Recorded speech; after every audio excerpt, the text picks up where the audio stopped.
Oh yea, oh yea, oh yea! Hear ye, hear ye, hear ye! This pronouncement of Her Majesty's Parliament at Westminster. My lords, ladies and gentlemen, there has been of late far too much bouncing, waltzing, funky chickening, dinky two-stepping and generally larking about throughout the land in a feckless and undignified manner. For the good of the country, all this must now cease. From this day forth, it will be an offence for any subject of this land to enjoy himself in any way whatsoever. Cobblers! These laws are to be enforced by the government's specially trained and ruthlessly efficient operatives, the Mirth Inspectors.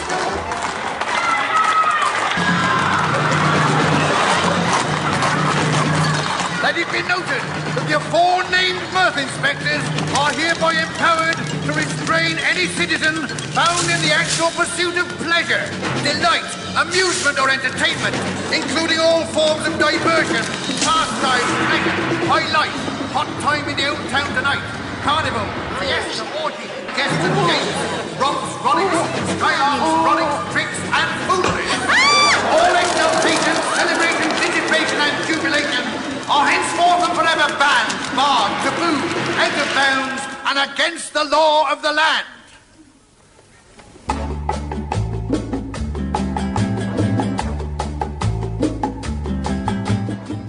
It's Friday, 5 o'clock. Welcome to not the BCFM Politics Show. I'm Tony Gosling. Helping me review this week's news, it's Irish Republican Labour activist Martin Summers once more. In the second part, Trump and Biden decide to cancel their scheduled TV debate, instead heading out on rallies where they can both say exactly what they want with no embarrassing questions getting in the way. What now passes for democracy in one of the greatest put-up job double Muppet elections of all time. But back this side of the pond, and another picture entirely as the UK stands up to the lies with evidence of COVID test fraud and the views of the Welsh outside their Cardiff Parliament in glorious sunshine on Sunday. The pandemic profiteers ramping up false positives to justify more and more millions of our money, their Serco. And they've done it many times before, paying hundreds of millions in fines for fraud. But they didn't count on Bournemouth-based investigative journalist and MC Lance Murdoch, otherwise known as Double L MC. We'll be hearing his forensic look at the world's biggest COVID fraudsters and their links to Buckingham Palace through the shadowy Pirbright Institute, which also controls privatised defence evaluation and research establishment, that's Kinetic. And we hear one of his tunes, Don't Believe Me, too. Not only that, an exclusive interview with Lance about his COVID awakening, ended with a focus on the Great Reset and what to expect. And as the UN General Assembly closes, we'll hear one of his last speeches from 2009, carried over from last week, the late, great Colonel Gaddafi. And we've all heard of the Grand Master of Scottish Rite Freemasons. Well, the BBC don't seem to have heard of him, but anyway. But the United States, Albert Pike, set up a plan for world wars and revolutions to bring about world revolution. 3 world wars and a totalitarian government. Webster Tarpley this week on Pike's counterpart, who formulated the plan, apparently, with him from Italy. He invented the mafia, by the way, his name, Giuseppe Mazzini. But, Martin, starting this week, we've got, I know you were just checking your phone, because today's a big day, isn't it? Apparently an announcement about Brexit and whether, actually, that's it, is it? What do you think? Well, I just looked at my phone a minute ago. I think they haven't completely ruled out carrying on negotiations next week, but they're flagging up that possibly nothing's going to come from them. So we're still not quite sure what's going on. Well, it's been like this for about 4 years or so now. Yeah, but I mean, we're going to find out which way the cookie's going to crumble very shortly. Now, whose fault is it if there is a no-deal Brexit? Well, ultimately, there are many people in the Tory party who want a no-deal Brexit. So no, but whose fault is it? Because, I mean, it takes 2 to tango at any negotiations, doesn't it? It does, but I mean, the point is that if effectively we could have had any deal we wanted if we wanted to stay in the single market like Norway or Switzerland. And it's been interpreted, even though during the referendum campaign, Farage and others said, we're not leaving the single market, that's scare money. Well, it's not Farage that's in charge, is it? No. No, but I mean the same goes for Cummings. I mean, the British establishment has decided, not really Cummings or Boris or anybody else, has decided that they want sovereignty, and the idea that they're going to be in the single market where you're still under the jurisdiction of the European Court of Justice. It's nobody, it seems, in the establishment anyway, and actually I suppose most of the people that actually voted for Brexit want to have a continued legislation from or judicial oversight by Brussels. The idea is we can actually do it all right on our own. Yeah, but I mean, I come back to the point. You either want to stay in the single market or you don't. And if you were prepared to stay in the single market, then all sorts of deals are possible. Well, but if you want to leave the single market, then you can't really expect to have access to the single market. The argument against it, of course, is that if you're in the single market, what you're doing is you're abiding by all the rules, but you won't have any say in how they're put together, unless you want to actually go back into the EU proper, as France and Germany are, for example. Well, that is exactly the point. I mean, you could have. I mean, Norway has had 2 referendums on joining the EU. Both times they voted to stay out because they don't really want to waste any money sending people to Brussels, to the European Parliament, etc. But they've accepted being in the single market because they see it as in their interest to be in the single market. And that, in fact, was during the referendum campaign, we were told that if we vote to leave the EU, we're not necessarily leaving the single market. So, in other words, what's happened is it's gradually been radicalised to the point where staying in the single market is not Brexit. And, of course, most people didn't even. I bet you most people who voted in the election in that campaign, in that referendum, had no idea what the single market was. This is a circular argument we're having here. So either you're in or you're out of the political structures, and if you're in the single market, you're still in those. So if you want to leave the single market, then that implies that you get no deal. But anyway, Boris is saying, actually, what he's been saying today is we've got to prepare for a no-deal Brexit. Now, I wonder if they are prepared, because the answer is no. Yeah, okay, we know that. In what way? How do we know that? Because they're basically, the business has not done. They've done none of the preparations necessary for a no-deal Brexit. They've just presumed that somehow it'll work. And given the way in which they've managed virtually everything else since they've come to pass at the last election, I'm not at all confident that they have got a plan in place to deal with the consequences. Well, maybe their plan is to do with the Covert Intelligence and Security Bill, which is to take extraordinary powers to government agencies to commit crimes, to run an incredibly draconian system whereby whatever they say goes. I mean, it almost sounds as if they're expecting some kind of uprising, like an Arab Spring or even a civil war. Well, I find it quite extraordinary that any government would give its own security forces and other government agencies the right to commit crimes. I mean, are we a state of laws or not? Things that are illegal are illegal. They're illegal for individuals. They're illegal for the government. But the guy you voted for, Keir Starmer, Martin, to lead the Labour Party, is all for this. He wants his MPs to abstain. And there's been a revolt this week, hasn't there, of the MPs who are saying, actually, no, this is no good. So what is Starmer doing, supporting this whole idea of these various Tory-controlled organisations with a licence to kill, bug and burgle their way around the country? Well, you may well ask. I think it's very disappointing that he's taking the line that he is taking. I can see the politics of it is that he doesn't want to be seen to be undermining the security services, because he wants to give the impression that he's an insider, an establishment man, and therefore the security services are, to be given carte blanche. So he wants to give more power to the security services than everybody else in the hope that they will then be favourable to him. Well, I think who's running the show here? Well, basically, he is. He's been director of public prosecutions. He's met the people at the top of MI5 and all the rest of it. And, I mean, as you can see, the more radical members of the Labour Party are not willing to give the security services a blank cheque. And given that they have been, in fact, caught out carrying out various illegal operations, the Special Demonstration Squad had literally hundreds of infiltrators into radical and environmental movements, basically engaging in all sorts of criminal activity. One of the fascinating things that's just that. One of the fascinating things about this, Martin, is the way that the far right were almost ignored. I mean, almost all these organisations were environmental campaigns, social justice campaigns of all different stripes. But in fact, most of them hadn't actually committed crimes. They weren't criminals that were being... It's almost like you've got your undercover cop that's infiltrating a group, which is not even a criminal group. Yeah, it's basically our version of the Stasi. And, of course, they've been doing it for years. It is, in fact, illegal. And, of course, people could, in theory, be prosecuted. So this whole thing was rammed through yesterday, the third reading of the bill yesterday. I understand it's now just the royal assent that it has to have. But left-wing Labour MPs, the Daily Mail says, defy Keir Starmer with 34, including Jeremy Corbyn, opposing this licence to kill law. I would take it so far as to say this is like the Gestapo Act, because it does allow these agencies to really do what they want. They are above the law. If somebody in one of those agencies has got a vendetta against somebody or just is got up out of bed on the wrong side, then that they are now empowered to go... actually to behave like criminals and terrorists, effectively. Well, they did. Terrorism is not ruled out by this. No, of course. Well, don't forget, the British military orchestrated the loyalist terror campaign in Northern Ireland for decades, killing hundreds of people.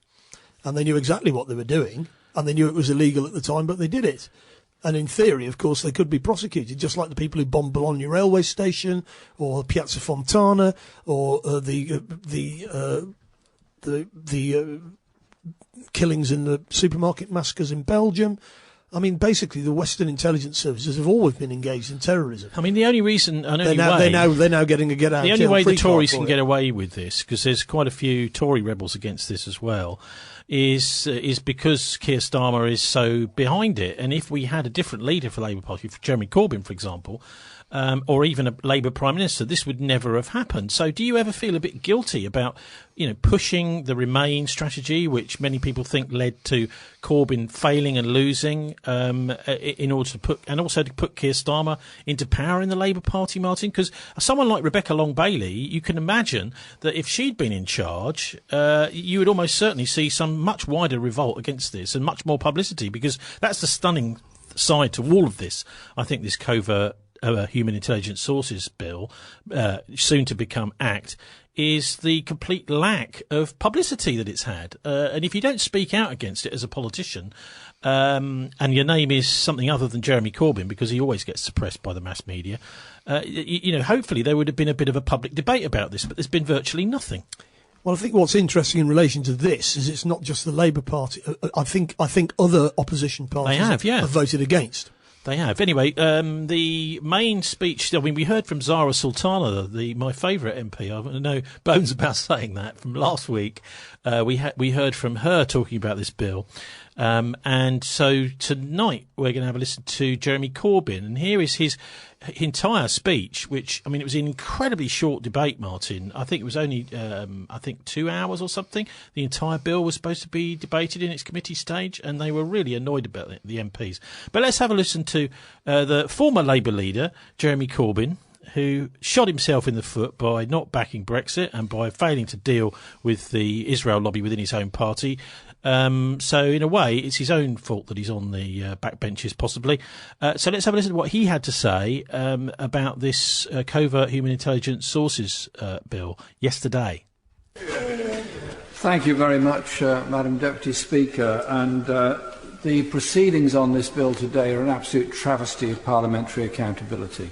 That a major bill like this, with huge implications for civil rights and human rights in our society, are standing around the world, should be pushed through in a very short time this afternoon. I suspect we won't even be voting on most of the amendments. They haven't been subject to standalone debates. We're having, in effect, another second reading debate in order to accommodate those that have put forward amendments. And I do think that we should reflect on the role of this House in holding this government to account. I've added my name to a number of the amendments, particularly those drafted by my friend, the member for Streatham, and I pay tribute to her for the work she's done on this bill and the contribution that she's made this afternoon. At the moment, there is still going on the Mitting inquiry into undercover policing operations, which succeeded the Pitchford inquiry after the death of Pitchford. That inquiry was due to report in 2018. It has not even got into the second and third stages of its inquiries yet, and may well go on for several years more before it reports. It covers undercover policing since 1968, which I reflect is more or less covers my whole political life for that time. So I'm going to read with great interest the final report of the Mitting inquiry. But what's come out so far, and what has come out from those of us that have good friends in environmental groups, in human rights groups, in trade unions, and many other campaigns, is the sheer arrogance of police undercover operations that have infiltrated wholly legitimate and legal operations in order to disrupt them, spread negative information, and cause problems for them. If we live in a free and democratic society, obviously criminality is not acceptable.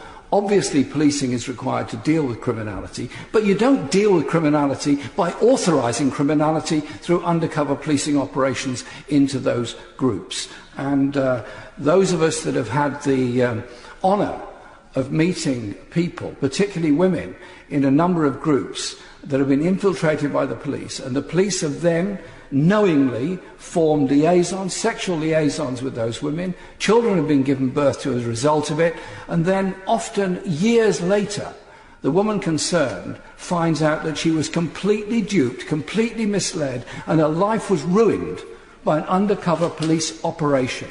Imagine what it feels like if you've been with what you thought was your life partner for several years and you discover they've been put there by the police in order to seduce you into giving information on actually legal activities done by environmental and other groups. Does this bill protect women from that in the future?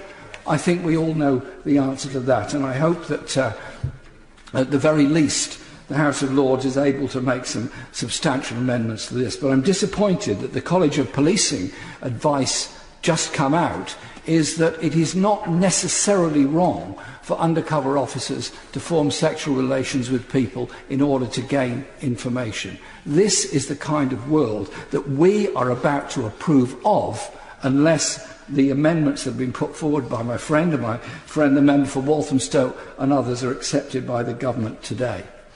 I will be brief, Madam Speaker, Deputy Speaker, because I know there isn't much time and there's 11 more colleagues trying to speak before 20 past 3.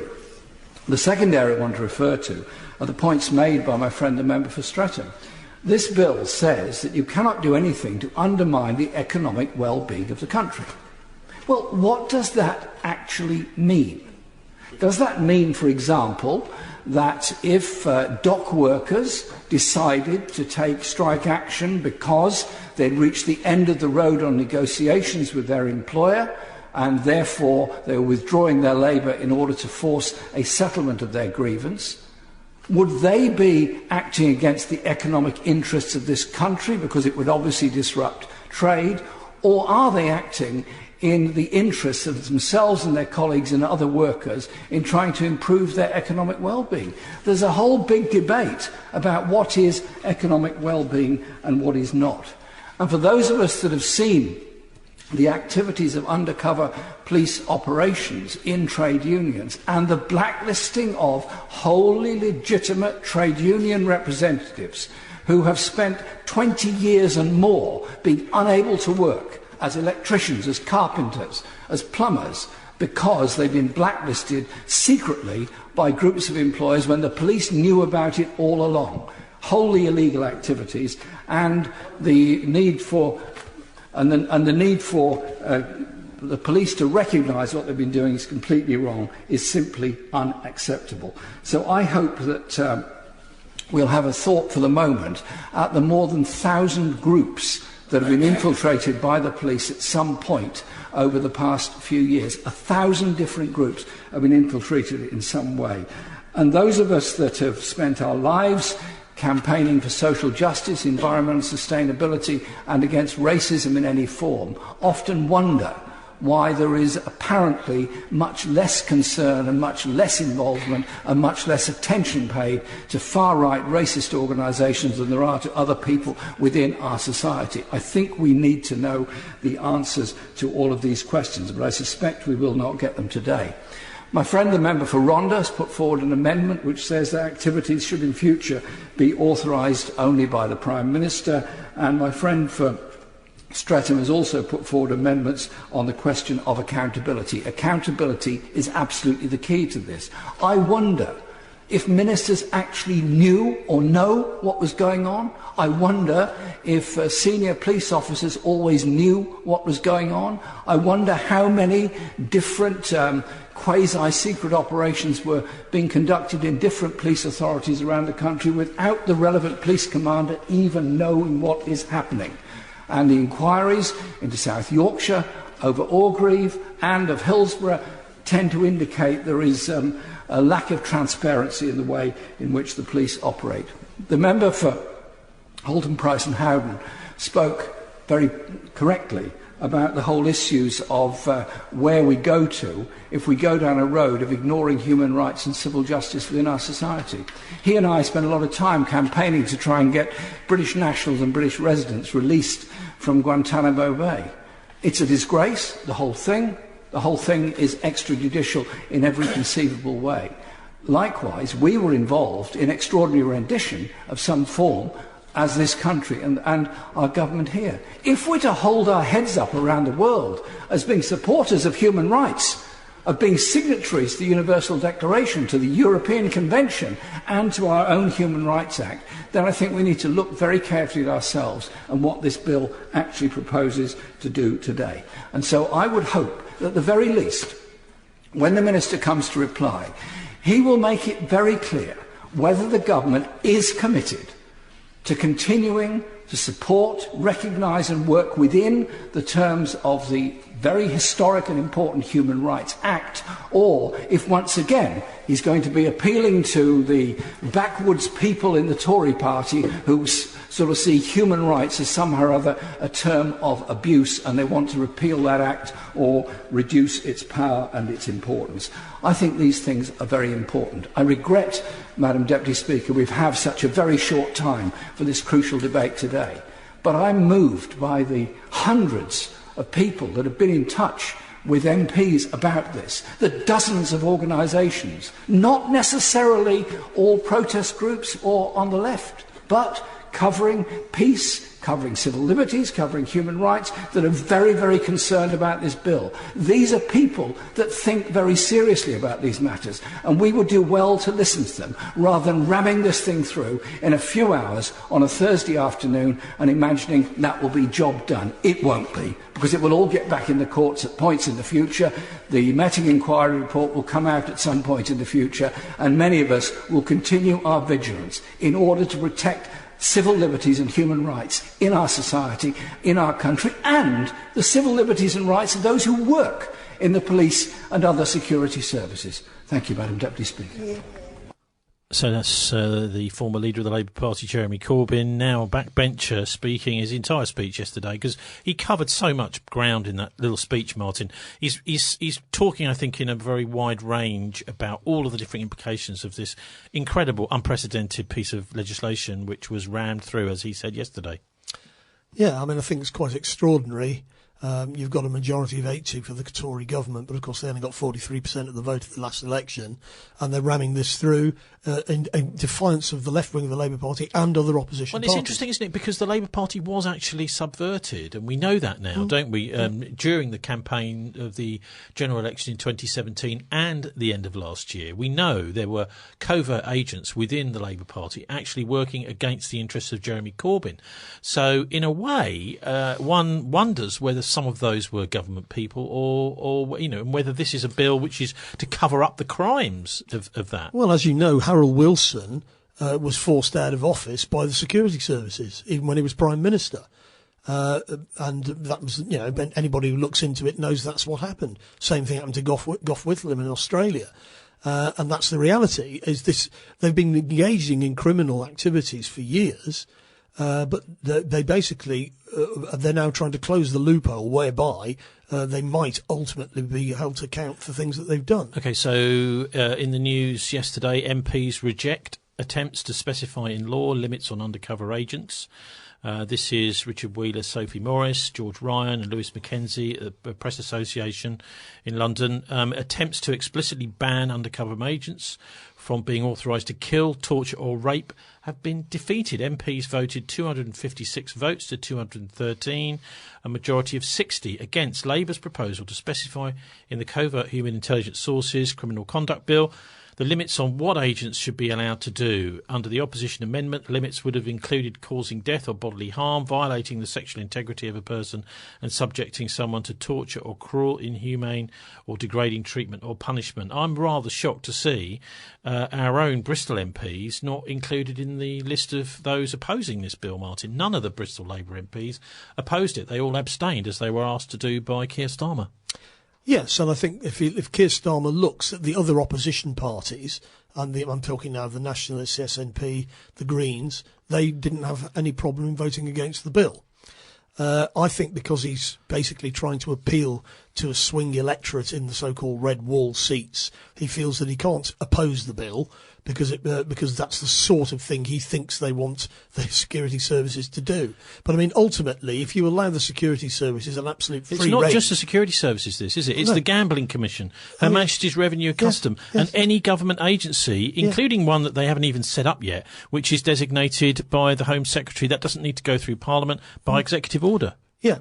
I mean, they're basically. I mean, the deep state in the United Kingdom has been incredibly powerful for years. Anybody in Northern Ireland will tell you. You know, they've been engaged in all sorts of things, including mass murder. I mean, this is a recipe for dictatorship, effectively, and for anybody that is opposing something that the government's doing, whether they be lawyers, journalists, ordinary individuals, or even politicians, elected politicians. This bill allows that government agency to actually exterminate them.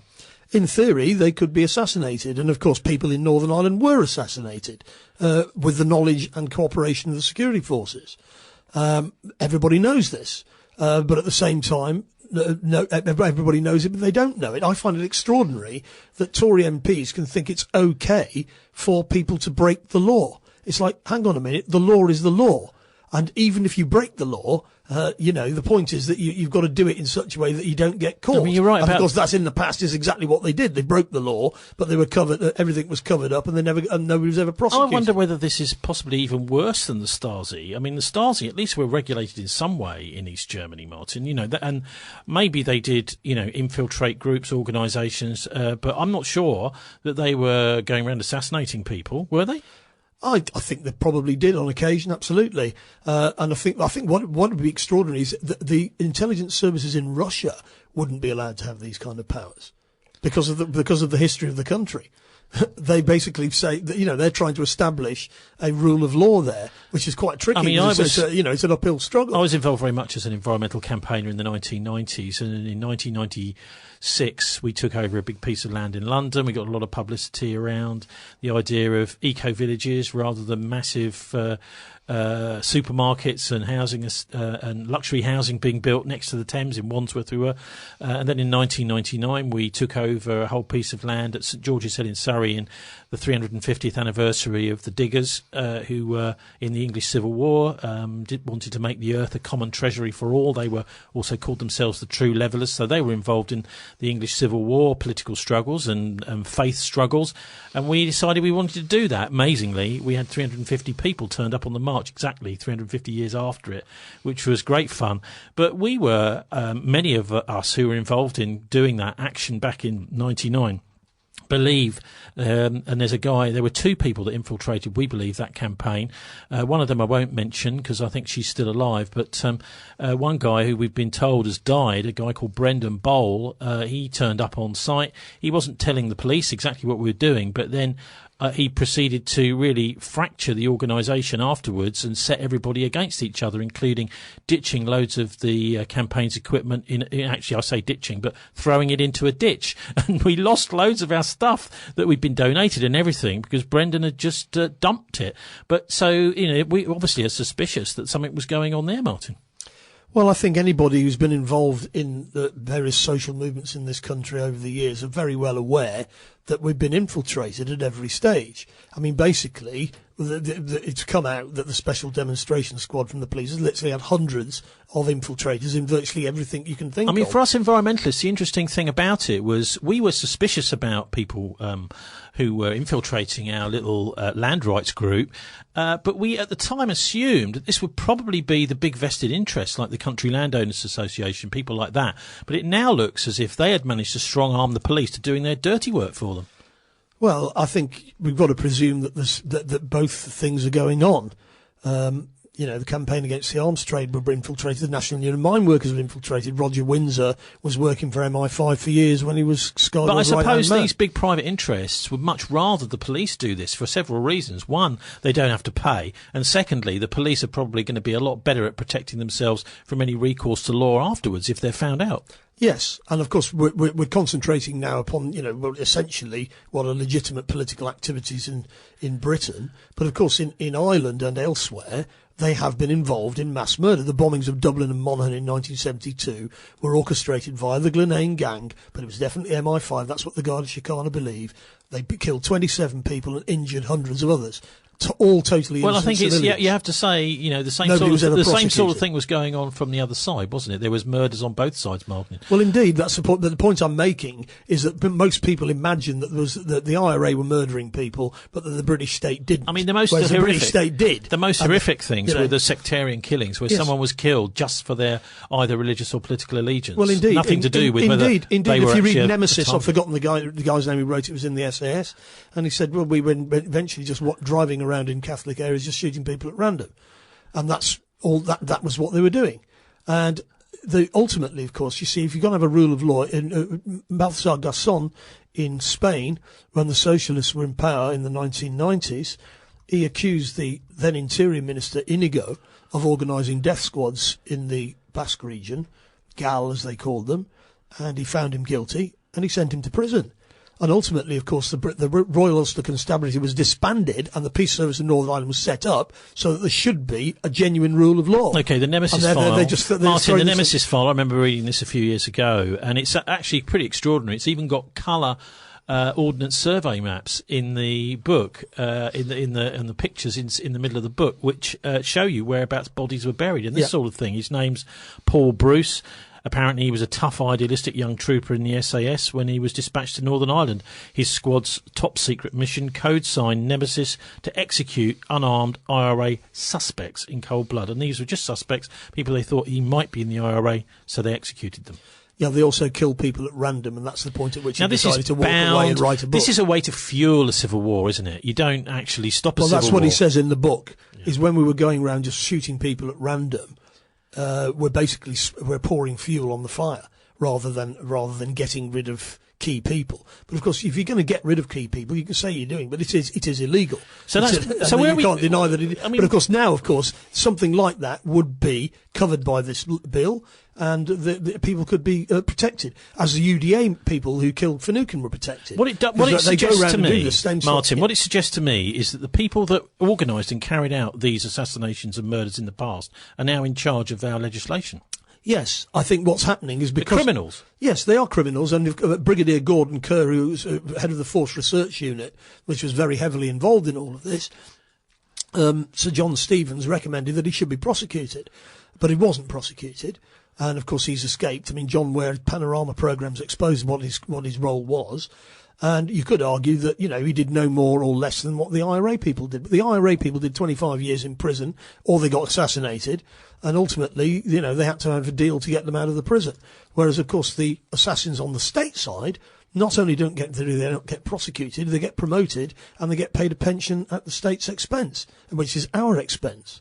And ultimately, of course, if you give people a carte blanche like that, then they will abuse it. Anyway, that's why you shouldn't give it to them. John Finucane is the son of Pat Finucane. He's who was murdered by loyalist terrorists, encouraged to do so by British security forces. He was a Republican lawyer, and so Martin, he was murdered, Pat Finucane, in 1989 at his family home by loyalist paramilitaries.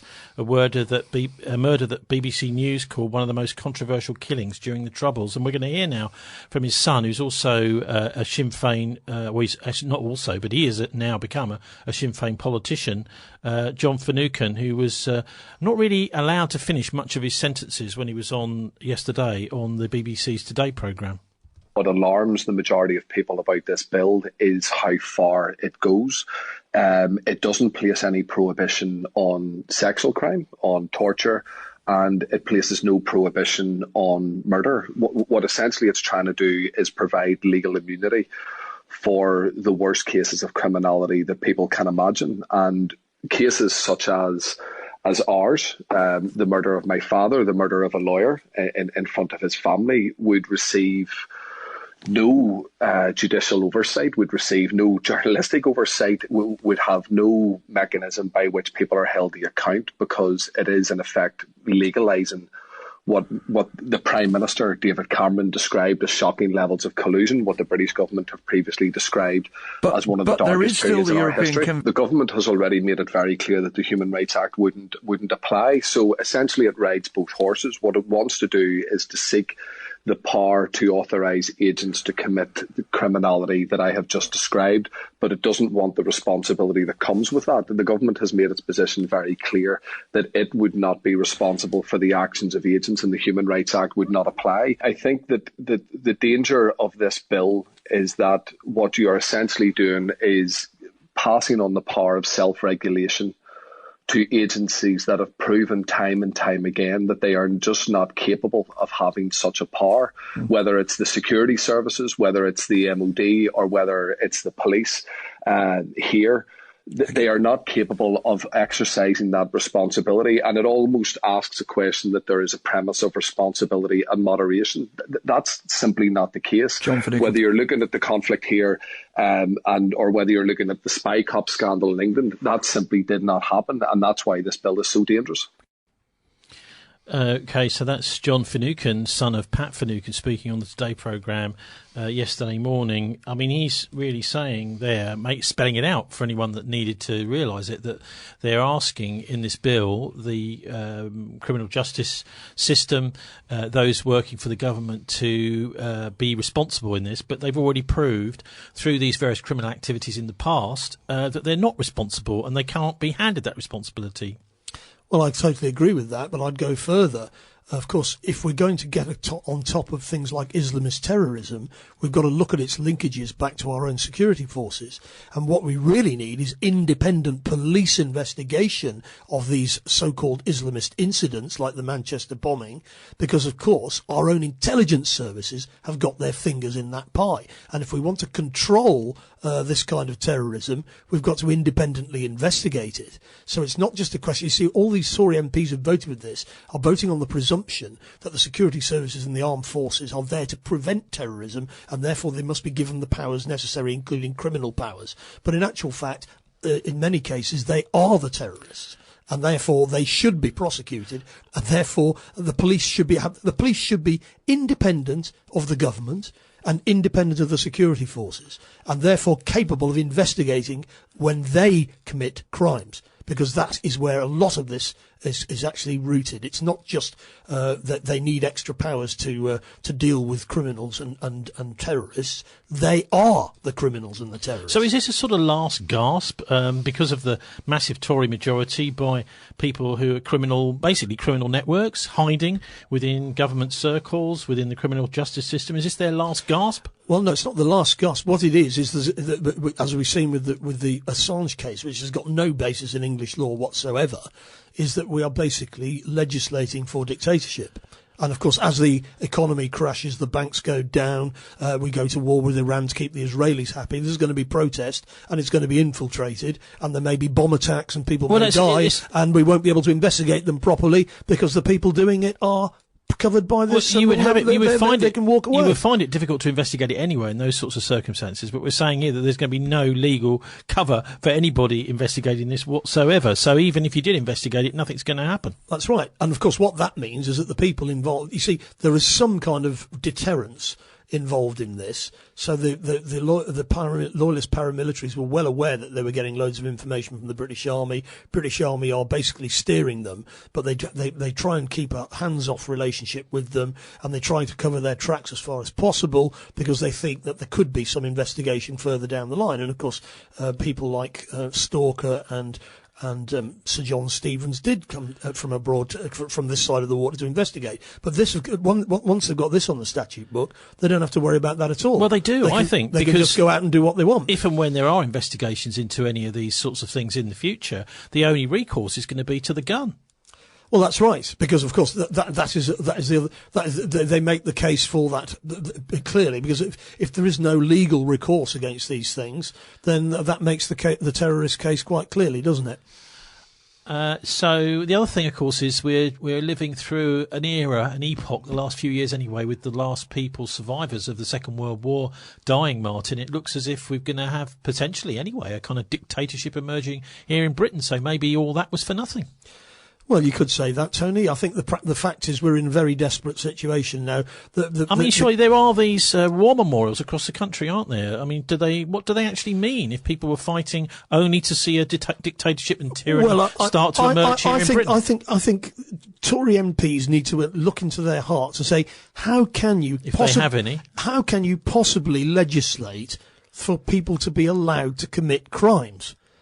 You know, I mean, that's just extraordinary. Why would you give people the right to commit crimes? Now, what you've got in the US, of course, is, for example, that each president can pardon 200 people on their last few weeks in power. And of course, what they do is they then pardon all sorts of criminals who then walk free. I mean, I don't know why they do that, but they do it.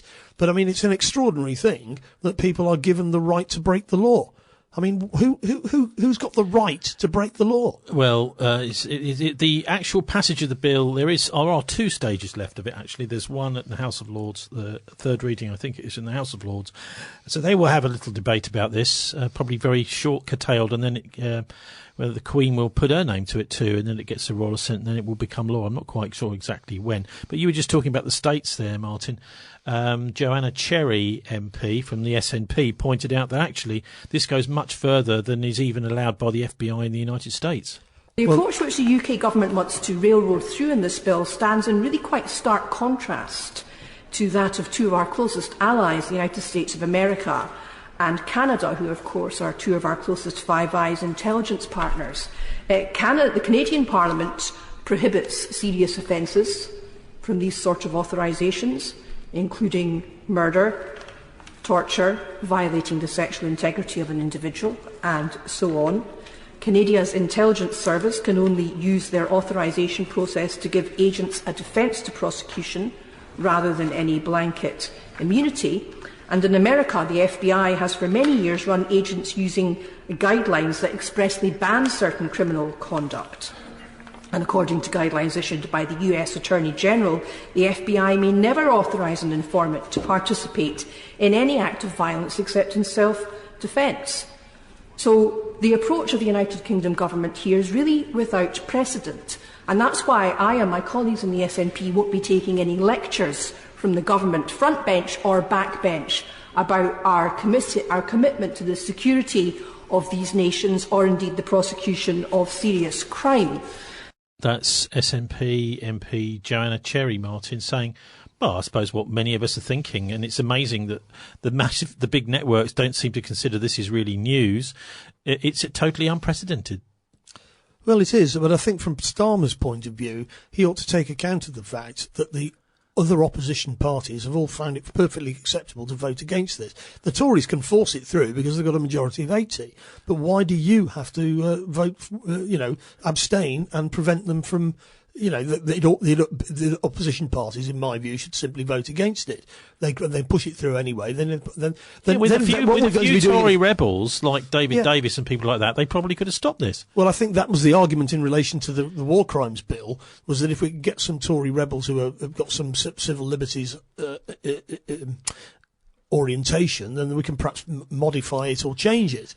But I think what's actually happening is that the security services are becoming very much overmighty subjects in this country. But it's not just them, is it? No, There's all sorts of other agencies. they represent. They are the coordinating body for wider criminal groups. Frankly, the people that have that basically crashed the banking system and then got bailed out by the taxpayer, and all the rest of it. And it's just a sign of the gradual hollowing out of the democratic facade of the British state. I can remember a book, I think it was around about 2012. Yes, it was 2012. It came out, Untouchables, Dirty Cops, Bent Justice and Racism in Scotland Yard. Now, it was Michael Gillard and Laurie Flynn. Actually, I think it was a while ago, probably 5 years ago, Martin, but we did have interviews with both of those authors on this programme on BCFM. They were really saying that there was a hard core of criminals within Scotland Yard who it was impossible for the authorities to do anything about because they had much more access to better lawyers and more money, so they had to leave them alone.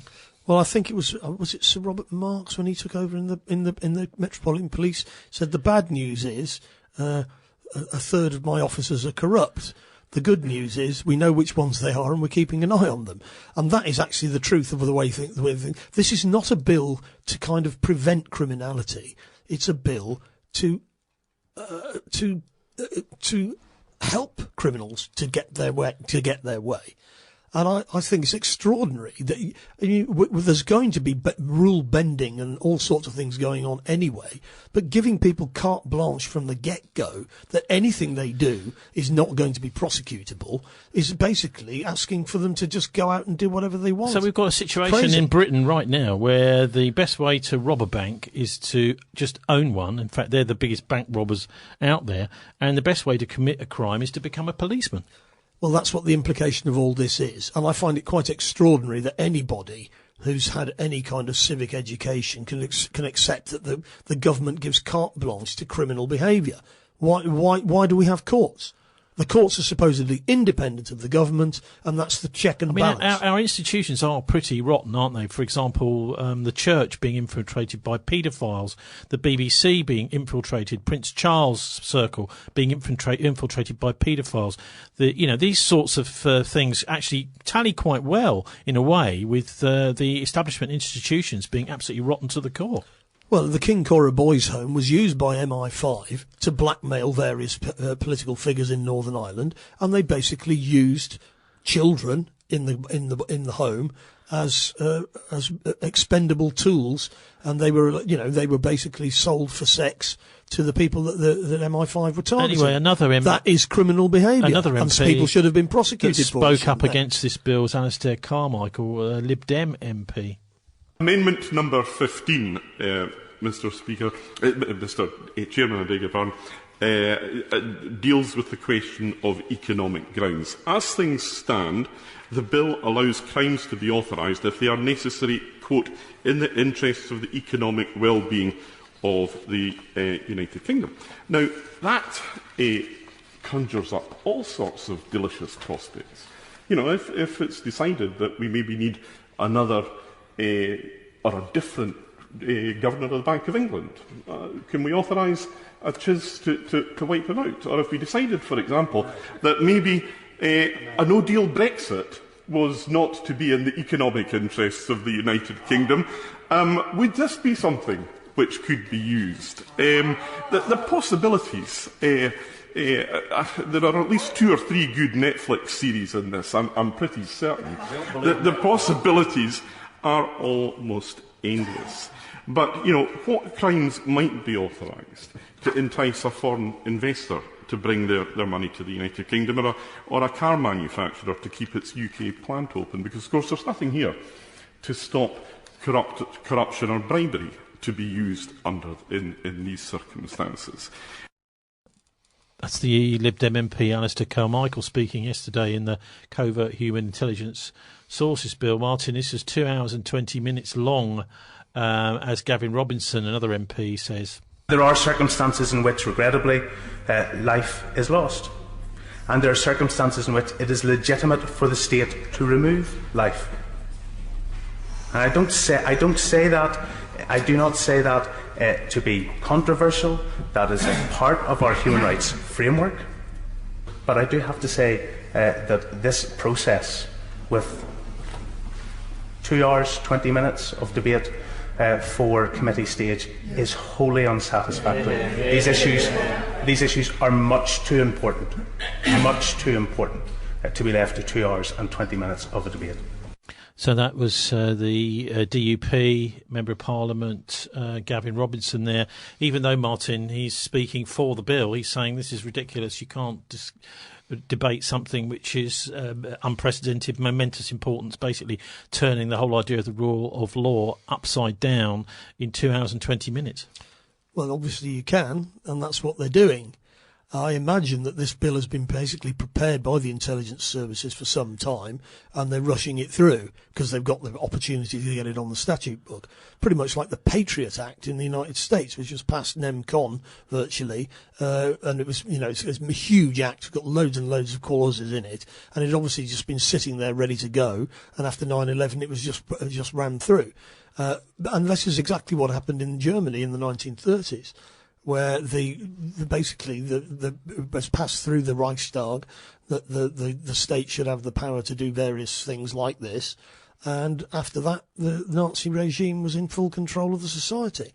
I'm not suggesting that the Tories are Nazis, but the idea that the security services, who we know have been involved in bombings, assassinations, infiltration, and all sorts of things, most of which they've got away with, even though it's all on the record, why should we give those kind of people a blank cheque?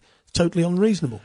OK, moving on to the day before, which is Prime Minister's questions on Wednesday. Let's have a listen now to the local lockdowns discussion. This has been actually still brewing, Martin. It's all sorts of heated negotiations before we hear from PMQs this week. With it's almost as if there's a deals are being done, which doesn't seem quite right to me. With the mayors of the north of England and central government and Rishi Sunak. So basically it's like, well, if you give us enough money, then we'll have a second lockdown. But this isn't really necessarily the right thing to do, is it? Surely they should just be following whatever the actual best clinical advice is, having a proper open discussion about it, making all their evidence public as to why they're doing it, and then just doing what needs doing, rather than having some sort of game where money is changing hands and there's not enough money, and if you put another $1 million on the table, we'll have another lockdown. Well, it's turning into a bit of a shit show, as I think we can say on because we're not under Ofcom rules. I mean, you can see that nobody's really sure what's supposed to be going on now, what the basis of any decisions made are, and as you can see, Starmer has decided to nail his colours to the mast, saying we should have a circuit breaker lockdown, which is what Sage recommended 3 weeks ago.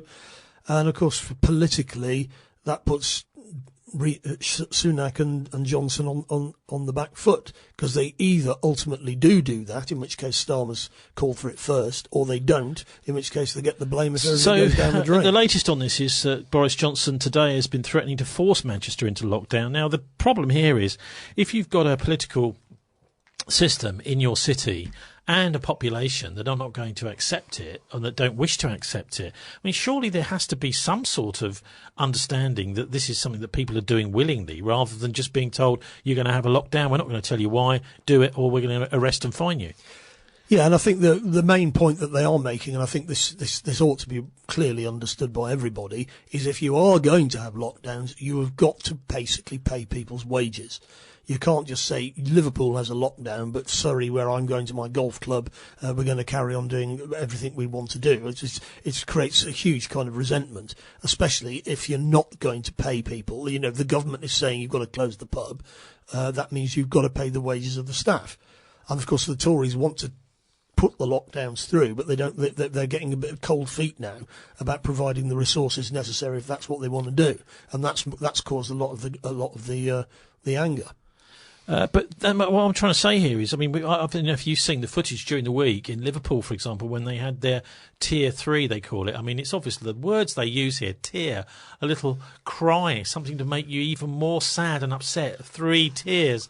The people were actually coming out onto the streets in Liverpool surrounding police cars and this sort of thing in a very rebellious mood. It doesn't look as if the people of Liverpool are going to be accepting this. I think that's one of the problems you've got at this stage, at the early stages of this, people were willing to listen to what the government was saying, whether they voted for them or not, and they were willing because they, some explanation was being given about what was happening and why. I think that the government has basically used up all of their political capital. We're going to hear about Serco later in the programme. I mean, people just do not trust that they're making the right decisions for the right reasons, and they seem clearly to be overruling. I mean, they decided on this 10 p.m. curfew because they were being advised that they ought to close the pubs down completely, and they didn't want to do that, so they went for a 10 p.m. curfew, which is basically pointless. I mean, it doesn't change anything. There's no point. If you're going to have them open, you might as well have them open. If you're going to have them closed, have them closed. Now, I mentioned last week about our own mayor, Bristol Mayor Marvin Rees. He gave his State of the City address this week, which I always think he pinched from us, basically. Back in about 2009 or 2008, I started this thing called the State of the City Reports. Now Marvin is doing his State of the City address every year. I mean, we're not going to have any extracts from it, not because, I haven't gotten round to it, just because it's so boring. I mean, it's this management speak Marvin comes out with, which just doesn't really end up saying anything. It's all kind of, trying to big up some plan which nobody really understands, and all sorts of great objectives and backslapping. So if anyone is looking to we've got a bit of insomnia. It's about an hour-long speech, and I can guarantee at the end of that speech you will be fast asleep, even if it's the middle of the day when you're listening to it. But Martin this week is actually calling for powers to lock Bristol down, even though we have the lowest in the country actual rates of COVID. So he's looking up north jealously at the mayors that are locking down up there, thinking, I want to do that here in Bristol. Well, I don't know exactly what he said, so it's hard to comment. But I mean, he'll be saying. I mean, one of the problems is that when all this kicked in, they could have used the local authorities' test and trace teams as the key to setting up your system. And that's exactly what they've done in Germany and elsewhere. Instead, they decided to start from scratch by giving the contracts to set up test and trace and to make decisions about lockdown to the private sector. And the people who are making the decisions on the test and trace, they've got hardly any local authority experts or medical experts in there. A lot of them are basically private sector panjum drums. And why would they be the people to decide what to do about things like this? So in the letter to central government, Marvin has been saying he asked them to give us a lot more local autonomy, which is not just about Bristol City Council, but about us working in Bristol with our universities, the police, and talking about how we manage our city.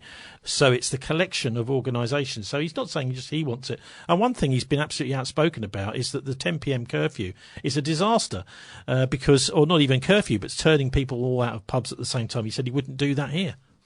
Well, that's right. I mean, I think there's a lot of disquiet about that. It doesn't make any sense, does it? It seems to imply that COVID is like some kind of vampire that only comes out after 10 o'clock at night. In fact, there's a good argument for letting pubs open very late, because then you get a really staggered, people will be staggering, obviously, because they'll be drunk, but a staggered exit from all these various drinking houses, restaurants and things like that. So people are just not on top of each other. And also, if they can drink in these safe COVID spaces, then they're not going to be disappearing around people's houses and having these little covert parties. Yes, and there's so many things have been done wrong at so many turning points in this crisis. One does wonder if this is an attempt actually to discredit the whole idea of elected governments, both in our city, up north, and central government, have come out of this whole thing incredibly badly. And I mean, it looks as if with this covert security bill, it's going to be even worse. Isn't what's happening actually an attempt to discredit the whole democratic process, the whole democratic system? And of course, the people that will benefit from that are your Davos types, your Bilderberg types, the big corporates that want to bring in a corporatocracy anyway. Well, the strategy of tension in Italy in the 70s and the 80s and going on right up to the present day, what you do is you're basically hollowing out whatever democratic powers exist. And ultimately, there's going to be a massive crisis of capitalism. We're already in the middle of it. And the deep state, which is basically representing the corporate interests, is preparing the legal instruments by which the population will be repressed if they rebel against it. That's pretty clear, isn't it? So let's go to Wednesday and Keir Starmer at Prime Minister's questions now. Mr. Speaker, I've just listened to what the Prime Minister said about his strategy to get R below 1. But I can't think of a single scientist who backs him. He will know that the Chief Medical Officer said on Monday that his words, Chief Medical Officer, not confident, nor is anyone confident, that the Tier 3 proposals for the highest rate would be enough. That's Tier 3. That's Tier 3, the highest tier. So why is the Prime Minister so confident that his approach will get the R rate below 1, so confident? Or is that no longer the government plan? I'm afraid, Mr. Speaker, he is misrepresenting the position. Doubtless inadvertently, what our advice is that if the regional measures at Tier 3 at all levels were implemented in full, with the support and the active cooperation of local leaders, as indeed we have seen from the leader of Liverpool City Region. I pay tribute to him and I thank him for what he is doing. If we saw full and proper enforcement, if they were able to conduct proper local test and trace with the support of the £500 million that we're giving, then yes, those measures would deliver, Mr. Speaker, the reduction in the R locally, regionally that we need in order to avert what none of us want to see, except now the Right Honourable Gentleman having performed this extraordinary U-turn, none of us want to see, and that is the disaster, the words of the Shadow Health spokesman, of a national lockdown. We don't want to go there. We want the regional approach. He should cooperate with it. Do you want a national lockdown, Martin? I think that's probably where we're going to end up, whether I want it or not. I think the problem for the government is that if they're forced into a national lockdown, having said that they don't want one, then they're going to look they're going to look as if they don't know what they're doing. But I'm afraid they don't know what they're doing. And we probably will, I imagine, I'm just guessing, I think there probably will be some kind of circuit breaker lockdown over Christmas. They were going to have one over half term, but it's too late to even bring that in now. Isn't this actually a part of a psychological operation to just ruin people's lives, to upset people, to destroy people's morale? Well, it's certainly destroying people's morale and lives are being ruined, but I don't think and there is a plan behind it all. We were talking about it earlier. You know, the 9/11 attacks were carried out by the US security forces in order to terrorise the population. What's happened with COVID is a lot of this is actually just serial incompetence by the government. Well, it's not just that, is it? Because there's a lot of questions about the testing. Michael Yeadon, for example, he brought that up, and we'll be hearing what the whistleblower from GCHQ, Catherine Gunn, has to say about his work in a minute. But that whole idea that the tests are honest and truthful, I was amazed to see the BBC going round to students and handing out tests, almost as if they want students to be testing, and you test as many people as possible. You'll find potentially, anyway, false positives, and you can bump the rate up. And in fact, if these people accept these tests, not only would they, if they get a false positive, have to lock down themselves, they'll have to have a whole cascade of other people being locked down.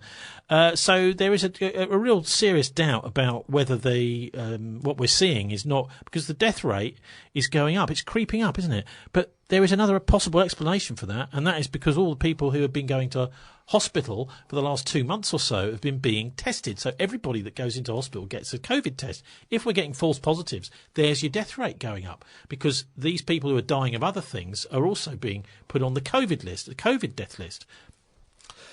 Well, I mean, if we're going to make specific allegations about testing not being accurate, then that's got to be proven, hasn't it? You can't. Well, just we did it a few weeks ago. Michael Yeadon, Dr. Michael Yeadon from Pfizer. He was the top guy in Pfizer. He's saying that these are totally unreliable, these PCR tests. They amplify bits of RNA and DNA, which are basically dead viruses. So they stick this thing right into your nose, right back into your throat, and these little bits of virus that were killed off maybe months ago are still lingering around in your snot, if I'm allowed to say that.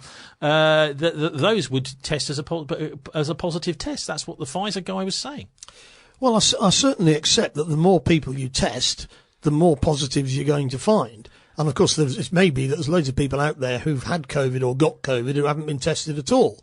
So, you know, the more tests you do, the more of it you're going to find, aren't you? For obvious reasons. I think the reason why we're getting this sort of panic setting in is because the hospitalisations and death rates are going up. That tends to imply however many people have got it, it's going in the wrong direction. And that's why you then have to take steps to bring it back down again. So before we hear from my favourite MP, Zara Sultana, this week, I'm going to try and get a clip of her in every week if I possibly can.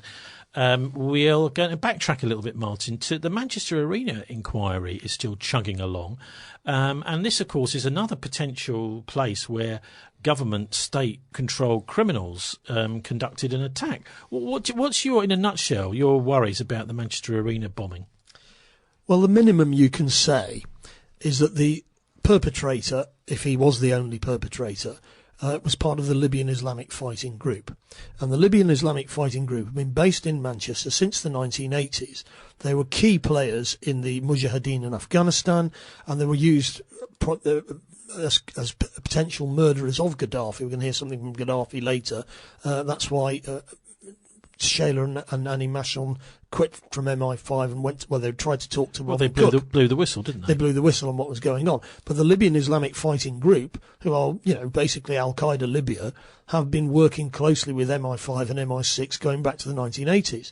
So the minimum that you could say is that by encouraging these groups to settle in Manchester, you've basically let in people who are not to be trusted and are going to do stupid things like blow up Ariana Grande concerts. Interesting. But of course, it could be, I would argue, quite possibly the case that MI5 and MI6 have got a hand in the bombing. Well, yes, I mean, just as they had a hand in the bombings in Dublin and Monaghan in 1972. This is the trouble. And then, of course, they don't want more power to deal with bombings, but they're the ones who are doing the bombings. That's certainly what was going on in Italy. One does wonder what the hell MI5 are doing when Salman Abedi was reported to the anti-terrorist hotline before this attack, and yet they were saying, he was a clean skin, and they're just basically obviously lying. But anyway, let's have a listen now to Manchester Arena, some of the survivors from the inquiry who were interviewed by 5 Live a few weeks ago. And the main point here, I think, is to do with their specific allegation that people were just not treated. So there was a long period of at least an hour when the ambulance and the fire people were prevented from getting into the site by a combination of your guess who, anti-terrorist police and the private security at the venue. So, Martin, the anti-terrorist police and the private security at the venue, actually could have killed people by simply not letting people in to treat the victims. And that could be because they're basically cleaning the site to make sure that their fingerprints are removed from what's happened. It was like a horror movie. There were kids screaming, there were kids injured on the floor, there was people around them, they were all crying. I had Xander with me, he had hold of the dog, and I believe there's a photograph of us both, and we both had shock on our faces because of what we were watching, what we were looking at. I'm going to tell you and describe what was happening that night. Everybody froze. Nobody had any control of what to do. You don't feel they were in command of it? They weren't in command of it. I was walking around with an 11-year-old child in a chihuahua. I asked every police officer that I went past. They just said, just keep looking. You didn't know that they were just yards away inside? Yeah. My daughter and my wife were lying on this floor. Do you know how that feels? I could have been with them. Particularly Safi, could have been holding a hand instead of a stranger. Imagine how she was feeling lying there. You were inside, didn't you? I was inside. I had a bolt in the back of my neck which completely paralysed me. All I could do was blink. And I remember lying there thinking, it's OK, help will be here soon. And in the end, it felt like I was lying there for hours. Why is nobody coming? You've been to 3 hospitals, and you still didn't know where Safi was? No. I've been up all night, looking around, searching everywhere to find where Safi is. I said, could you please let me know what's happened to Safi? The worst thing for me is if Safi could have been saved. Did you go over that? I have done, yeah. To think that not just Safi, the other people, how could they leave injured people in the arena for hours?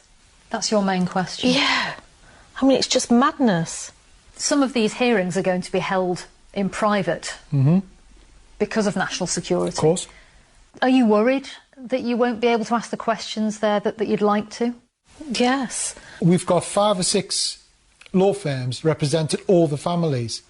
So if there's 5 firms, 6 firms, let's have 1 barrister from each firm in that room. Obviously, you're having to put your full trust in the chairman, but this inquiry is not about trust. It should be about transparency. I mean, this could have happened to any family. Could have happened to And anybody. it can happen to any family in the future. This is why it's so important for things to change.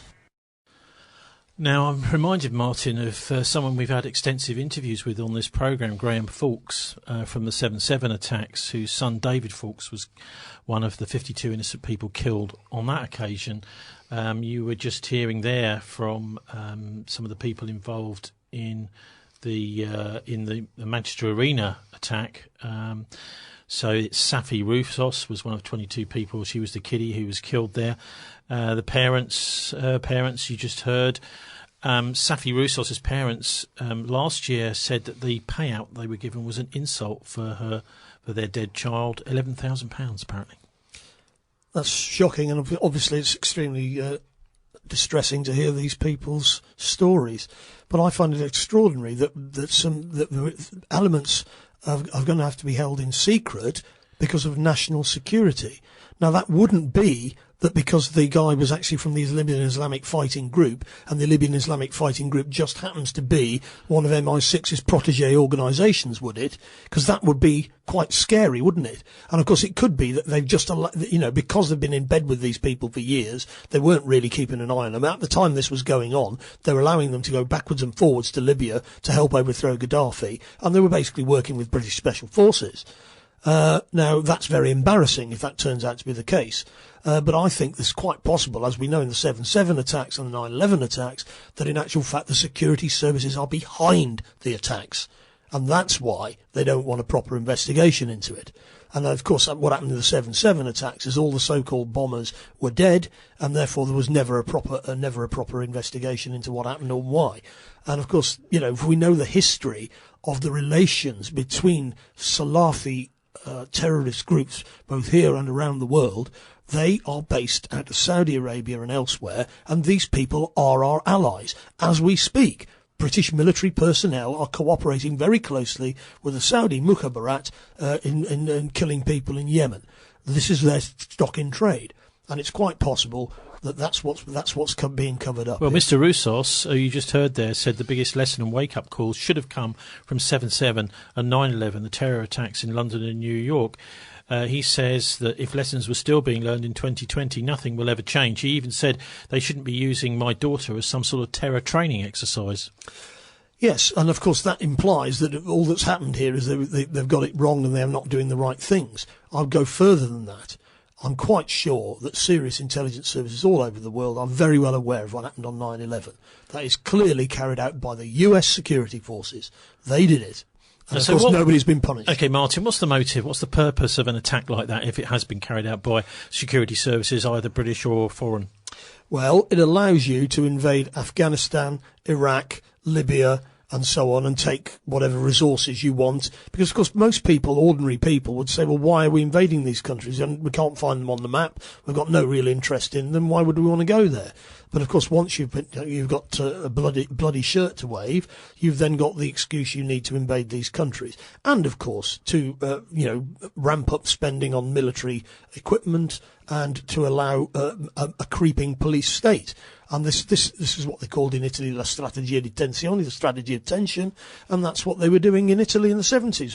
Virtually all terrorism in the 70s and the 80s in Italy was being orchestrated by the secret services. That means the British secret services, amongst others. And therefore they basically carry out terrorist actions through cutouts, left-wing and right-wing, Islamists as well, and then of course they demand more powers to deal with the terrible terrorists, and of course what step by step you're moving towards is a totalitarian state. Of course that's what it's about. So there's also facts relating to the Manchester Arena bombing, such as the changing of the story of the fire brigade, saying that first of all they were saying, we were prevented from coming into the building, and then a couple of weeks ago we hear an apology from the fire chief saying, we're very sorry we didn't get in there in time. Actually, it wasn't the fire brigade's fault at all. It was the anti-terrorist police. So there is also an attempt to shift the blame away for the historical record from the real people who stopped the ambulances and the firemen getting in there, which is the anti-terrorist police, MI5, etc. Yes, and I think the story they came out was that there was some active shooter operating inside the building. Now, I don't think.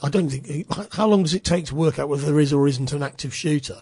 And why do? Well, if there's no one actually firing, or you haven't actually got a specific person, I mean, I don't know. Well, maybe the whole idea of an active shooter, which is the same thing as they came up with at the Westminster Bridge attack. Yeah. Oh, nobody's allowed to go anywhere because there's an active shooter. Is the people who carried out the attack getting away? Yes, and also, of course, at the Westminster Bridge attack, they claimed that there was no CCTV footage because Westminster Council, because of austerity, had switched off the CCTV cameras, so we can't actually see what actually happened. Now, what could be going on here is we've got the state basically orchestrating what they call stragi in Italian. In the Italian language, which means state-orchestrated massacres, and then they turn around and say we need more powers to deal with this terrible threat, and it's a feedback loop that allows the basically the creation of a police state. That's what it's about, and of course it's a gradual process, and it's been going on for years. And of course, it's been passed through Parliament, to give the security services complete carte blanche. That is the goal. I only hope that people like the Roussos family and Graham Fawkes are able to pool their resources in some way and get something done about this, because it seems pretty clear to me that they're both having to put up with the same thing, Martin, which is complete and utter intransigence and no justice whatsoever from the British justice system after an attack like this. Yes, I mean... People have got to recognise that the security services need to be reined in rather than given more powers.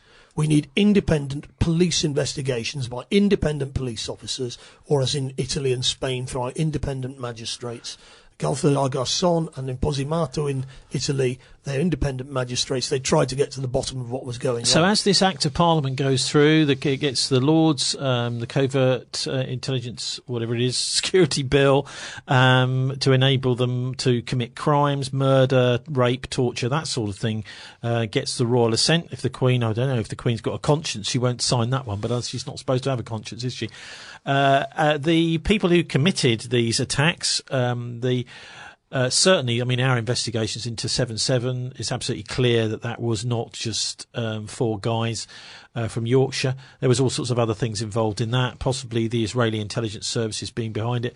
And the Manchester Arena attack, Martin, this is something also that's hardly ever mentioned, is that the London Bridge, the Westminster and the Manchester attacks all happened just in the run-up to a general election. So the idea is to basically dominate the news agenda in the weeks up to a general election. Yes, and then when you've got the general election out of the way, you can then pass the legislation you want because you've got the results you want. That's clear. I mean, this is what this is about. The idea is everyone's voting basically on security or not security. This is exactly, by the way, what happened in the mid-1990s in Israel that brought Benjamin Netanyahu to power. Indeed, and the same thing happened in the 70s and the 80s in Italy.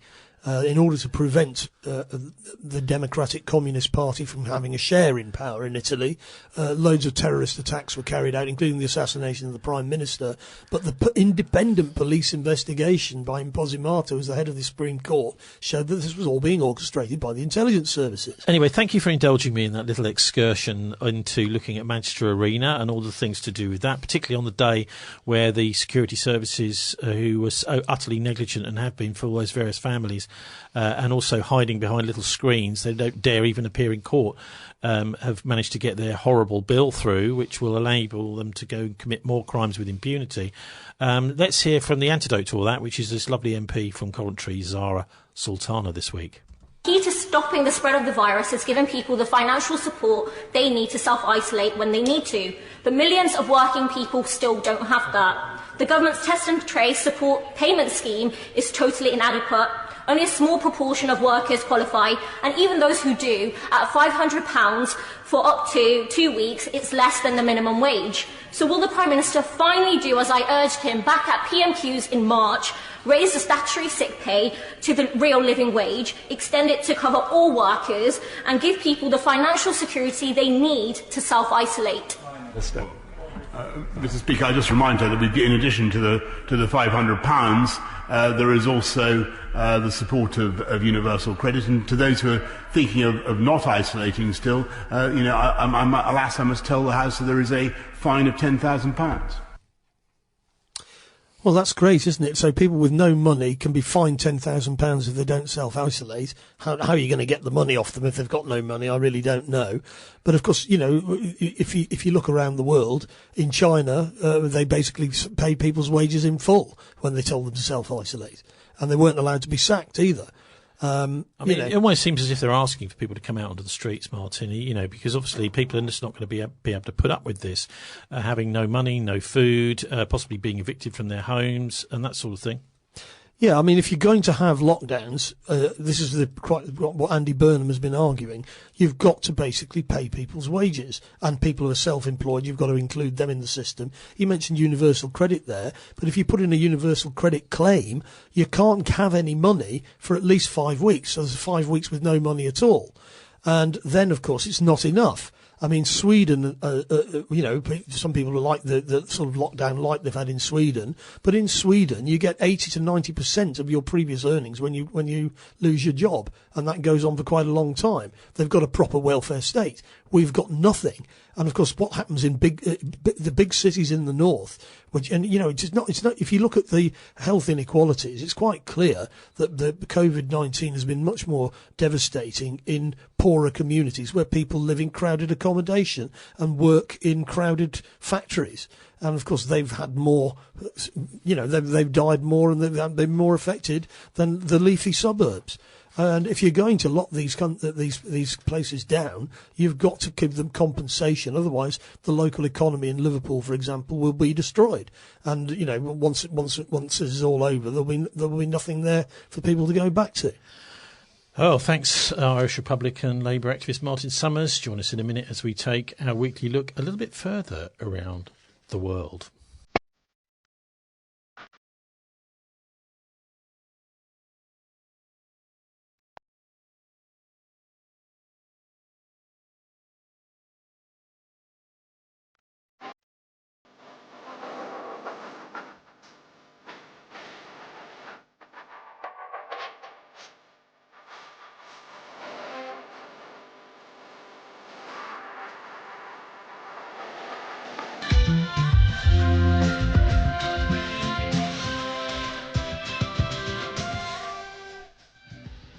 Okay, welcome back to BCFM's Politics Show with Irish Republican Labour activist Martin Summers and me, Tony Gosling.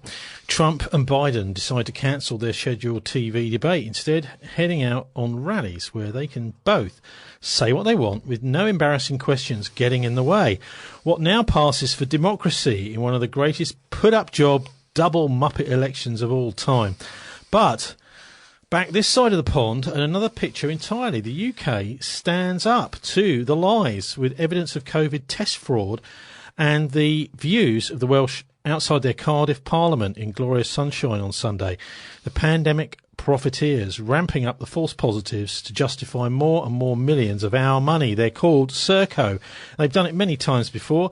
They have had to pay hundreds of millions in fines for fraud. For example, when they were charging us for prisoners' tags when the prisoners were dead or had been released, but they didn't count on Bournemouth-based investigative journalist and MC Lance Murdoch, otherwise known as MCLL.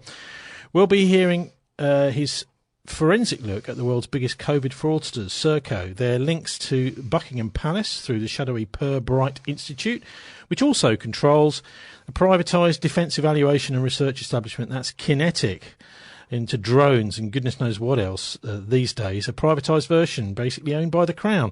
And we hear one of his tunes, Don't Believe Me. Not only that, an exclusive interview with Lance about his COVID awakening, ending with a focus on the Great Reset and what to expect. And as the UN General Assembly closes, whatever that was, about 10 days ago, and postponed from last week, we hear one of Colonel Gaddafi's last speeches from 2009. What an interesting and amazing guy he was. Rather echoes with much of what we talk about on this programme. Also, you may have heard of Grand Master of Scottish Rite Freemasons in the United States, Albert Pike, back in the American Civil War, set up a plan for wars and revolutions to bring about a world revolution, 3 world wars and 1 totalitarian government.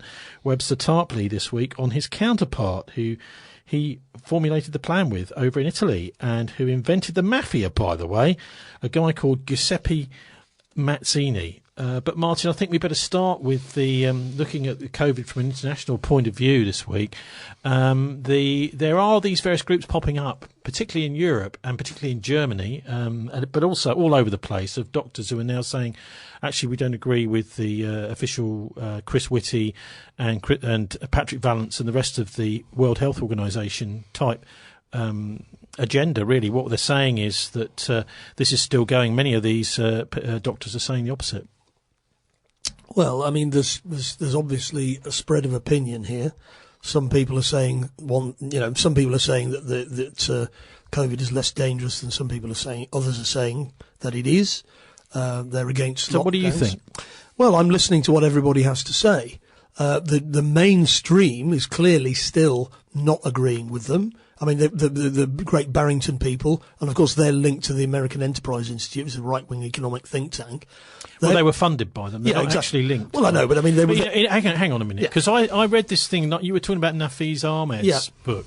Article about this, and I mean, they've had some funding from this organisation, but you can't launch anything really without some funding, without some money behind it. No. And in fact, they didn't get a lot of money off them either.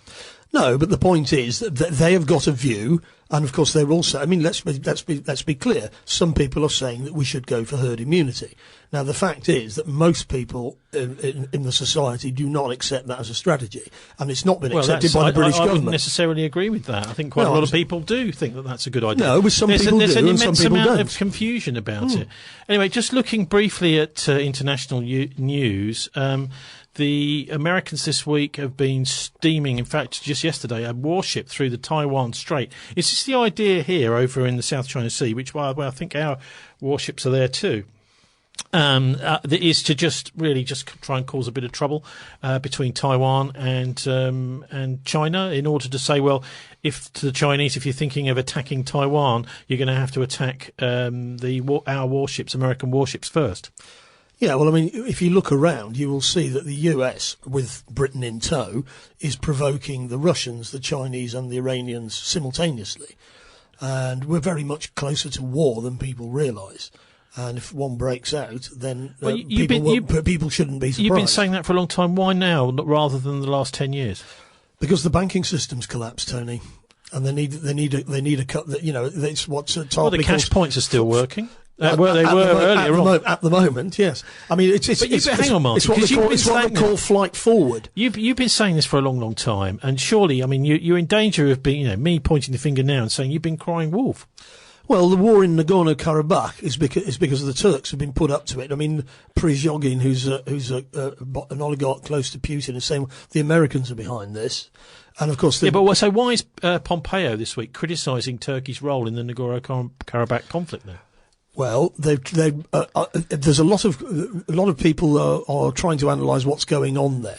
You've got local antagonisms between the two main protagonists. So let's be clear about where this is. It's in between Russia and Iran. So you've got in the South Caucasus. So you've got really a potential war taking place between Russia and Iran. Russia and Iran are potential allies. In fact, to a large extent, they are allies. Yep. So the idea of actually starting a war right in between those two countries is likely to divide them, isn't it? Well, what it does is it creates problems for the Russians. Now, the Russians managed for the Iranians. Yes. With one of their major allies, yes, there's a war between them and them. And they are, and don't forget that Azerbaijan is in alliance with Israel, and of course because they have got a border with Iran. Israeli Air Force planes based in Azerbaijan will be able to attack Iran very easily if they decide to go to war with Iran. And that's another aspect of this that hasn't really been understood. And of course, in the Mediterranean, the Turks and the Greeks are facing off. But what's happened? One positive thing this week is that the Russians were able to get both the Azeris and the Armenians to Moscow and agreed a ceasefire. But then that ceasefire broke down almost immediately. The current government in Yerevan, which is in Armenia, are much less pro-Russian than the previous government. They've been colour revolutioned, and the guy who's in charge now is more pro-Western. So we've also got the conflict in the Ukraine, in the Donbass, in eastern Ukraine, right on Russia's border. We've also got all the tensions in North Korea. This is just another one. In Belarus, and this is another one to add to those. Yes, isn't it? and then we've got the South China Sea, the Taiwan Strait. We've got, Iran in the Gulf. Lebanon too. Lebanon too. Yes, they're under sanctions because the West is trying to drive Hezbollah from out of the government there, and they seem to be going for broke on every level. Is the idea here that we get a lot of minor conflicts going, spark maybe one or two of them, and we'll get a major conflict? Yeah, well, William Engdahl's got a very good piece this week in New East. He is the man. New Eastern. He is the man. Let it be said. He is the man. What we've got here is the simultaneous. Basically, they're trying to destabilise Russia, China, and Iran. They are the main enemies as far as the Western Zionist Western alliance are concerned. And Iran's suffering terribly from COVID. They're into the third wave there now. Lots of people are dying. They've got sanctions on all of their banks. 18 private sector banks have been sanctioned. They're finding it very difficult to get hold of emergency medical supplies.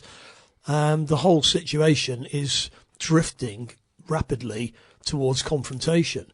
And of course, any mistake could easily lead to. The Russian and US soldiers are basically, running into each other in northern Syria all the time. Okay, so let's just have a look at William Engdahl for a minute. Am I right in thinking he's kind of half German, half Russian? No, he's half German and half American. Oh, but he speaks Russian, doesn't he? Fluent Russian. Yeah, people need to read his stuff and make their own mind. I'll put a link up on our show page at thisweek.org.uk. It's the New Eastern Outlook journal that he's on, and if you look there for author William-Engdahl, Engdahl,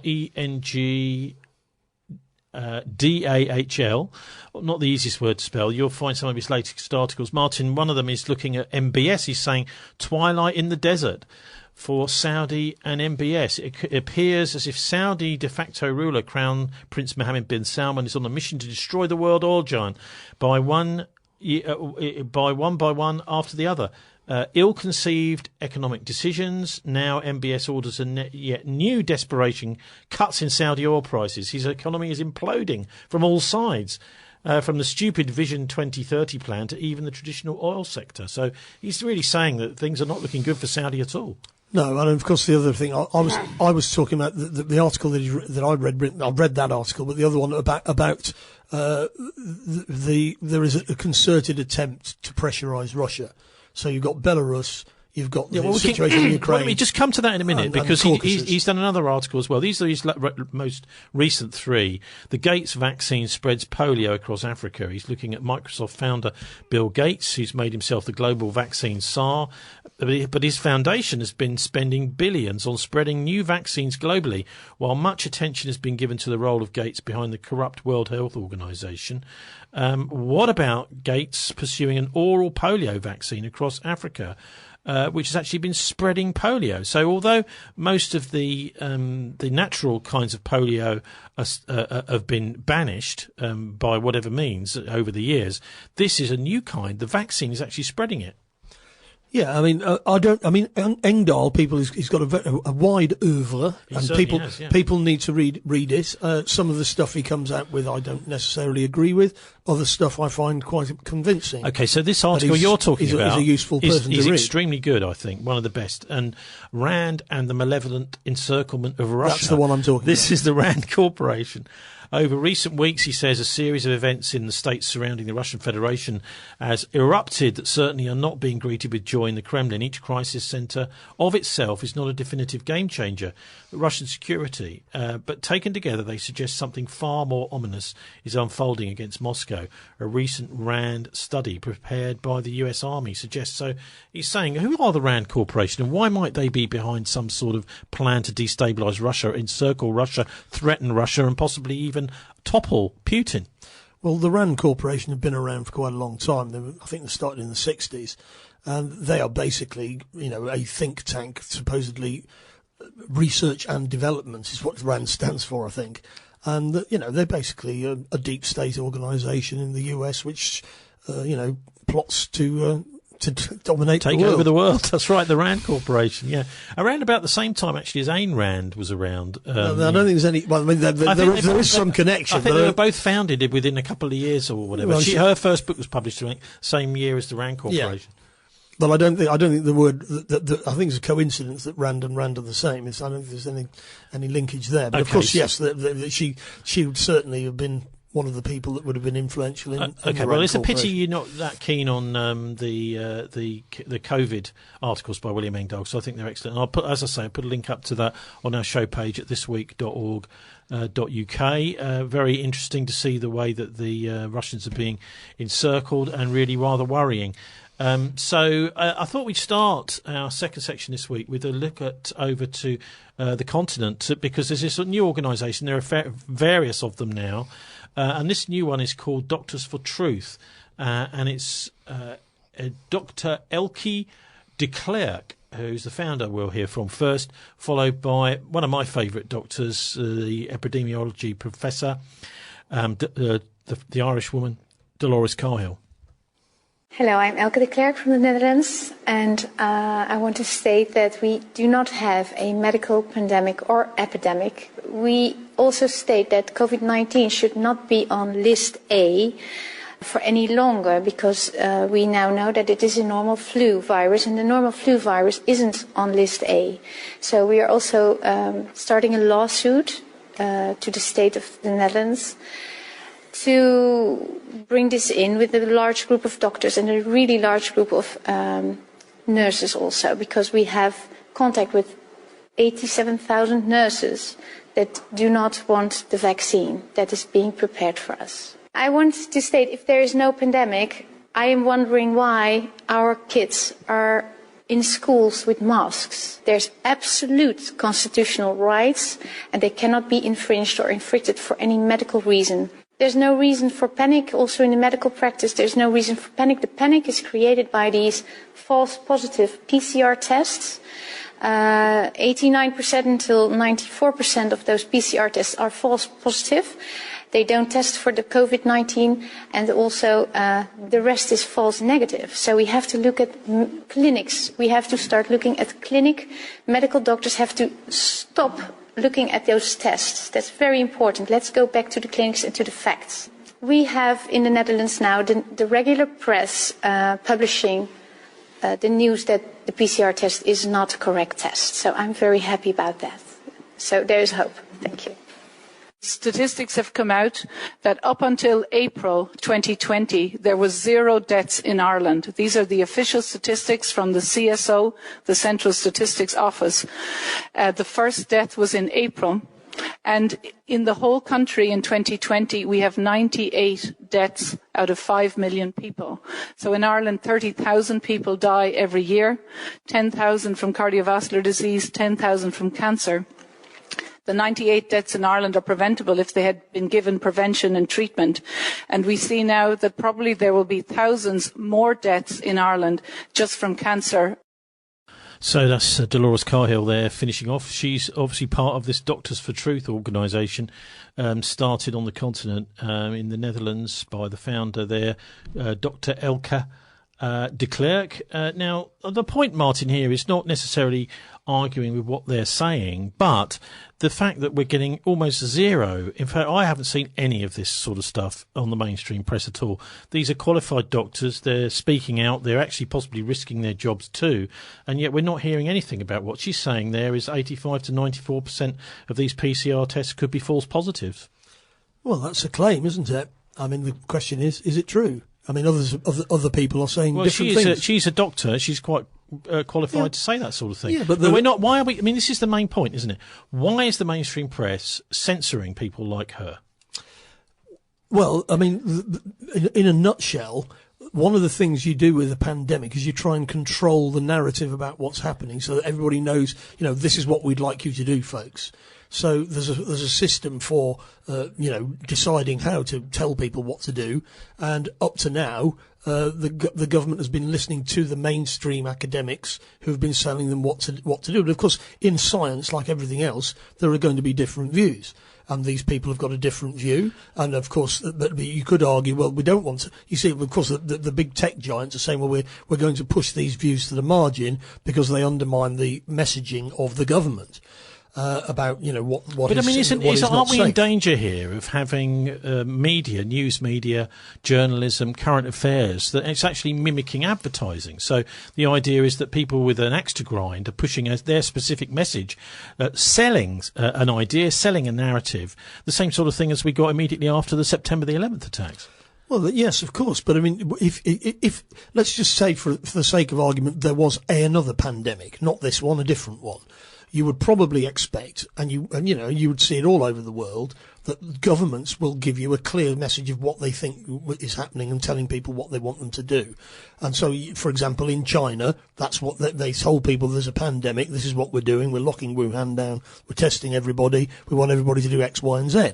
And, they don't want other people coming in and X, Y, and Z can be all sorts of infringements of civil liberties. That's the point. Anyway, look, let's have a listen now to someone who's not a doctor, but she is someone I trust. Her name is Catherine Gunn, and she was the star of the film at the beginning of this year, Official Secrets, and she was also the whistleblower back in 2003 that blew the whistle on the Iraq War and was largely responsible for making it an illegal war, because by blowing the whistle, she got some information from the United States in her job down the road in Cheltenham, where they were trying to fix the Security Council vote at the UN, and by getting that information out, that Security Council vote was not fixed, but she had to wait several weeks, either nail-biting weeks, for the I believe it was the Observer to publish it, and since the Observer did publish it, that publication has gone right downhill. But anyway, I thought it'd be interesting to ask Catherine what she made of Dr. Yeadon, his claims. That's the guy from from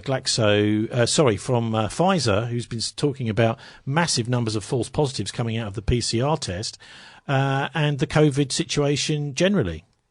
They cancelled schools here, just like they did in the UK, and everybody went home and everybody locked up. And, everybody believed at the time, okay, we're just going to do this for a couple of weeks. My daughter here Catherine was under the impression that school would go back in a couple of weeks.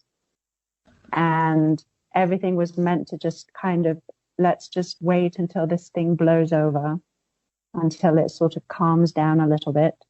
And they've just dragged it out and on and on and on, despite the fact that all the data is showing now that we peaked in middle of March.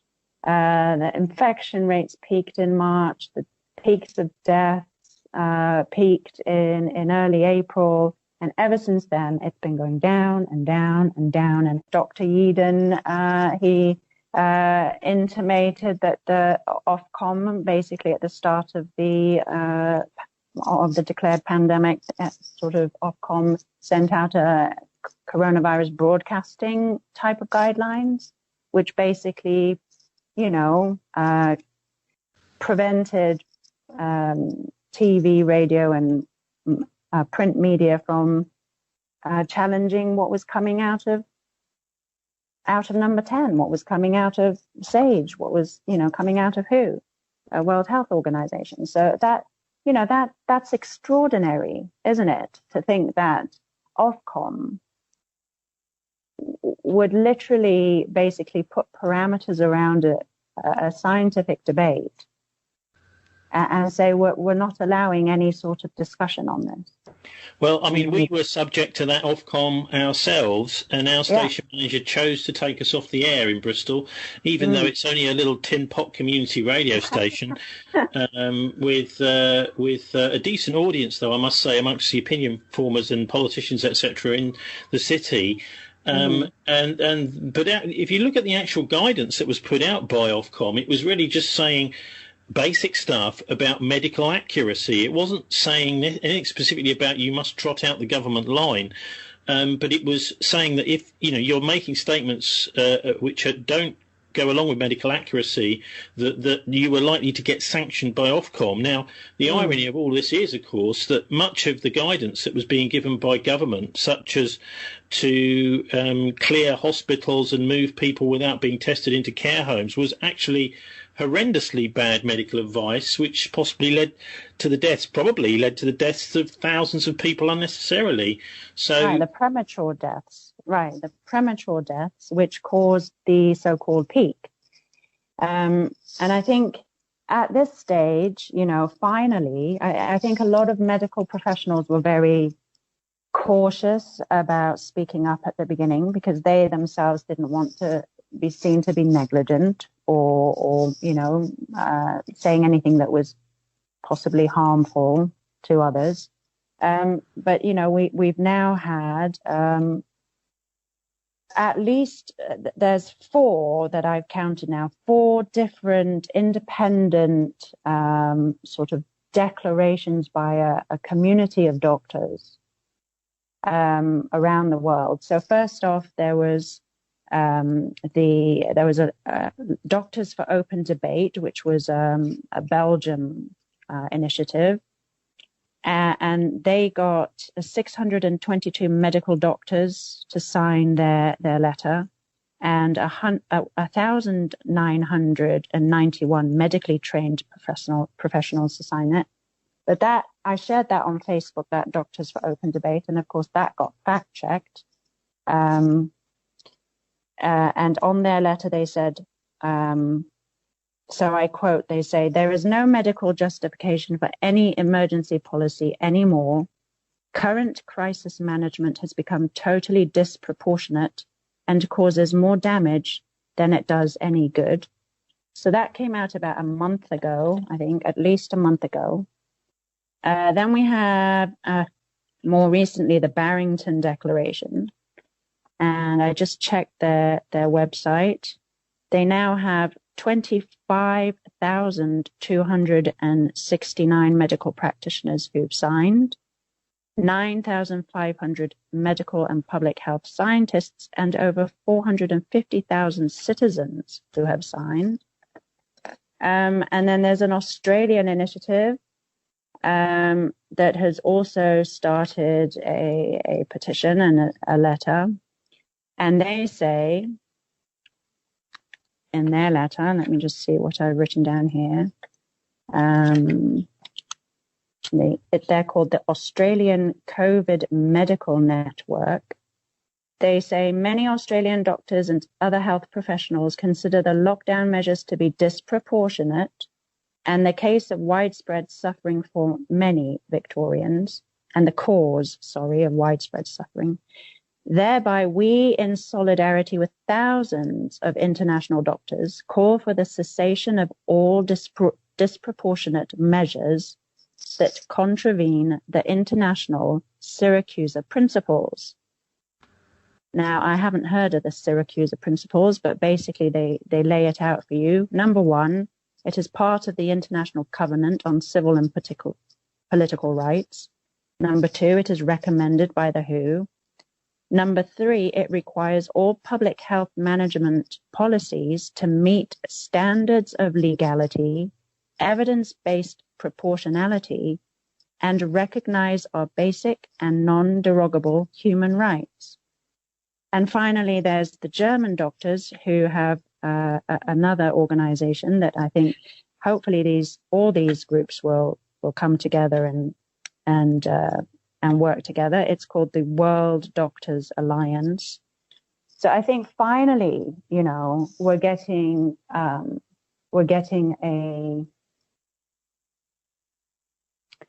measure of how much opposition there is now to what government scientists and government public health figures are saying. Well, it's interesting. She uses the term government scientists, government public health officials. That's the former GCHQ whistleblower, bless her, who was very instrumental in making the Iraq war illegal by blowing the whistle about the American attempts to fix the vote at the UN Security Council back in 2003. She's saying there, Martin, that there are all sorts of organisations now coming together to oppose this. But in the gist of what she's saying is that although we're seeing these government figures, these are the people that have been trotted out on television, actually there's all sorts of other interests behind them, not least of which at the World Health Organization is the Gates Foundation. And as governments around the world have found it difficult to fund things, these private interests have really taken over. Well, I hear what they've got to say, and if there's enough of a groundswell amongst medical practitioners, then they will win the argument, won't they? But of course, there are other medical practitioners, as we know, many of them employed by governments, who don't agree with the analysis that we've just been hearing.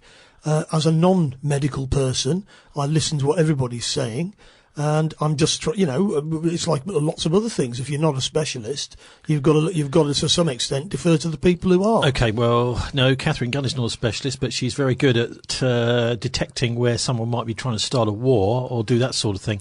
And she's a fluent Mandarin speaker. In fact, I think that's what she was doing mainly at GCHQ.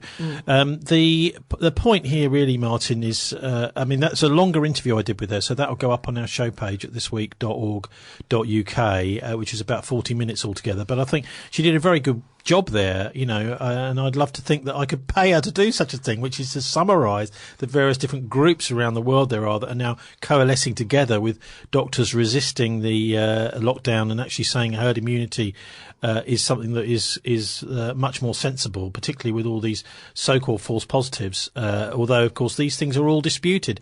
They're all up for grabs. One thing that isn't up for grabs is that there's loads and loads and loads of money going into vaccines. Are you looking forward to the vaccine, Martin?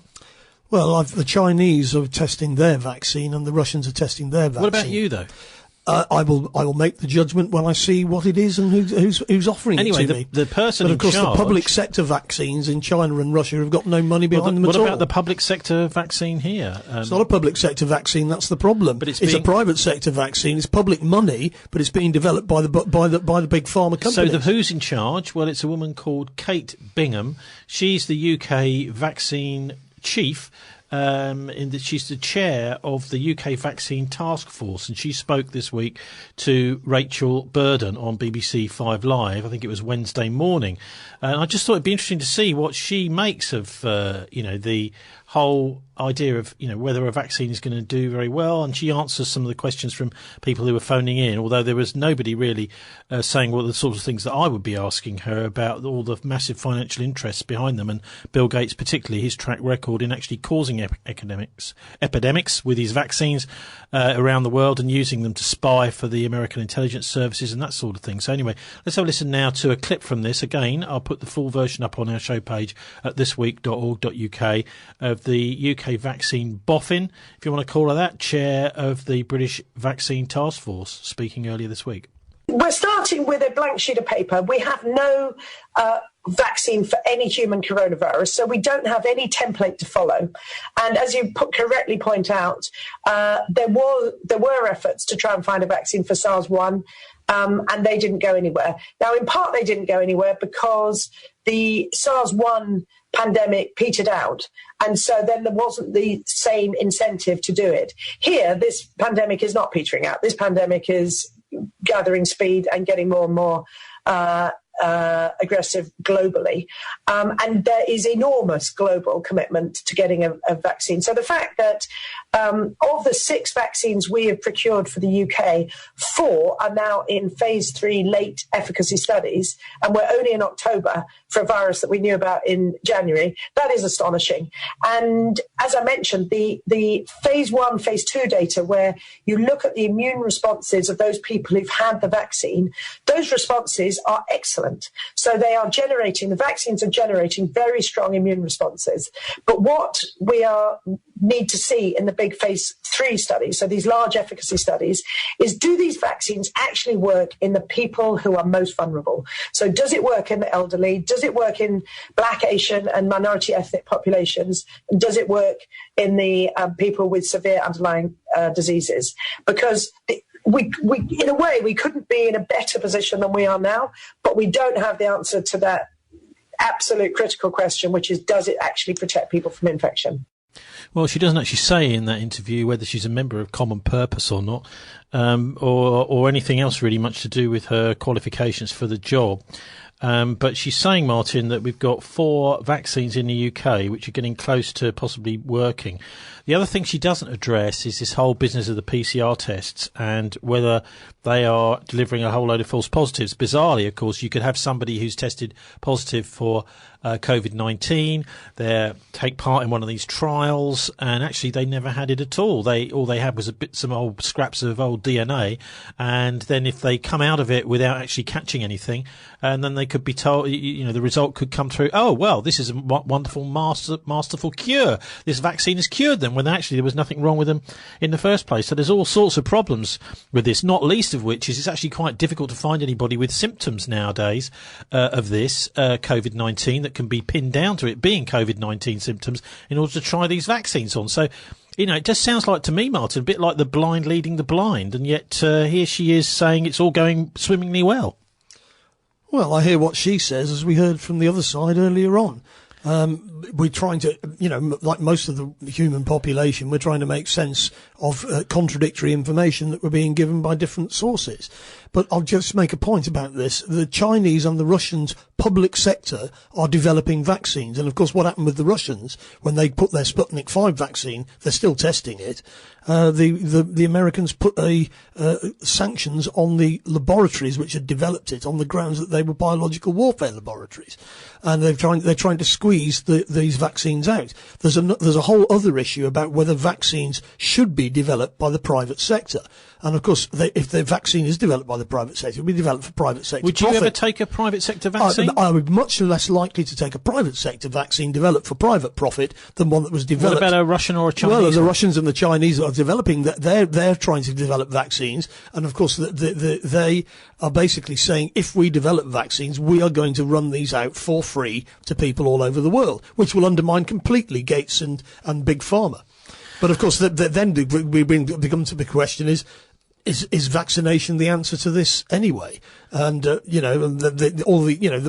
more questions you ask, the more questions there are to ask. Okay, well, if this is all a massive scamdemic crime, who better to ask about it than the former presenter of the BBC's Crime Watch programme, Sue Cook, and Anna Brees, who's also herself an ex-BBC journalist and worked also for ITV, interviewed her earlier this week. And I just thought it was fascinating to hear Sue Cook, who, of course, is not on the BBC anymore, her take on the pandemic.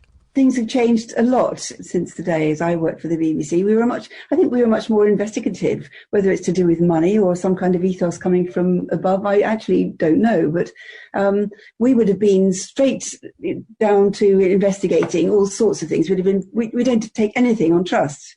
You wonder why these PCR tests are, so many people are saying they're flawed. You'd look at them, you'd look at the way they're run, you'd look at the way they're funded. You'd be a bit shocked to find that they're not NHS tests at all. It's privatised. So who is Serco? What's in it? Who makes up Serco, this company that runs the tests? Why are they flawed? Who is saying they're flawed? And in what way are they flawed? And how might that skew the results?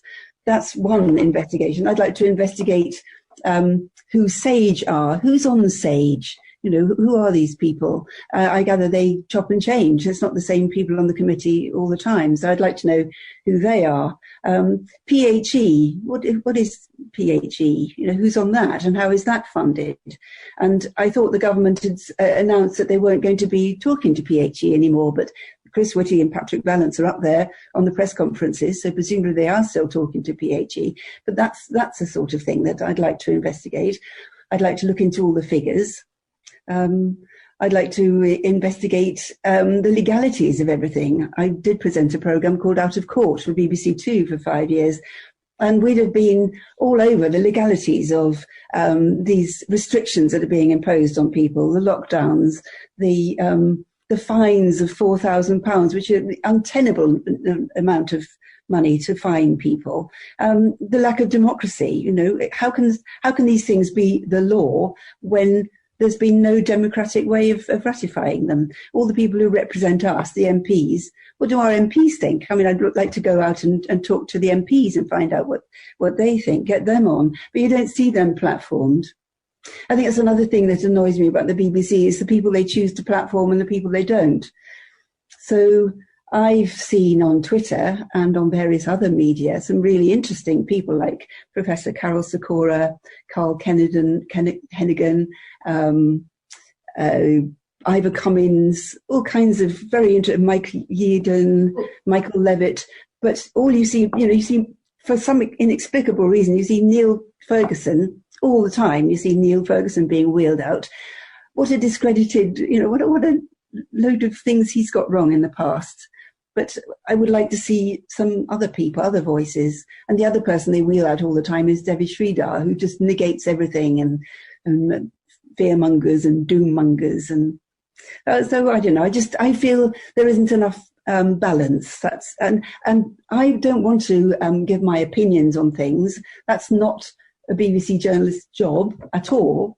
The job is to give everything a fair hearing and let people make their own minds up with using the facts in front of them.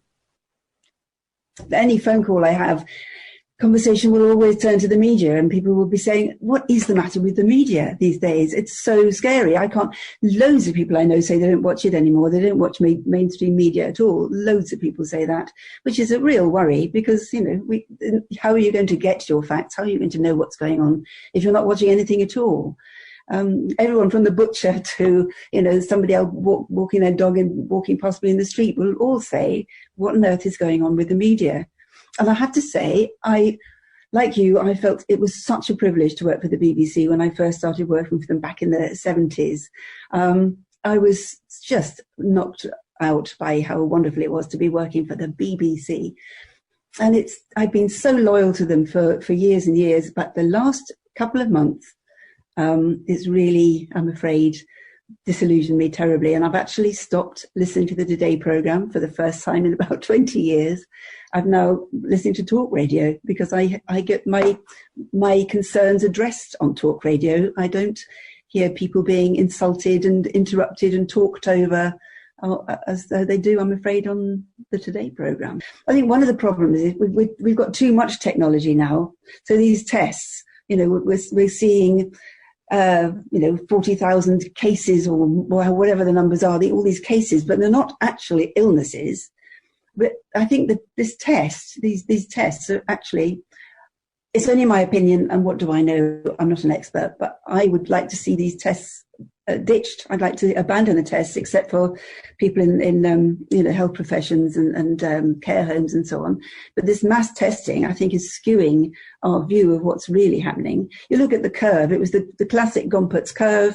It peaked back in March, April. It's now crawling along the floor. And these tests, these results are just completely at odds with the actual realities of the hospitalizations and the deaths. And surely those are the figures that should count. I'd be very wary of trusting everything I see on social media. I think the only advice you can have is question everything, look at everything, find out as much as you can from all sorts of different platforms, and just try and use your common sense and see which rings true and which doesn't. Don't take anything on trust without backing it up from another source. Well, I don't think the church has covered itself in glory in all this. I mean, where have they been? They haven't come out and said anything. Whether that's because they haven't been asked by the mainstream media to make any comments, I don't know. But I think the churches being closed is tragic. I mean, not many people go to church these days, I don't think, anyway. So I don't think social distancing in a church would be that problematic. So to shut the churches, I think, has been dreadful. There are lots of scandals I'd like to see more about, like the maternity wards and people, pregnant women not allowed to bring their partner to scans. And I think there are, in some places, many places, the partner either isn't allowed in the labour ward at all or is only allowed for 3 hours. I mean, how ridiculous is and difficult is that, and heartbreaking. I just think there is just so many scandals I'd like to see investigated. I'd like to see a proper investigation into the vaccination thing, because everybody's putting everything on vaccination and track and trace to be our exit from all this nightmare. But I don't think either of them are going to be the answer. The answer is, in my view, herd immunity. But I'd like to know about the vaccinations. Who are the companies who are putting this vaccination together? Who's got shares in them? Will they be mandatory when they finally get one? And if they're not mandatory, maybe there'll be something else like a mandatory certificate. If you're going to have the freedom to get around, freedom of movement, maybe you'll have to have some kind of certificate that proves you've been vaccinated.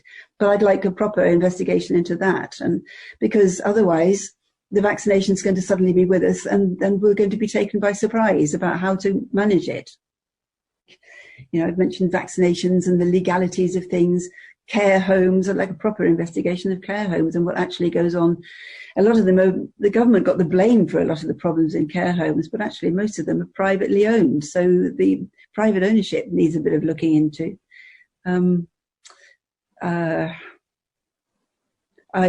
Things like a lot of things that people are suffering with now, like not being able to, if you've got a friend or a relative who's in hospital, ill, possibly dying, you're not allowed to visit. I think I'd just break the door down if it was me. But I know of a couple of cases where people are in hospital now, and in one case, their daughter, and another case, the wife isn't allowed to go and see them. I've got another friend whose mother's in a care home, and she hasn't seen her for months. She does little sort of, she's taught her mother how to use an iPad, and so she can, but to have not seen your mother, your elderly mother, for about 2 months, I think is really terrible. My mother's 101, and I just decided I'm going to visit her no matter what. If I get stopped by the police, I don't care. You know, who knows how much time she has left, and I'm not going to have her sitting at home on her own without anybody to visit. It's just not humane. Well, it's a bit of an old school BBC fest here tonight. That's Anna Breeze, who's you didn't really hear her, but she was doing the interview of the former Crime Watch presenter Sue Cook. Martin, do you ever get people? I mean, it's obvious that people are going to come up to Sue Cook because they know who she is, saying what's happening to the media. Yeah, well, I mean, the media, as you know, mainstream media is controlled. Most of it is corporate, and the bit that isn't corporate is run by the government, and therefore we've got an agenda. And then social media is a free-for-all. And, you know, you can get any opinion you want on social media. You just decide what opinion you want and you can go and find it. It's very hard for people to make sense of what's going on in a crisis like this because there's so many different ways of looking at it, different kinds of information. And, you know, I presume people listen to this show because they want to get some kind of steer on what sort of things are important. Well, I mean, we've really become is a kind of anti-censorship show. I mean, I'm looking around for credible voices, interesting people that, you know, who have got something to say that are not being heard. And also, of course, I like to do both sides, and we're going to do that right now. We're going to have a quick look at the US elections. Martin, who's going to win? I think it's probably likely that neither side will have an outright victory, and it's all going to end up in the courts. You mean like it should have done with the hanging chads back with George Bush? Well, that was... I mean, basically, don't forget that there's a basic flaw in the US system, which is because of the Electoral College, it's quite possible for somebody to win with less votes. So there are no flaws here? Oh, there's flaws here as well. I mean, but there's flaws in the US system. In as I say, is that the people. Is the US president? That's a basic flaw before you even get to the US all the other cheating and skullduggery that goes on. Is the US president basically like a modern day version of a Roman emperor? Yeah, well, I mean, if you think about it, it's not surprising because the US Constitution was based on the Roman Constitution. The people who drew it up in the 1770s, 1780s modelled it on the Roman Empire's Constitution. But just like Rome, I mean, the idea is to create an illusion of democracy. Yes, that's right. I mean, Rome was officially, I mean, obviously slaves didn't vote, but the official Roman citizens did vote, but they voted in a very controlled way so that only oligarchs could win. And there was still a class struggle went on inside the Roman Republic, which ultimately led to the empire. And the US Constitution is designed to be an oligarch-friendly constitution. Are there parallels? That way. I wonder if there's parallels today in the United States with the fall of Rome. Well, of course. I mean, this is the comparison that, as I say, it's not really that surprising. I mean, when people see all the sort of Masonic symbolism in Rome, in the US, where, you know, in banknotes and so on, that's not surprising, because the people who set up the US, the revolutionaries so-called, they were Freemasons and they were fascinated by the Roman Empire. So they created a system which they perceived to be similar to the Roman Empire system. We'll be hearing a little bit about Giuseppe Mazzini, who was the mate of Albert Pike, who was the Grand Master of... he was Scottish Rite Freemasonry back during the time of the American Civil War. A little bit later, but for now, let's have the Muppet on the left. Trump first, I think. And we just won, you know this, we just won $7.5 billion from the World Trade Organization. Just won. And from the World Health Organization, I took us out. They said, why'd you do that? I said, number one, they were wrong on everything, although they corrected themselves today and they said I was right, or the lockdowns. But I said, number two, why are we paying $500 million a year? And China, which has 1.4 billion people, is paying $39 million a year. Explain that. They couldn't explain it. It was very hard to explain. So I took us out for that and other reasons, okay? So we'll see what happens with that. But these are the deals. I could go over hundreds of different things with you. And just common sense. I mean, common sense, what we do. Think of it. World Health Organization. We have 325 million people.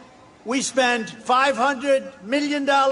China spends $39 million, and China dominates them. I said, doesn't work that way anymore. Doesn't work that way anymore.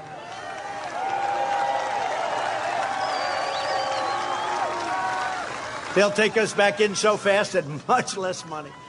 For decades, our politicians spent trillions and trillions of dollars rebuilding foreign nations, fighting foreign wars, and defending foreign borders. But now we are finally protecting our nation, rebuilding our cities, and we are bringing our jobs and our factory and our troops back home to the USA.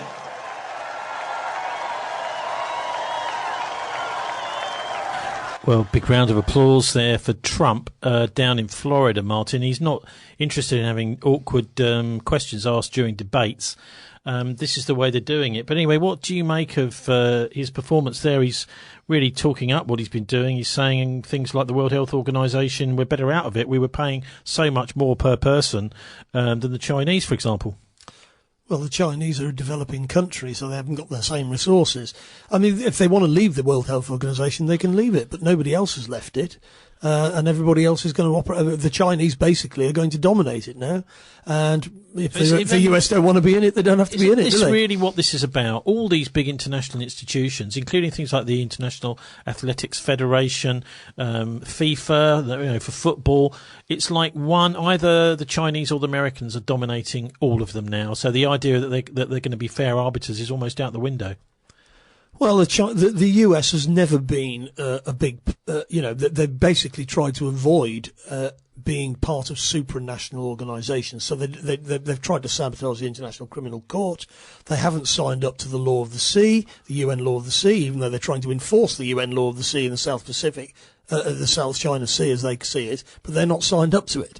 They're not signed up to the World Health Organization now, so they're out of that.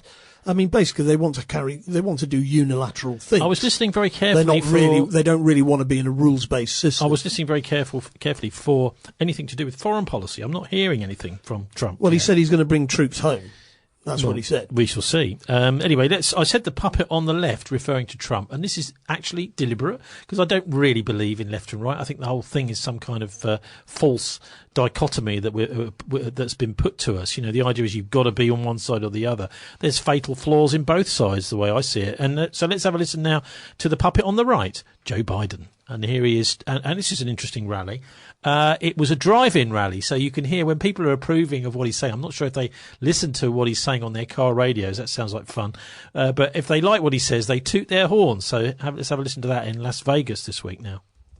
That my plan will create 18.6 million jobs in 4 years. 7 million more jobs than the president's plan. And $1 trillion more in economic growth than the president's plan. Democrats know how to get things done. Here's how my plan works. It's not going to raise a penny in tax for anyone making less than $400,000 a year. Not a penny. And how am I going to pay for all this? I'm going to ask the big corporations and the wealthy to start paying their fair share. You realize that the Fortune 500 companies, 92 of them making billions of dollars, don't pay a single penny in taxes. It's wrong. Donald Trump paying $720 in taxes? Come on. And a few toots there right at the end. But, I mean, it sounds actually like he's got a pretty powerful platform he's standing on there. He's saying, look, anyone earning less than $400,000, you're not going to have to pay anything. But anyone over that, these are the people that he's going to rake the cash in from. Yeah, and he's been pushed into that by the Bernie Sanders candidacy. It sounds all right, but I mean, frankly, Biden is a corporate shill. All this stuff has come out about his son this week and all the rest of it, and dirty dealings in Ukraine. So what's that particularly? I mean, we know all about the Hunter Biden in Ukraine, I hope, don't we? Yes, is it more about that? Or? Well, I mean, what's come out is they've found supposedly Hunter Biden's laptop was left at a place to be fixed, and it's been Giuliani's got hold of it, and on this laptop there's loads of pictures of him taking crack cocaine and having sex with prostitutes, and also, you know, potentially fixing up some kind of deals in the Ukraine. Now, of course, the self-referential narcissism of US politics is that when they're talking about Ukraine, it's all in relation to Biden or Trump doing something which was illegal in the US. What's been going on in Ukraine has been basically a takeover by the oligarchy in the United States in alliance with the oligarchy in the Ukraine itself, and everybody's been lining their pockets at the expense of the general population. No surprises there. I mean, basically, both of these candidates are multimillionaires, billionaires, and they've got loads of money, personal money, and they basically represent very powerful interests of, I mean, you know, the billionaire class, as Sanders was calling them. They run US politics. They run both sides of the aisle. We seem to be heading towards a sort of Arab Spring in the Western world, in the Anglo-Zionist Empire, Martin. You know, if what you're saying is right, that there would be legal challenges to the presidential election, if we're going to have a great reset, economic collapse and that sort of thing. It all sounds very, very chaotic. And, of course, we know, going back to Albert Pike, this is the motto of the Scottish Rite Freemasons, order from chaos. So what they like to do is create chaos, and then they will bring the order out of it, rather like Naomi Klein and her whole idea of the shock doctrine. Yes. So anyway, basically. Okay, so let's go and have a listen. This is a main feature of tonight, which is our look at Serco, and I've got to take my hat off to Lance Murdoch, who is MCLL, he calls himself, and here he is speaking, and I was really blown away by this, last Saturday down in Bournemouth, at part of something called the Stand-Up protest outside Bournemouth Town Hall, and apparently he's going to be back there 2 p.m, tomorrow, doing another one, similar one. And I just think he's done an incredible job here, not only in speaking out, because, you know, he's limiting his potential career by doing this, but also by really taking out and taking down the role of Serco, particularly during this pandemic. But also, you know, we've been following them for many years on here, Martin, haven't we? This outsourcing company, which is like a giant octopus, basically taking over all sorts of roles that government used to do, but doing it for private profit. I mean, this is is, this is a conservative. When I say conservative, it's a Tory project, really, because it also has Conservatives running it. So let's have a listen to that now. Then we'll hear some of his music, and then we'll hear from Lance, an extended interview with Lance about what he thinks is really going on. The infrastructure of our entire test and trace system, the enforcement, is run by a company called Serco. Has anybody heard of Serco? Yeah. The Serpent Company.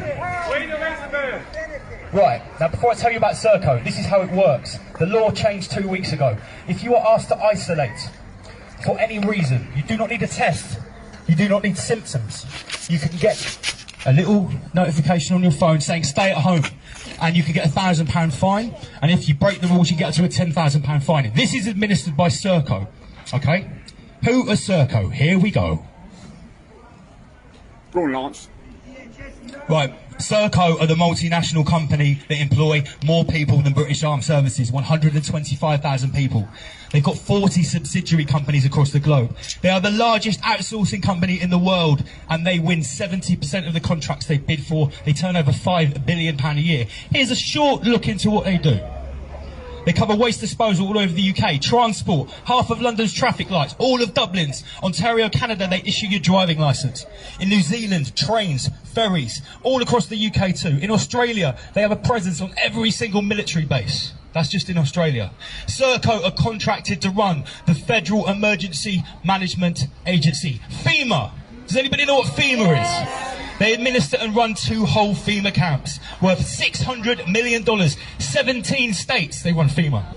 Immigration detention centres across the UK, Australia and New Zealand. Air traffic control across the whole world. Public transport in the West and in the Middle East is dominated by Serco. That means the ANPR cameras. That means the facial recognition cameras. They run, own and maintain all of that infrastructure. They are contracted for the DWP call centres. They're the largest operator of private prisons in the UK. Who knew that it's not just the US that has private for-profit prisons? They're in the UK too, and they're run by, guess who? Serco, the Serpent Company. They run every single state school in Bradford between 2001 and 2011. In that decade, kid me not, was that not the decade when the grooming, industrialised raping of young girls was most prevalent in the North East? They ran all of the schools in Bradford.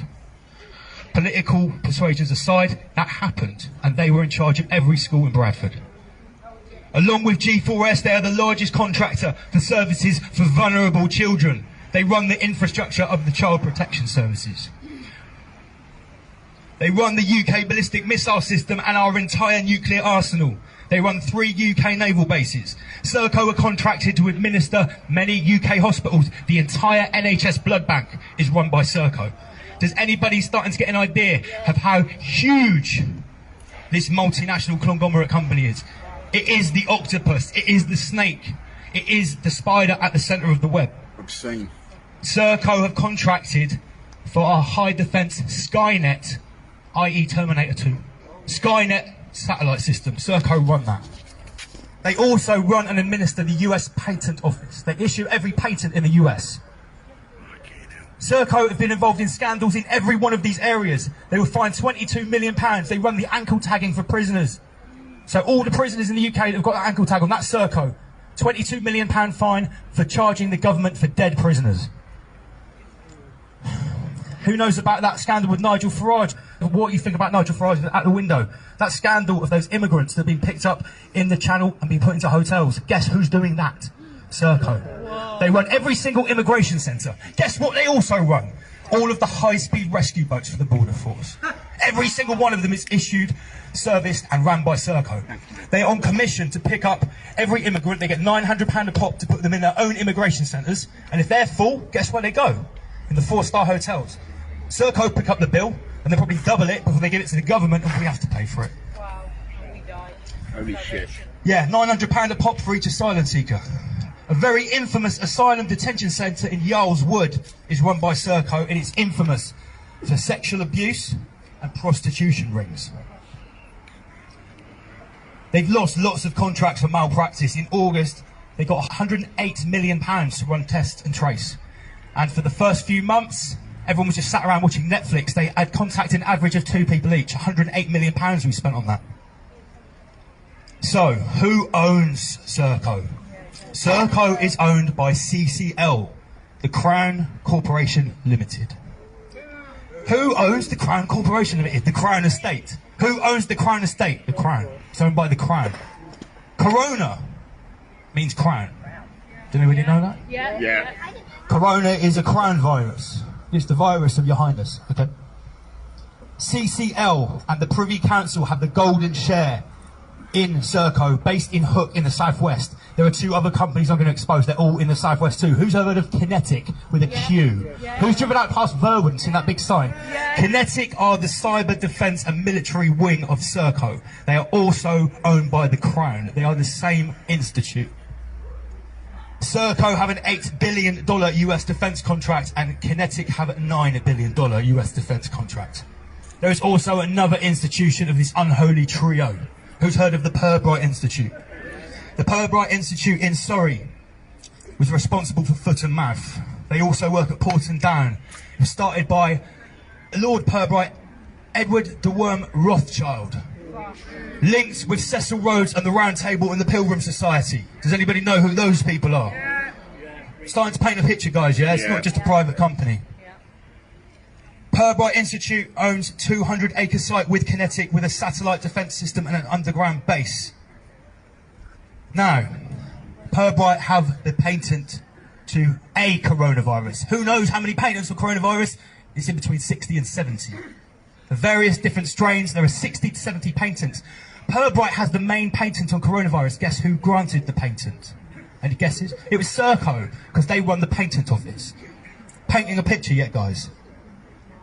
Lord Pirbright Rothschild, who started the Pirbright Institute, was a spiritual mentor of Cecil Rhodes, Alfred Milner, the Pilgrim Society, DERA, which is the Defence Evaluation and Research. This is the military-industrial complex. We're talking about the military-industrial complex. They're the progenitors of MI5, MI6 and GCHQ. It all came from the Pilgrim Society and this group of institutions. Right, they also funded eugenics.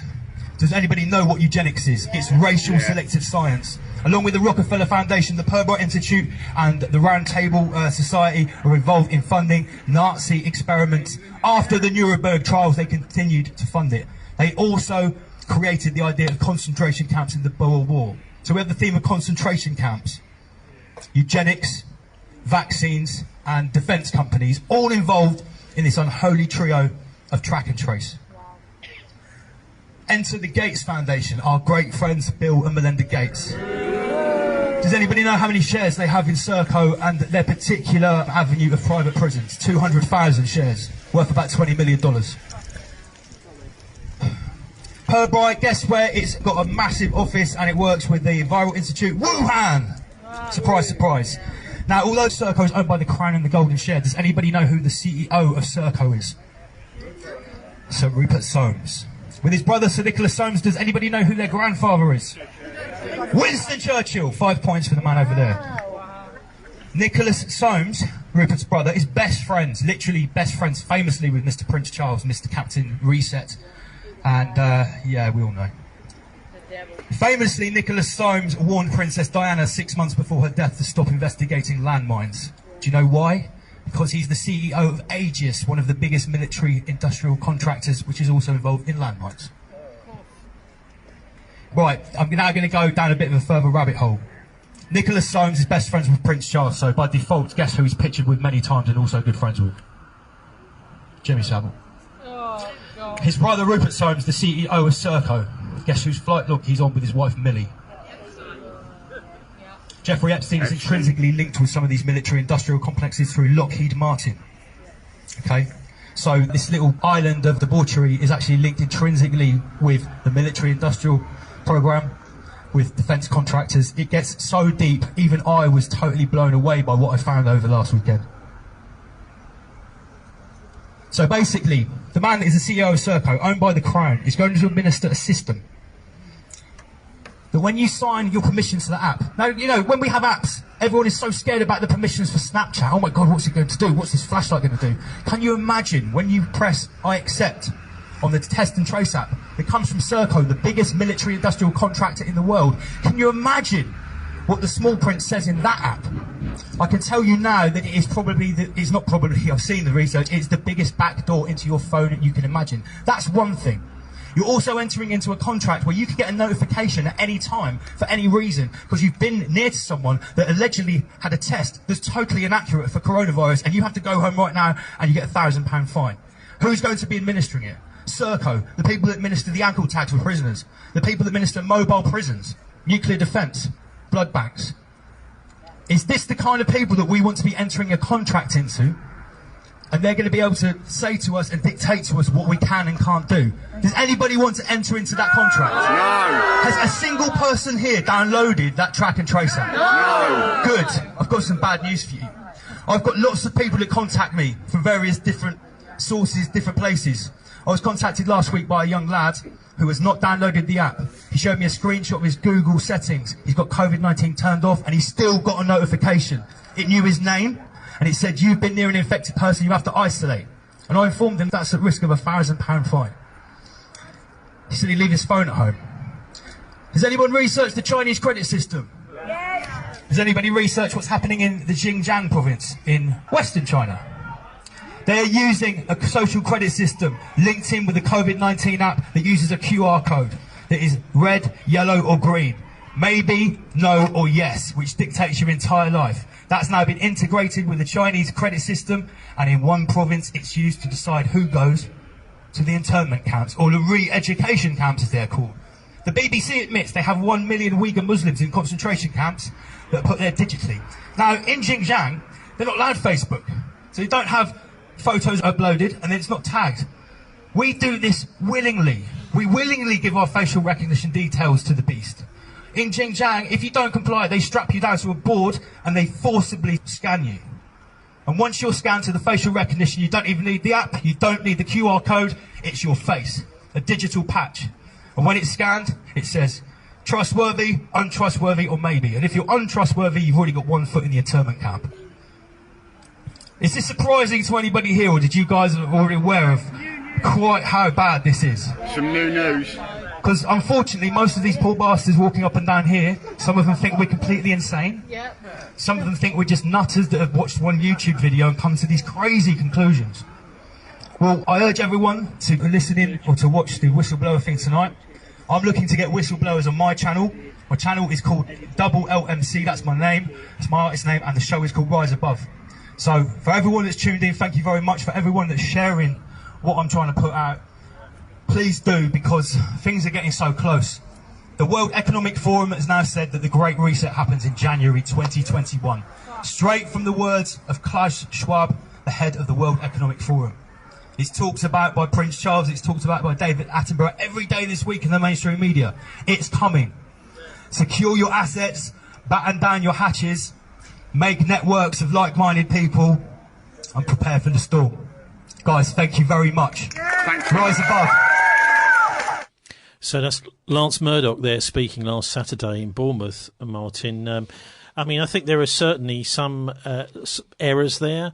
But, I mean, even if 1/4 of what he's saying there is true, it's pretty concerning about Serco effectively privatisation of the whole government and particularly military-industrial complex, both in here and the United States. Well, it's interesting to hear what he had to say. I mean, I think possibly that a lot of it needs to be properly checked. I mean, he's made various pretty strong assertions there, and you know, people need to make sure that they're just not, you know, that there are genuine research that he's done.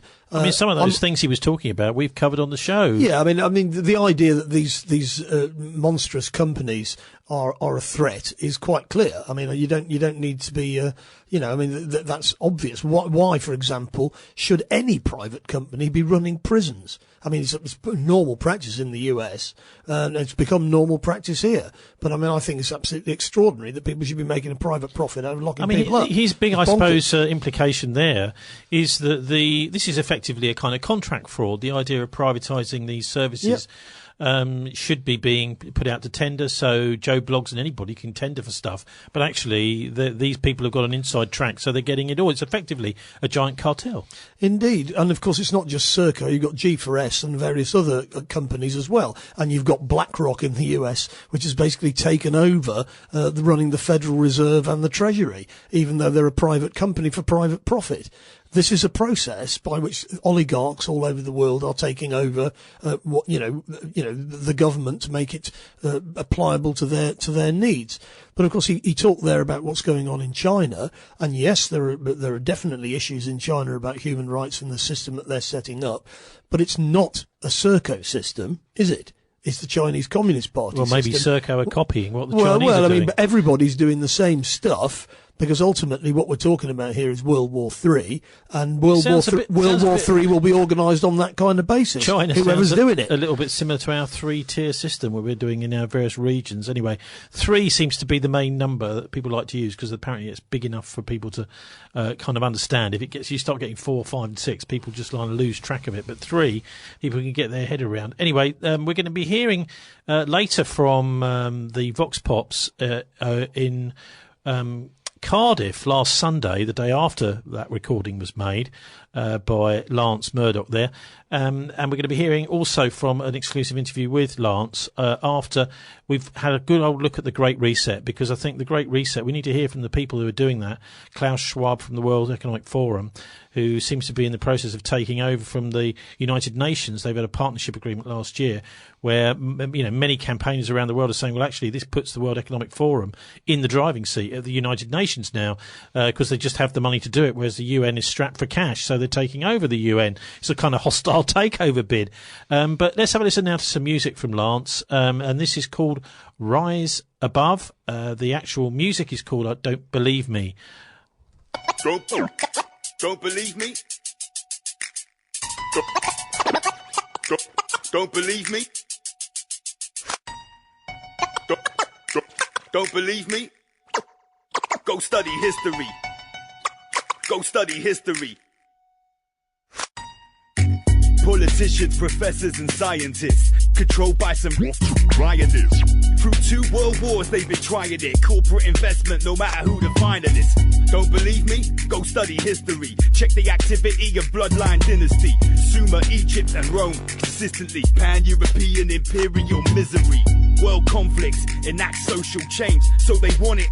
But we must abstain, acquiesce, and you're in for a world of pain. A workhouse where you dream of a minimum wage. That's the plan, but it's closer than you think. We'd be there now if it wasn't for the cosmic shift. They're panicking, the game is up. It's all illusion, the only truth is love.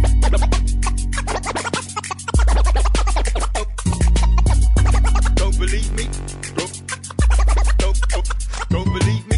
This goes deep cause they rewrote the history books. You can't quote how the real history looks. Empires fried from the lands they took. We're in the same boat, it's kept afloat by crooks. Been the same way for more than 1,000 years. There's no love here, all you're allowed is fear. Break through the clouds so the sky is clear. Satanic whispers hidden in the sounds of prayers. Dark suits, cold hearts, no empathy. Fill positions of power in our embassy. Stone circles and burning effigies. Chanting mantras to bring forth energies. Secret meetings that map out our destinies. Hooded figures, manifest entities. Pollute our minds so we got no memory. For centuries helplessly trapped by the treachery.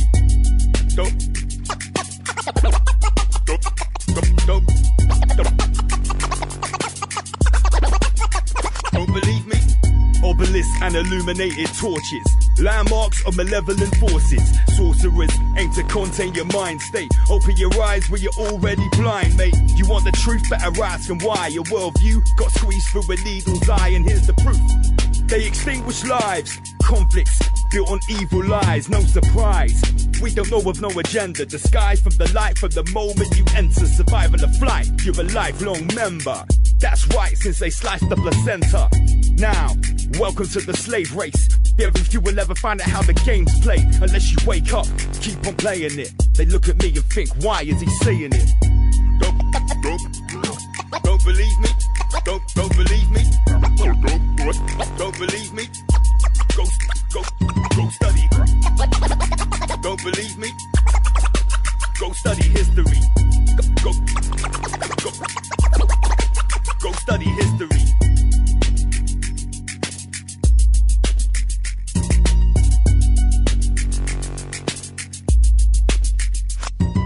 Well, that's MC LL, aka Lance Murdoch, Martin. Interesting little tune, still playing out. Nice I mean, certainly he's saying here that, in a way, he's sort of doing what we were doing there, comparing Donald Trump to the Roman Empire. He's saying actually there's quite a lot of control of history. I mean, George Orwell said something very, very similar, didn't he, about, that he who controls the past controls the present, and who controls the present controls the future. Well, that's true. And, people are, there's widespread distrust of authority and of corporations and the governments that they control. But like everything else, the more you look at things, the more complex they are. I mean, he's talking about his Bournemouth talk he did. We heard there about Serco. He finishes off really by pointing people towards this whole thing of the Great Reset. Now, I suppose it would be obvious for the banksters, the global elite, to engineer, if they're going to engineer a crisis, rather like something that happened in 1929, the financial crash of Wall Street. I mean, is it possible to engineer something like that, or these things just happen and run out of control? Well, they would happen and run out of control anyway, because that's the nature of the beast. I mean, capitalism is a scramble for profit, and therefore it's not a very, it's basically an anarchic setup. But of course, there is also manipulation. And, if we look at what's happened the strategy of tension in Western Europe in the 70s and the 80s, leading up to 9/11, which then allowed, of course, the dot-com bubble had burst at that point.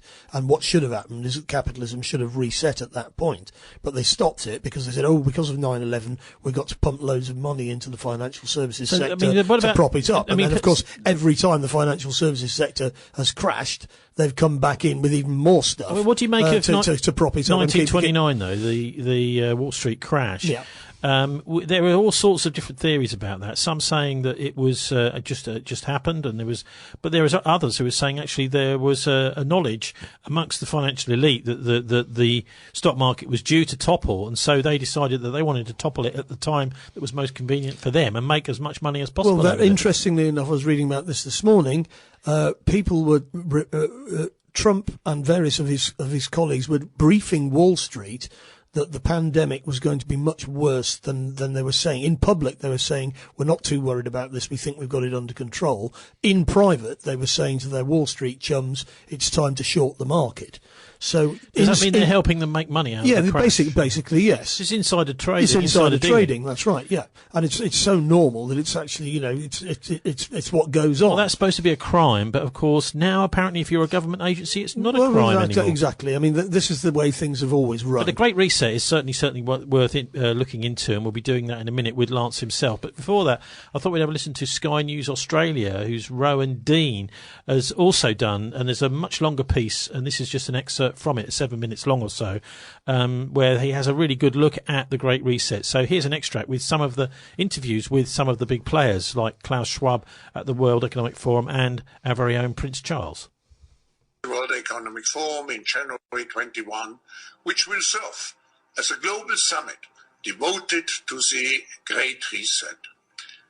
This summit will bring the decision makers physically to Davos, but it will be interconnected with the virtual Twin Summit, driven by the young generation, our global shapers. They will integrate over 400 hubs into the dialogue of Davos and ensure that the Global Reset Initiative is really forward-looking and takes into account the voices of all who are left behind. Now, put aside for the moment that bloke looks like he's auditioning for the head of Smersh in the next James Bond movie. He is, in fact, Klaus Schwab, the founder and head of the World Economic Forum. He is a total whack job, in my opinion, and I'll get into that in a second. He's a big fan of drones, algorithms, and the Chinese Communist Party, and he believes there's a fourth industrial revolution underway that is changing what it means to be human. And he peddles this sicko fantasy that humans and machines will somehow merge in his green utopia. Bonkers, like I said, but this lunatic has some very, very powerful friends determined to push the Great Reset button.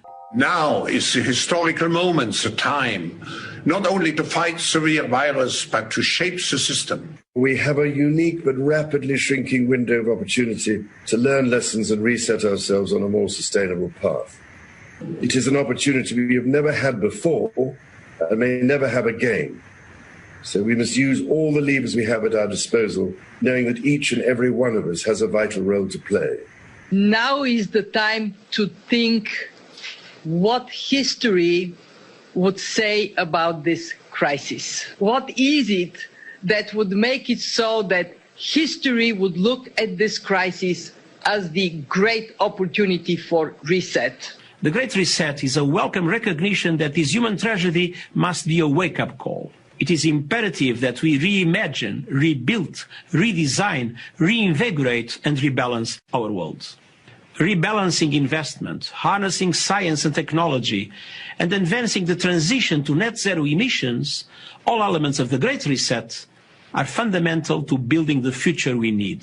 Prince Charles insists all the levers at our disposal must be used to enforce the Great Reset. How on earth that one sentence alone does not disqualify Charles from ever succeeding to the throne is beyond me. He is now not only fully immersed in hardcore left-wing eco-politics, he is advocating some bizarre form of eco-fascism. The Queen must step in and insist he have nothing further to do with this freak show.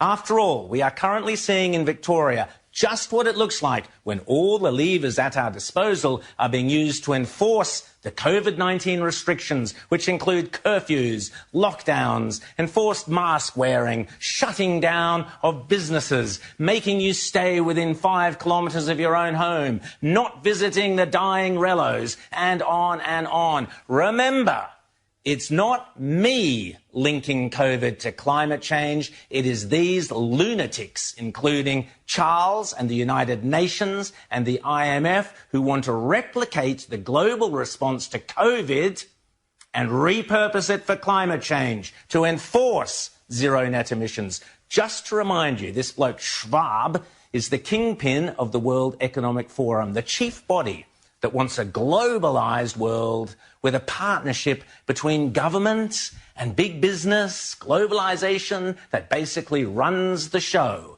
In this week's Spectator magazine, Maurice Newman writes, already Professor Schwab and his colleagues have started mobilising vast networks of left-wing activists.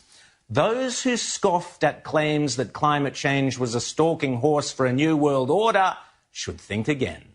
That reality is now in full view. Intense pressure will be applied to parliaments everywhere to pass enabling laws and to abdicate more responsibilities to unelected bureaucrats in global institutions. Crony capitalism is anathema to genuine market economies, and giving more leverage to those who encourage it is fascistic, says Maurice Newman. Schwab has written extensively about humanity being altered by machines, nanotechnology. He's a big fan of drones, artificial intelligence. Weirdly enough, Daniel Andrews recently ditched attempts to detain people on the suspicion that they might be about to disobey COVID regulations, has eerie echoes in Schwab's boasting how technologies can intrude into the hitherto private space of our minds, reading our thoughts and influencing our behaviour. And Schwab predicts, as capabilities in this area improve, the temptation for law enforcement agencies and courts to use techniques to determine the likelihood of criminal activity, assess guilt, or even possibly retrieve memories directly from people's brains will increase. All of this, Schwab says, is redefining what it means to be human. Sounding like a demented character in a Batman comic, Schwab also writes gleefully that sensors, memory switches and circuits can be encoded in human gut bacteria, and that smart dust, arrays of full computers with antennas, can now organise themselves inside the body. Yep, this Marvel Comics whack job runs the world's most prestigious economic forum, and every year our corporate CEOs and business leaders go grovelling to him at Davos, and worse, our government wastes your money sending senior politicians and highly paid public servants to dance to this madman's tune. It's a disgrace. Oh, and did I mention he's a huge fan of China as the leader of his brave new world.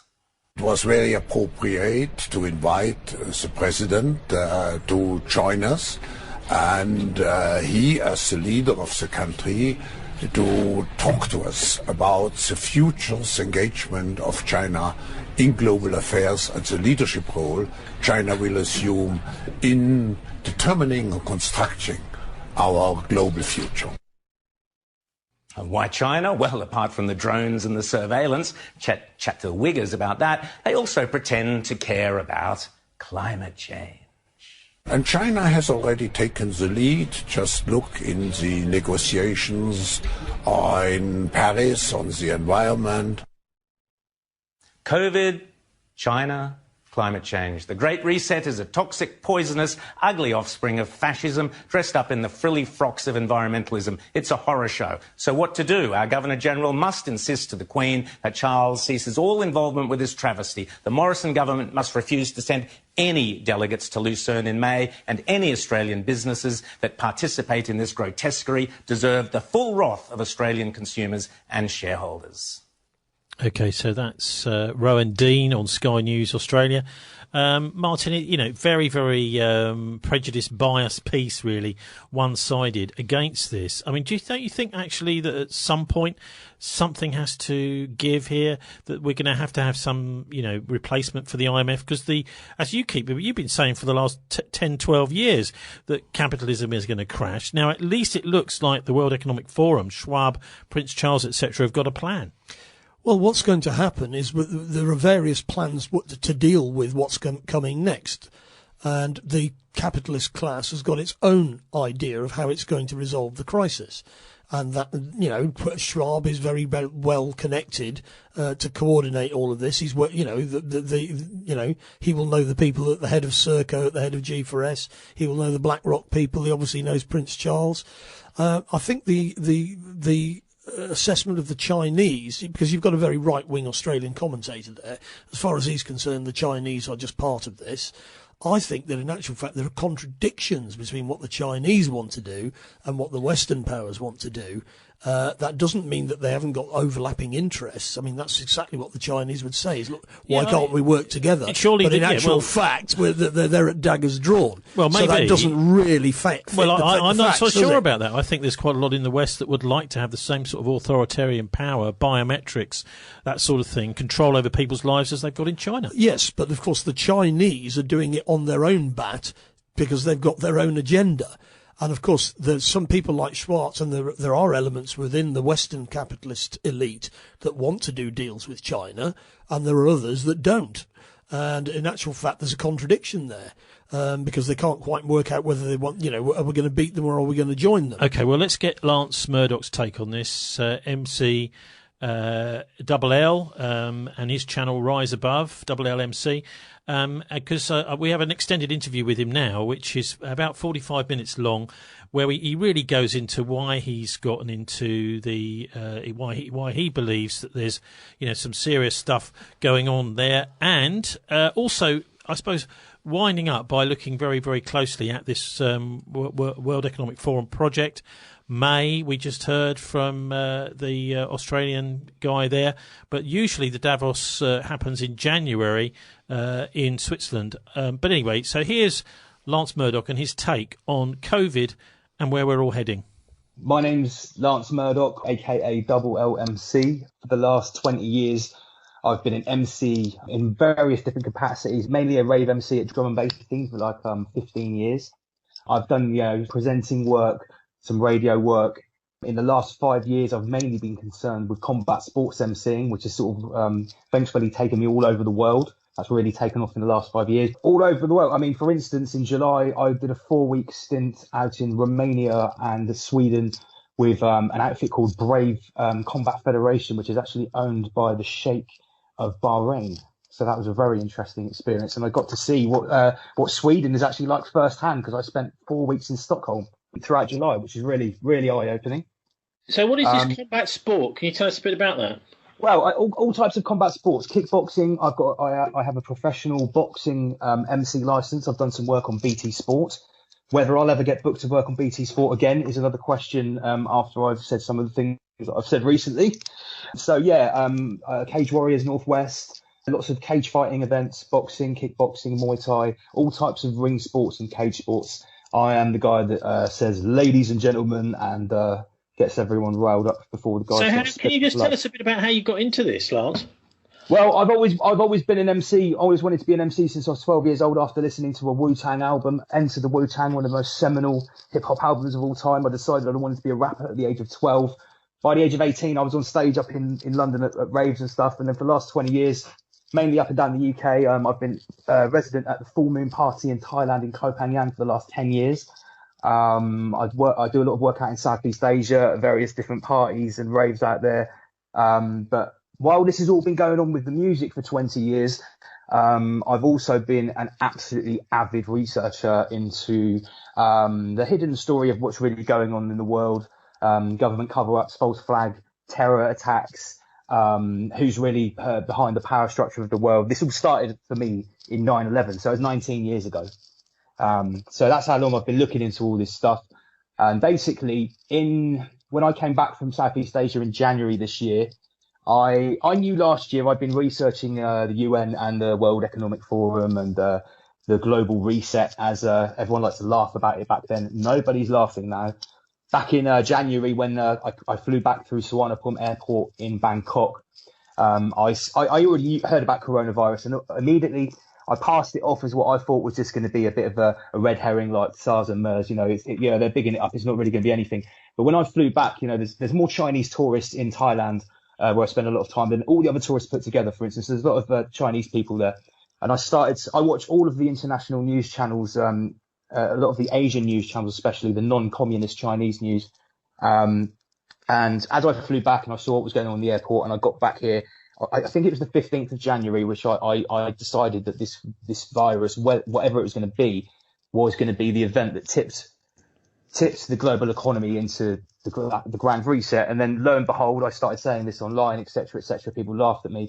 The lockdown happened. My entire calendar for the year, I have 40 shows lined up all over the UK, both music and combat sports, MMA, boxing, big festivals. Now, obviously, that all got wiped. So I had a lot of time. And the thing is, I hadn't really posted about this stuff for a couple of years because I didn't want to affect my career. I've been on BT Sport. I've been on ITV.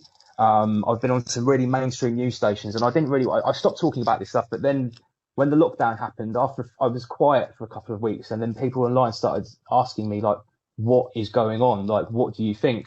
I said, listen, I'm not going to post anything until I've got a better idea of what I think is going on. And I'm going to be honest with you, back in February and March, because I've been researching the Chinese Communist Party and what they've been up to and some of the atrocities with the human organ harvesting and the internment or the re-education camps with the Uyghur Muslims. I've been researching that avidly for 2 years. I was instantly really scared that this was actually going to be even worse than they said, the worst type of chimera, sort of bioweapon virus. And I was at the supermarket with my gloves and my mask on when nobody else was, and everyone looked at me like a nutter. But then I started to look at the stats and, well, the rest is history. And then I started the Rise Above channel on YouTube. And after that speech I made last weekend, things have gone absolutely crazy. I've been completely bombarded with emails, messages, people asking for the transcript of what I said, asking for interviews. By the way, thank you very much for inviting me on the show. Thanks very much for the opportunity. I think probably the someone will probably want to get hold of your tablet as well, because most of the research seemed you were scrolling through it rapidly. I've never quite seen anybody deliver it so far. To be honest, it was mostly bullet points. What happened? I'll tell you how this happened, yeah? So I've already started my channel back in March, and I've been speaking about. I've started a series of shows called COVID 1984. For anyone that listening to this, you know why I've called it that. It's pretty obvious now. And each show I've covered a different aspect of it. First of all, the fake inflated deaths from PHE and the CDC. I try and mirror things in the US and the UK, so I've got a broader audience. Then I looked into ID 2020. Basically, 2 weeks ago, it must have been 2 weeks on the Friday, I saw a picture online of 9 different national newspapers. And each one of them, because I've studied media studies and advertising, there were no headlines at all, just a picture of the track and trace with a different colour on each newspaper in this neat 3x3 grid. And that was so symbolic. It really spoke out to me. because I heard something about track and trace. I knew who Serco were roughly from garbage disposal and stuff like that. But I saw that and something just lit up in my head. And I went on a 4-day, I reckon I spent 30 hours, 30 or 40 hours just rapidly. I had all these preconceptions about what I thought I was going to find. And the worst thing was every single one of them was true and 10 times worse. I sort of looked, I heard Serco and I wrote a list of what I thought I was going to find, and I found all of it, and it went a lot worse. So that was all of that on my tablet was all bullet points. I didn't get through most of them, and most of it was off the cuff because I don't like to read. I like to I like to flow a little bit more. But it was a pretty extensive investigation. I didn't get much sleep. It was fascinating, and I think one of the things that you brought out, you teased out, was this link around the Commonwealth, which I think is, and we know about the 5 eyes, don't we? And the 6 eyes, if you include Israel, as quite a lot of people do. That there is still some very, very strong links between these different crown countries, Australia, New Zealand, Canada, and the UK. And but the thing that I found so fascinating is you managed to pin a lot of this down to this thing called the Pirbright Institute.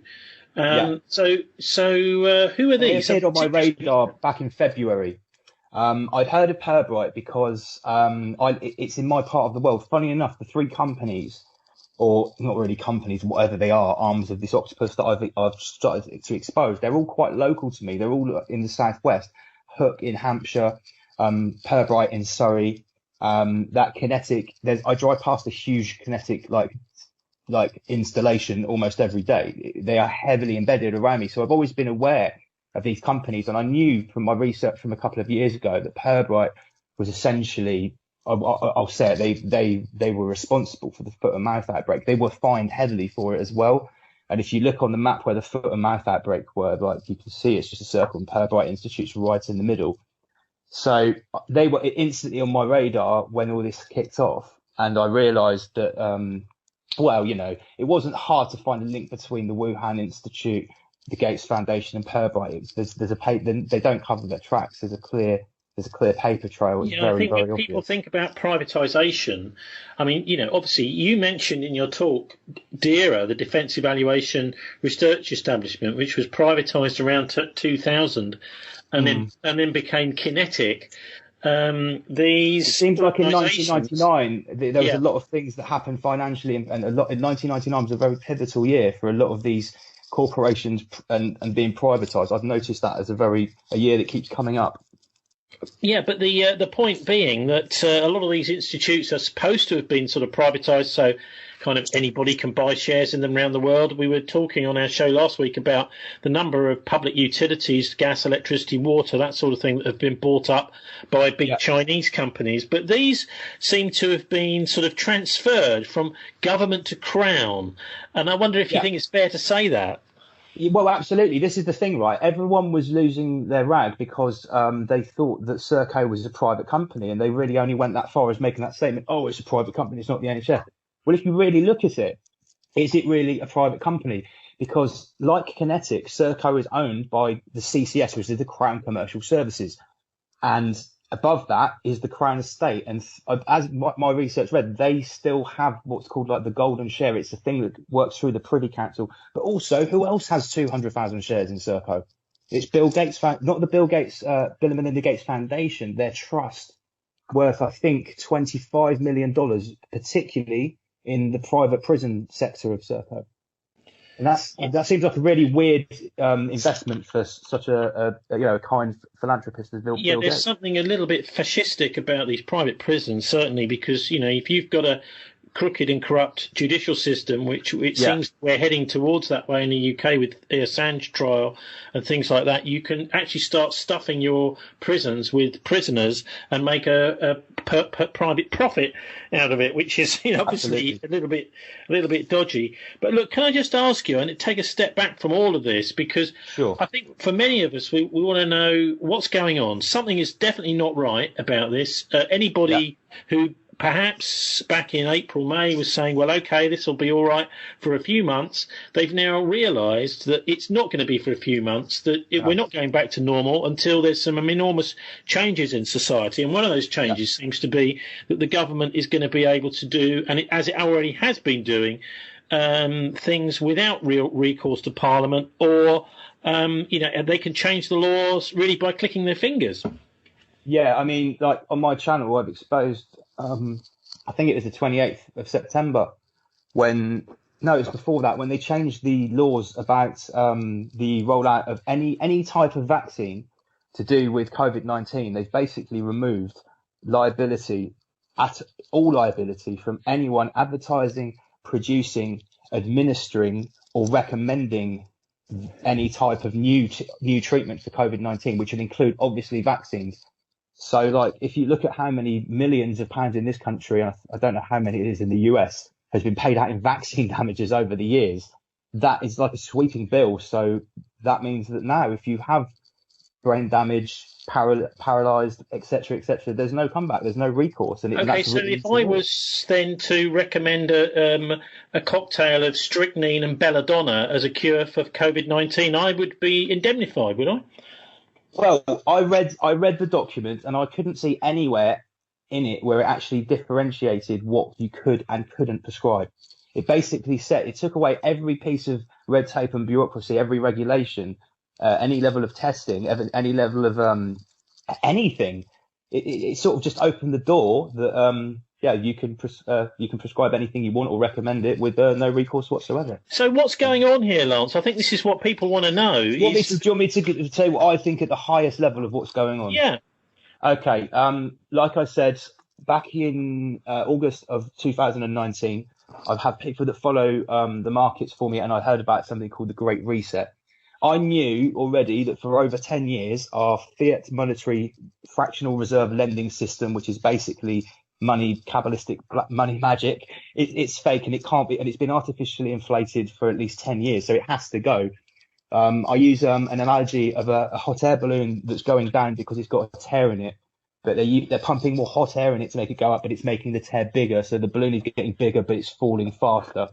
So I knew the financial reset was happening, and I pretty much had been told that the smallest global event was enough to tip over the economy, because what they want to transition us to is something that's aligned with Agenda 2030, which I've been researching for a few years, and the sustainable goals, which in a nutshell, it used to be called Agenda 21, which was much more radical.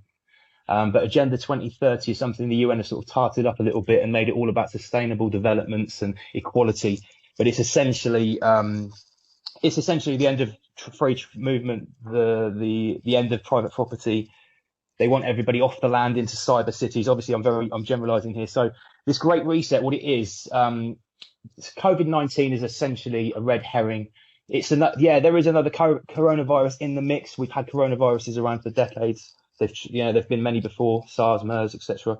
But they're using it as an excuse, I believe, from my research, to shut down the world economy systematically, to use this as a cover story to transition us to a new economic model that is based around a single digital currency, which is digital, cashless, controlled by the IMF and WEF, essentially cutting out all middle and high level and obviously high street bank. That's all gone.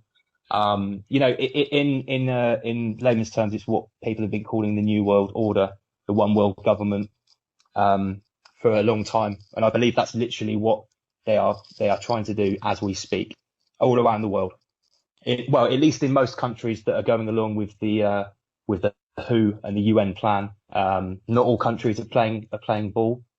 A lot of African nations are not playing ball. Belarus, the president of Belarus, didn't play ball with the WHO. He turned down a lot of money. What happened in 2 weeks? Huge uprising in his country. Is it the president of Burundi, 55 years old? He died 2 weeks after kicking the World Health Organization out of his country. These could be coincidences, of course they could. But people that turn down the offer of the WHO and the plan of lockdowns and restrictions, and they don't seem to fare very well on the world stage. I mean, Donald Trump being a famous rebel against their plan on the face of it anyway. The only guy that's sort of suggesting therapeutics like Regeneron, Remdesivir, hydroxychloroquine. That's a big one. When Trump first said about hydroxychloroquine, apparently Elon Musk, funnily enough, was actually the first guy to suggest it. I took that as a marker. I sort of had an idea that, this is only a coronavirus. We've had them before. I did a bit of research. Dr. Fauci actually wrote a whole paper about how hydroxychloroquine was one of the best ways to treat coronavirus and SARS. That's back in 2005. So that's a whole other line of inquiry, another thing that Fauci should be on trial for. But yeah, it's definitely not what it says it is on the tin. It's being used as a global shutdown. And I think a lot of people now, the Great Reset has been talked about left, right and centre. Prince Charles, David Attenborough, every day of the week, you can hear Prince Charles saying something about the global reset. So, yeah, this has been planned for sure. Yeah, it's quite interesting that the idea is here that the massive bailouts that have happened, another $1 trillion or so, which has gone to the banks and the big companies to keep them going through all this. Very little of it has really trickled down to ordinary people. The actual effect has been really like a hammer blow on many small businesses, whereas big business and particularly big tech like Amazon and Facebook have basically doubled their value in the space of a couple of months. I think what it is as well, I mean, to elaborate a little bit, it is definitely the bleeding dry of the middle class. And basically it's a move towards putting everyone onto UBI, onto Universal Basic Income. I think that's really the plan. Because at the end of the day, we're also dealing with the onset of the fourth industrial revolution, where there's going to be a lot of automation. So a lot of people are in the next 10 to 20 years going to be out of the job. And I think what they're doing is they're pushing it forward quickly. And what's also happening is obviously the mass vaccination program from Gavi, who have been talking about their absolute sort of religious belief that they have the right to vaccinate 7 billion people. And it seems to me very obvious that coronavirus is a pretty crappy candidate to use to vaccinate 7 billion people with the kill rate it has had. I highlighted in my speech last week about tuberculosis. The WHO says it's the world's most deadly infectious killer. 1.5 million people every year die of tuberculosis. There's no there's no mass medication. There's no shutdowns. There's no masks. There's so many aspects of this that you can look at to see that nothing whatsoever makes sense. The fact that it's not even, COVID is not even designated a highly deadly infectious disease by our government anymore. That happened back in March. Yet we've still got 24/7 fear porn on the TV, systematic shutdowns of the country. I think we're going to go for I think they're going to try a full national shutdown. I really think that's what's going to happen. Well, I mean, this week our Mayor of Bristol has publicly called for powers to lock the city down, even though central government doesn't want it to happen because in the southwest the rates have been so low. One almost gets the idea that he's sitting in his office kind of itching to do a lockdown. So, we've got people in power. By the way, he hasn't been elected this year.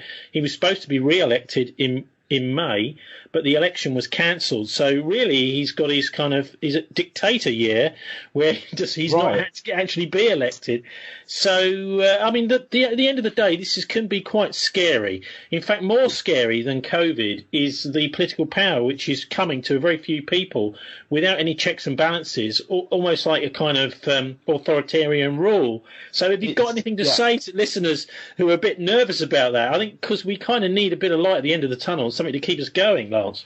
I think a bit of light at the end of the tunnel is that as things get crazier, more and more people are going to wake up.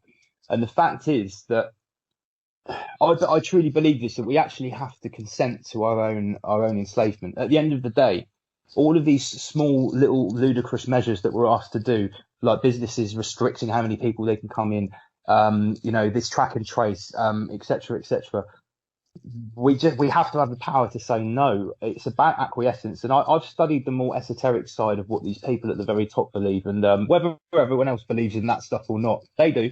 And they do believe in the power of free will. That's why they tell us what they're going to do, sometimes decades in advance. They write it down in graphic detail. That's why some people say, how can you think you've got the power to make these predictions? I'm not making any predictions. The fact is that, when these documents came out 5-10 years ago, I just read them back to front. And these people are very open about what they're going to do. But the only way that it's going to work is if we acquiesce towards it. And at the moment, unfortunately, still a good percentage of the population are still operating out of a level of fear. They're literally consuming everything that the BBC and Channel 4 and Sky News are telling them, which is 24 hours a day. Live in fear, be scared, stay at home, wear a mask, don't see your family. I mean, people think this is dangerous. I don't really care. I think people just need to ignore it. I think if you're vulnerable, yes, you can isolate from this new coronavirus that we've got in the mix of our seasonal flu. Because at the end of the day, it's getting lumped in with seasonal flu. They've changed the reports this week. Soon what they're going to do, it's very obvious, for years they're going to continue to just do it with flu season every year. And we'll have a 6-month lockdown until in 3 or 4 years' time we're on our knees. So what everybody needs to do is start speaking the truth, stepping up, refusing. And when people say, why are you refusing? You say, it's not because I'm ignorant. It's not because I'm selfish. It's because we're being lied to. And I'll tell you what, I think that there's a very high percentage of people that are still playing along with it, i.e. wearing their mask, walking around outside, not seeing their friends and family. I think they're doing it not because they really believe that it's as dangerous as they've been told. I think people can actually see through the lies, because the lies about what's happening are very, very obvious with just half an hour, 45 minutes of cursory research. But the problem is that most people don't have the urge to do that extra little bit of investigation past what they're being told from the TV. And that's a real problem. Well, I think that's why I'm being more vocal. That's why I'm trying to step it up and increase. I think it's also because the fear works. So a lot of people are, they're basically hit. It's almost like an undercut. It's straight to people's subconscious. So they're telling you, look, if you don't do this, you're either going to get fined, you're going to get criminalised. Or my granny's going to die. You're going to kill my family. When I was speaking in the street last week on the PA system, and none of us had masks, we were saying something about we're trying to avoid tyranny, etc. And someone screamed, "I don't want my whole family to drop dead." And I and I replied with, I don't want future generations to be digitally enslaved to a techno-fascistic, totalitarian AI system, or something. I didn't go quite that deep. But the thing is, when you're dealing with that level of fear response, I don't want my whole family to drop dead. It's almost like fear has been turned into a virtue. So between people that are, dying into it and, berating other people that are living their lives and breathing fresh air, they turned being fearful into a virtue. And that's a real problem. But like I said I think everybody has an inroad. Everyone's got a little open door. Everyone's got a seed you can plant, and it's different for everybody. Maybe it's losing their job. Maybe it's seeing their elderly relative deteriorate because you can't visit them and thinking how ridiculous it is. It'd be better to see them than to see them wither away, But unfortunately, I have a feeling it's going to get a little bit worse before it gets better. But I've seen what's happening in Liverpool, and it gives me some courage. I think I'm quite happy about what's happening in Liverpool at the moment. Now, you were saying you looked into this ID 2020. What do you make of? Because that's something which popped up very early on. Bill Gates was talking about this. Yeah, basically, I started looking into this last year when I was I've been on Bill Gates's tail for like 5 or 6 years. I never trust him. It's like Jimmy Savile. As soon as before I knew what a paedophile was, I knew he was a paedophile when I was a young kid. I just knew he was not right. I've had the same feeling about Bill Gates for as long as I can remember. So I started getting on about 6 years, and I started researching the digital quantum dot tattoo that he was developing. And I looked at it and I was like, whoa. And this was back start of last year. And basically, I've looked into ID 2020 a lot, and not many people know that it's already happened in Africa. There are already 6,000 people, I believe it's in Ghana, that have a patch on their arm, which is like it's like a transfer, but it has hundreds of hypodermic microneedles in it, and it puts nanodot ink into your arm as it administers a vaccine. So they might have vaccinated them for anything, I don't know, it could have been any excuse. But it's got a payment system in it from MasterCard. They can access government subsidies, energy tokens, etc. And they're already doing it. And ID 2020 is, the people behind it are Gavi, which is Gates, Microsoft, which is Gates, the Rockefeller Foundation, which we all know who that is, MasterCard, and a whole host of other subsidiary companies, most of which are also Gates or Rockefeller. It's also intrinsically linked with Agenda 2030 and what's called data-enabled vaccines, which is one of the absolute key things in the health section, the sustainable health section of Agenda 2030. They want everyone to have data-enabled vaccines. So I was like, what the hell is a data-enabled vaccine? So basically, yeah, a data-enabled vaccine is something that, you know, people talk about a microchip, like the size of a grain of rice. That was old technology in the 90s. Now we're talking about literally nanotechnology. That's not science fiction. They have nanotechnology, and they can put it in this infrared ink, and it has your vaccine record in it, and it, you know, you can access MasterCard payment system with it. So it's got technology in it that could do anything a microchip can do, but it's of a nano size. Now, whether we're going to start seeing this patch used, the funny thing is, this patch was actually developed for children. So children that are scared of a needle would have this transfer, and they could put a picture of a superhero on it or something. But these 400 hypodermic microneedles obviously have far different abilities to a regular hypodermic needle. So, yeah, ID 2020 wants to give 1 billion people digital ID, which currently have no ID. So everyone in the third world, it looks, will be the guinea pig for this, as is already happening in Africa. But basically, by 2030, by their own words, everybody would have to have this digital ID. Now, the funny thing is, when I looked into this, there was a parallel between Serco, because the companies that were involved in producing the trust stamp, this hash system that scans your face from a single photo and gives you an individual hash, they were also heavily involved in the penal system and control of inmates in the private prison system in the US. So when you talk about track and trace, ID 2020, digital immunity passports, when you look and you follow the money, what you're going to find 10 times out of 10 is the companies that are administering the technology and the infrastructure are involved in private prison systems and basically the penal system, as is Serco. So, well, I mean, that's fascinating, because we're also seeing, aren't we, right across the world, the discrediting of elected governments. So the idea really is that people are believing less and less in the point of voting, because they can see that the governments aren't really performing. And so in the end of the day, you've got these corporations, these mega companies, these transnational companies waiting in the wings to really take over their role. Yeah, it's like they've always been there, and they've always really been in control. It's like like I exposed in I didn't really go into it in the speech. In my presentation on my YouTube channel, I really go into the detail about what Serco controls. And it's no exaggeration to say that, like, I mean, out of Commonwealth countries, it must run at least 50% of the military installations and hardware and technology and, you know, the immigration service, the prison. It's absolutely mind-boggling. You know, if you talk about like the Umbrella Corporation from Resident Evil, Serco is a very, very, very good candidate for a real-life version of the Umbrella Corporation. Well, okay, we've talked about the policy, you know, the crystal ball gazing, which we might call intelligent guesswork, maybe. But what about the spiritual? What about the spiritual side of this? Because obviously, the one thing that really can keep people going is a belief in something better, in the human spirit, God, or whatever. I will say this, without going too deep into my own personal spiritual beliefs. I believe that the reason, it seems to me that this is being rushed, and it also seems to me that it's not going to plan. In Event 201, Bill Gates predicted, and all of the simulations, Event 201 is one of 5 simulations that's happened in the last 15 years involving a respiratory pandemic, right? And they always envisaged in their plans that in the first 7 months, it will take out 20, at least. That was in KDEX. In Event 201, Bill Gates predicted 66 million people. A number that keeps coming up, along with 33, funnily enough.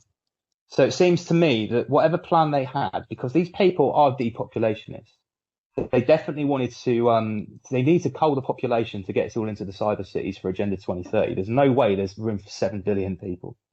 So I think that something has gone wrong. And I think that there is also another group of global elites that aren't quite on board with murdering loads of people. Because at the end of the day, in this Agenda 2030, there's probably no room for this whole class of millionaires and billionaires. If you're not on board with the highest level of the technocratic fascistic dictatorships, you're probably just going to be lined up against the wall like everybody else. So I do see a kickback. I do think things are happening behind the scenes. I do think that there is a split for the first time ever in what seemed to be sort of like a monotheistic cult that was behind what's going on. Because there is a big spiritual aspect. There's a reason that certain numbers keep popping up in what we're seeing. The rule of 6 is not just the rule of 6. It's 6 people, 6 feet, 2 meters apart for 6 months. That's the rule of 666.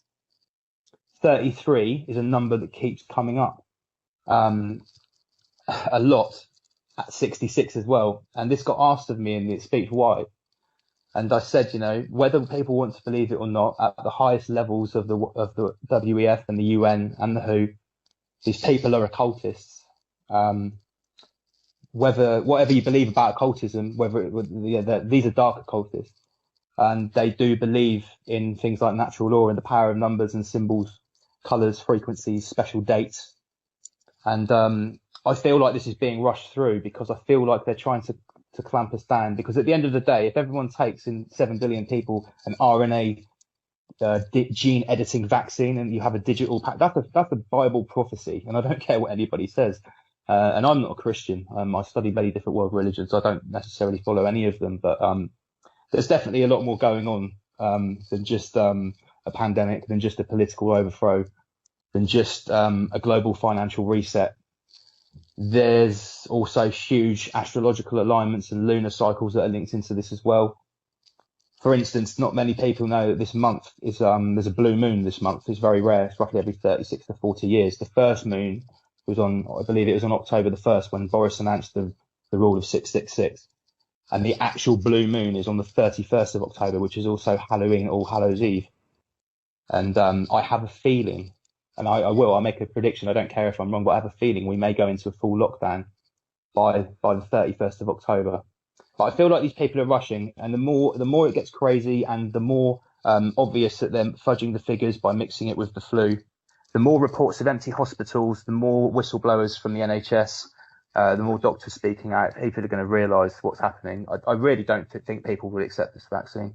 Some people will, unfortunately, but I don't think everybody else will. Yeah, I mean, it's interesting, isn't it? The way they've managed to kind of keep this going through the summer without any real increase in the numbers of people dying of anything, really. Yeah, I think that's what the masks were for. Bringing it through to the next flu season. So all of a sudden, once we're into December, it's going to be flu season again. Yeah, I'm sure everyone's seen. It was just last week where Public Health England announced that as of this week onwards, the 8th of October onwards, or last week, they're officially mixing the flu reporting with COVID-19, and they have a new category called ARI, acute respiratory infection. So we have to be really careful now, because when we start to report numbers, are they going to say it's COVID? Because they've stopped saying that. They've already said corona cases, which is very sly, because as we know, coronavirus is rhinovirus, is cold. Yeah. But now what we need to see is if they're actually reporting this new ARI, because ARI contains corona, COVID, flu, and allegedly a lot of pneumonia cases would also be in there as well, because people that die of flu or pneumonia, it's very interchangeable. So, the thing is, you can look at their own stats. I usually always quote ONS, Office of National Statistics, because they seem to be the best. PHE change their stats every week because they get caught lying or getting it wrong. So as far as I'm concerned, they can continue doing what they're doing, exposing themselves, blatantly lying and mismanaging. And more people are going to wake up, and hopefully, we go down the road of Germany, where we have millions of people protesting, refusing to wear masks. And I hope Liverpool set an example to the rest of the country, to be honest. I picked up what I think are a couple of smoking guns. One is the shutdown in France in mid-January of chloroquine as a potential cure. The French government actually saying, I think it was the 15th or 16th of January, taking it off the list of medicines that you could just get over the counter. You couldn't from that date. And then also the stocks in the country all supposedly disappeared. This is the one thing that could have saved tens of thousands of lives, potentially. There's a lot of blood on somebody's hand regarding hydroxychloroquine. A lot. I think it was actually that French professor Didier Raoult who was the first one. He's a bit of an eccentric character, which probably didn't help. that he was the first one to actually write the whole report on hydroxychloroquine. But the thing is, people only need to go back to look at Dr. Fauci's own report from 2005 to say that it was the best therapeutic for SARS, which essentially it's interesting. So they knew this. I mean, this is really almost like evidence of a malice of forethought. Yeah? So the other thing is the enormous amount of. I mean, we were reporting on it when we were on FM in Bristol back last year, sort of September time, of bringing in legislation to mandate vaccines. Now that happened in Italy and in Germany and in China last autumn. So, you do wonder, don't you, whether this has been in the pipeline for some time. They also had the trial run of the first level of mass vaccination in guess where in China? 3 guesses. Wuhan. It's kind of crazy, right? Because like the whole bat soup and the wet market thing is so rubbish, man. Because by their own admissions, that bat comes from a cave in Yangon, which is quite far away, and by the own wet market admissions, they don't sell that bat at the wet market. Someone's saying it also could have come from a pangolin. It's like, but there's also a level 4 viral containment lab 20 kilometers away that accepted $3.5 million through Dr. Fauci to move their coronavirus vaccine research, which involved bats, which is all heavily documented by their own admissions. That's not the leaked stuff. That's the official documents of their research into basically using this bat coronavirus. And I can never pronounce the word. It starts with an A and it's got T's in it. It's a word that they do something to the virus to basically make it more virile, so they can test the vaccines on it, and they can have the test cycles be shorter because the vaccine produces quicker. So by their own admissions, $3.5 million was invested in that very research to produce these hybrid chimera coronaviruses taken from a bat from the cave in Yangon, and to create vaccines on them for existing coronaviruses. So it's a pretty rubbish cover story as to why you would be creating the vaccine for a coronavirus that hasn't been bad since SARS and MERS wasn't exactly a huge global problem. What do we expect with this great reset? I mean, they've got Davos in January. We've also had this agreement signed last September, I think it was, between the UN and the World Economic Forum, effectively for a partnership agreement. So that, you've got the World Economic Forum, which has been kind of meeting up in this snowy alpine setting for at least a couple of decades in a January, which is, of course, when nobody can go and protest like we all used to go down to the Eurotop summits, the G8 summits and protest. You can't do that at Davos, and you'll freeze to death.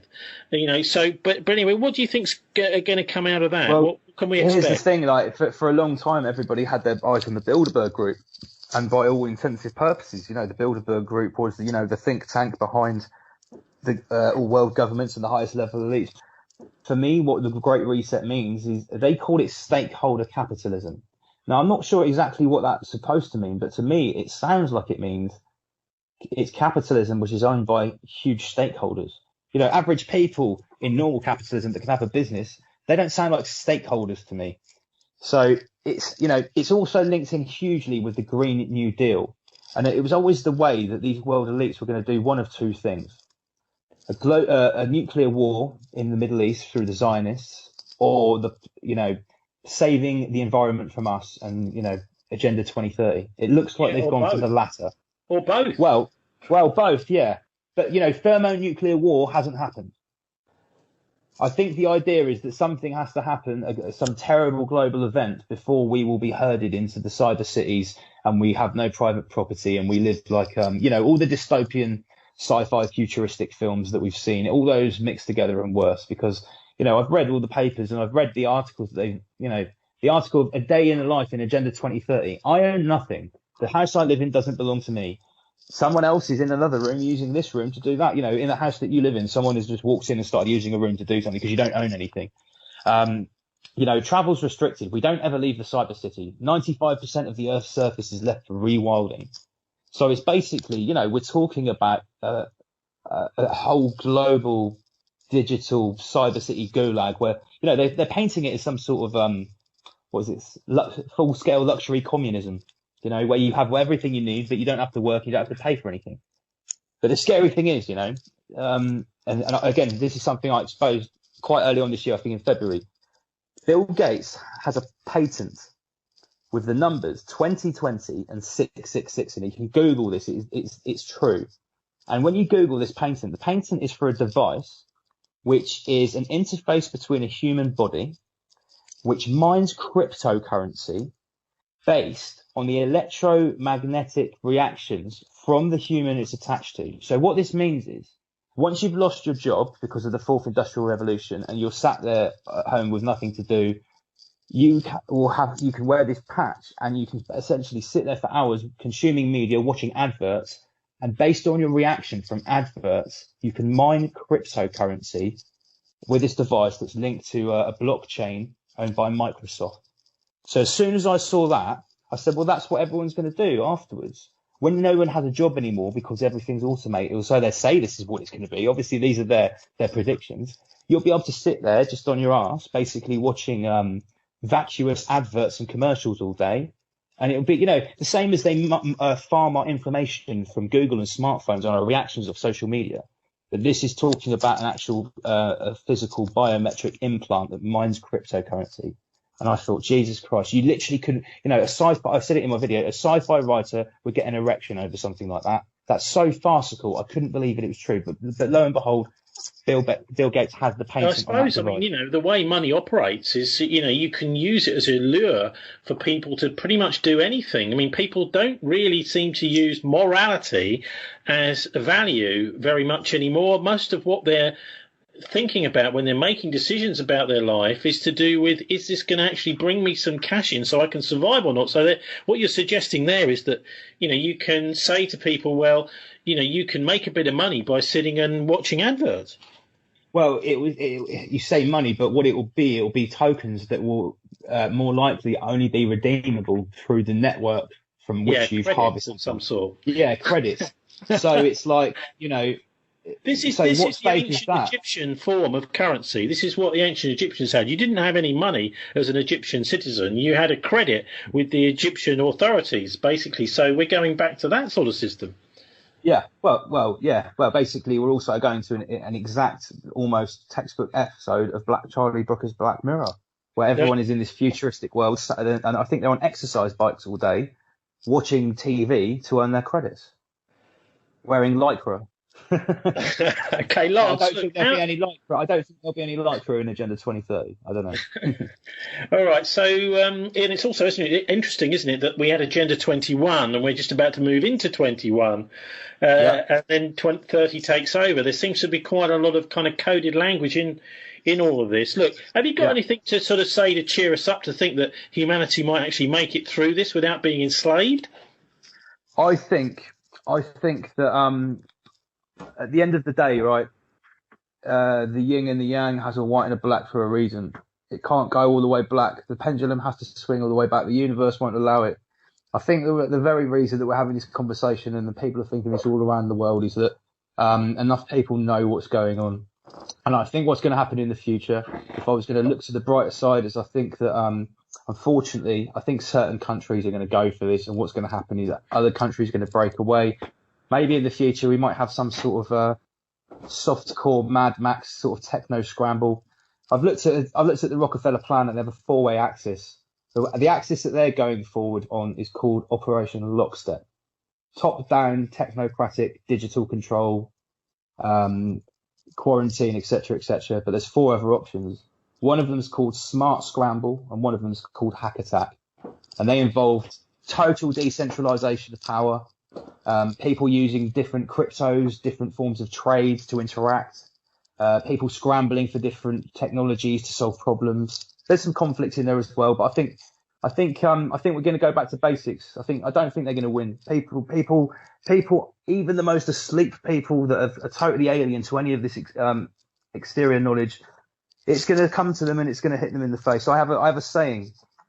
At some stage, everyone has to take the red pill. It's your choice. It's much better to willingly take it with a glass of water so it goes down nicely.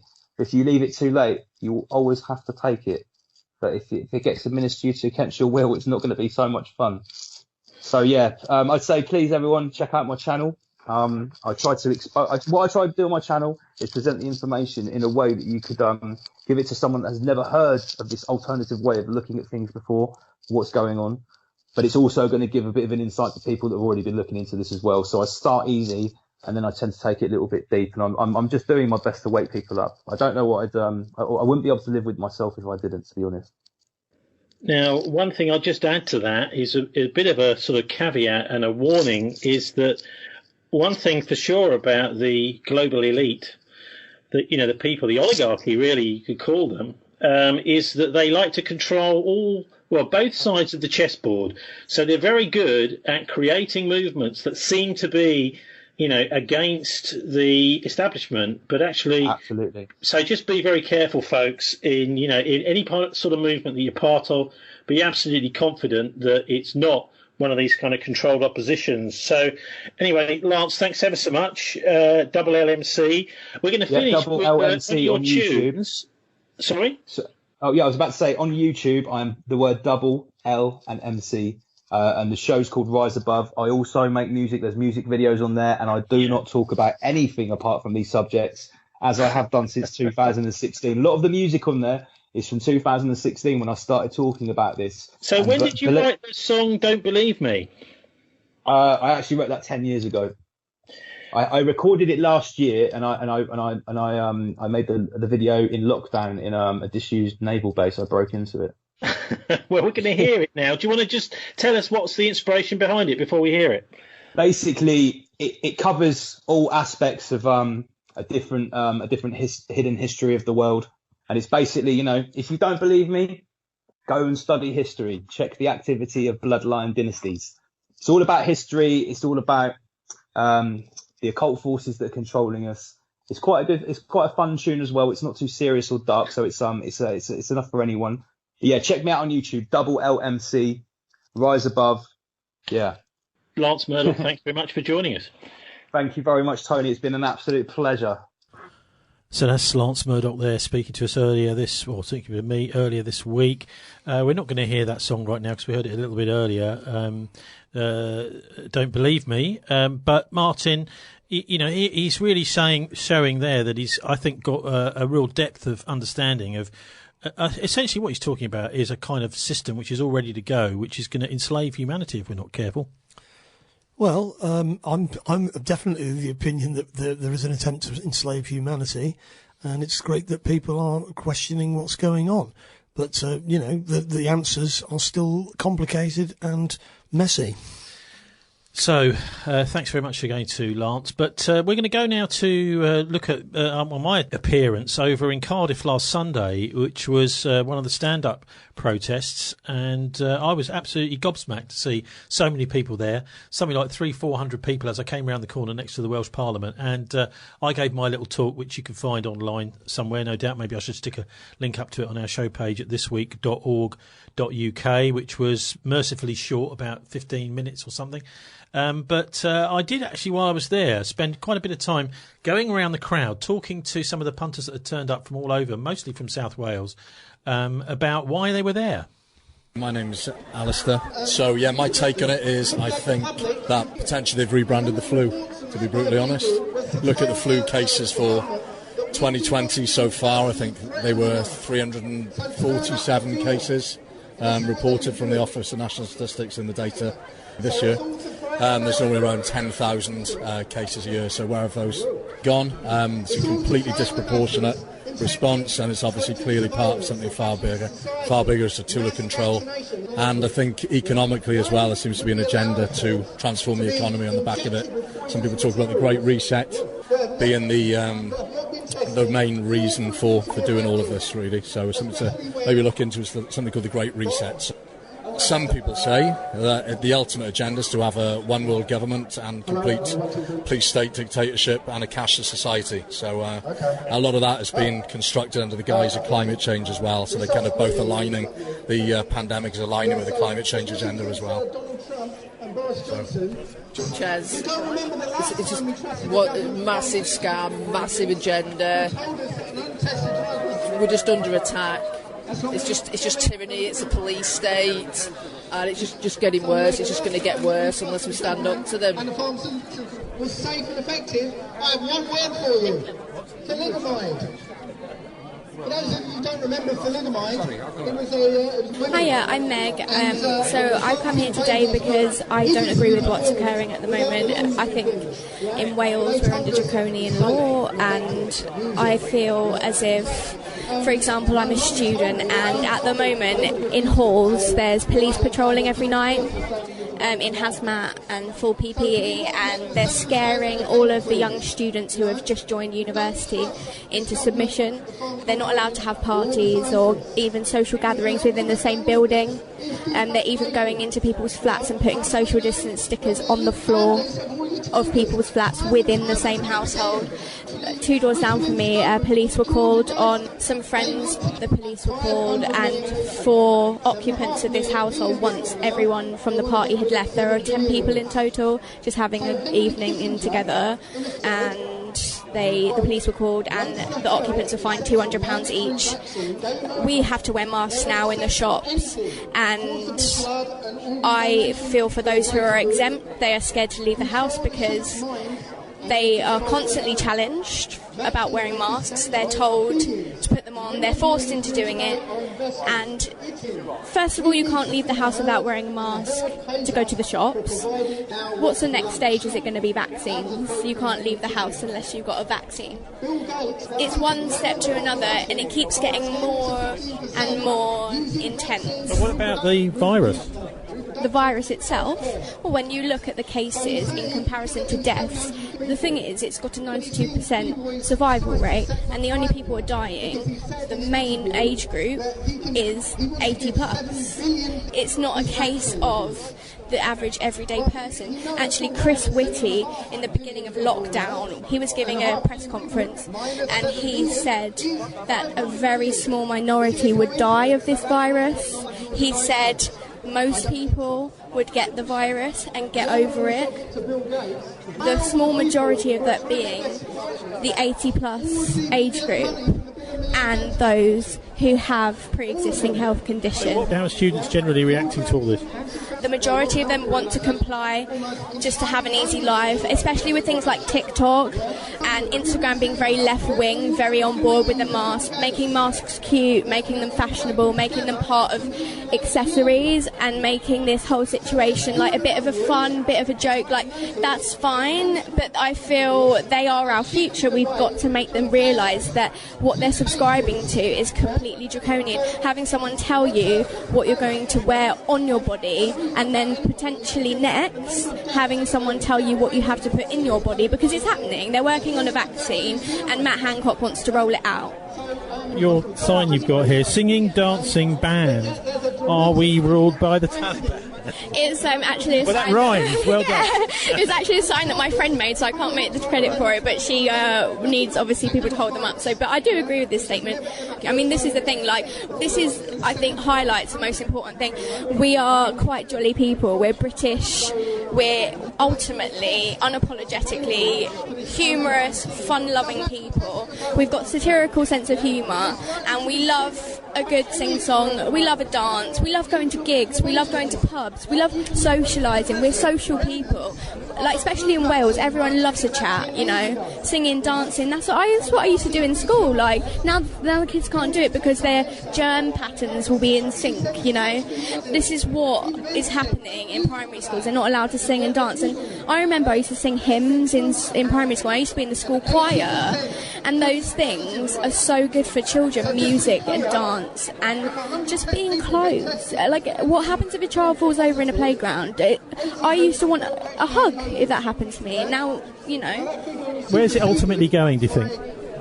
I believe it's taking us into the next stage of existence in modern society. I think what's occurring at the moment is a front for, I don't want to say the New World Order, because I feel like it brings in all of these satanic Illuminati connotations, which is a whole different kettle of fish. But specifically with this virus, if you think about it, everyone uses their phones, everybody is completely online now. I'm doing my university course completely online, and my course is completely practical. which makes absolutely no sense. I'm a chiropractic student, so this is very difficult because we can't do practicals, and it's actually physically hands on another body, so it doesn't happen anymore. We have one in-person lecture, but it's a lecture. We're sitting in a lecture hall, all 2 meters apart, and there's only 20 of us per group, and everyone's on their phones, you know, because we have to do the sessions on our phones, and everyone's paying on their phones, paying on their mobile phones and their credit cards. We're not having that contact anymore. We're coming into a cashless, personless.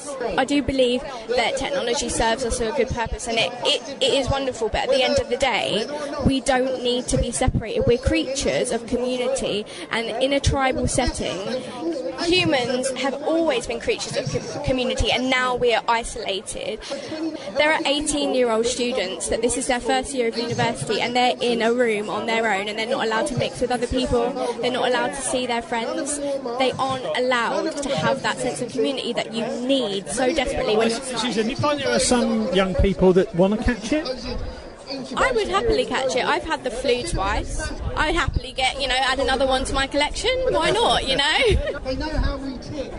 When our boss tells us Well, this lockdown is a complete and utter hoax. I'd like to say that the RT-PCR test, that was created by Kerry Mullis in the 1980s, and he won the Nobel Prize in 93 in chemistry for his discovery, but he put a caveat on the RT-PCR test, not to be used for diagnosing contagious diseases, which is exactly what the state are using to diagnose COVID-19. So how is that affecting the figures that are coming out and the news coverage?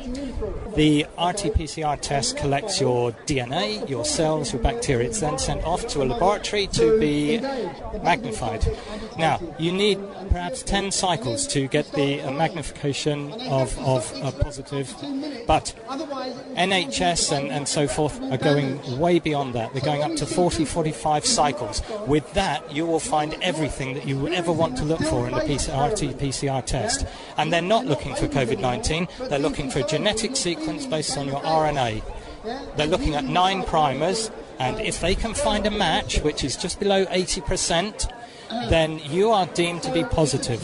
Just below 80%. Now, bear in mind that we are 97% match with chimpanzees, but I don't think we're monkeys, are we? You're suggesting these tests are a colossal fraud? Absolutely, 100%. And you need to go further and look into the false positives. If I said to you that the government's false positive rate was 2.3%, which is a medium over various data that they've collected, 2.3% false positives. 100 people tested, you would think in your mind, and mine until I saw the algorithm being used, that 2.3 people out of 100 would be falsely tested positive, but that's not what they do.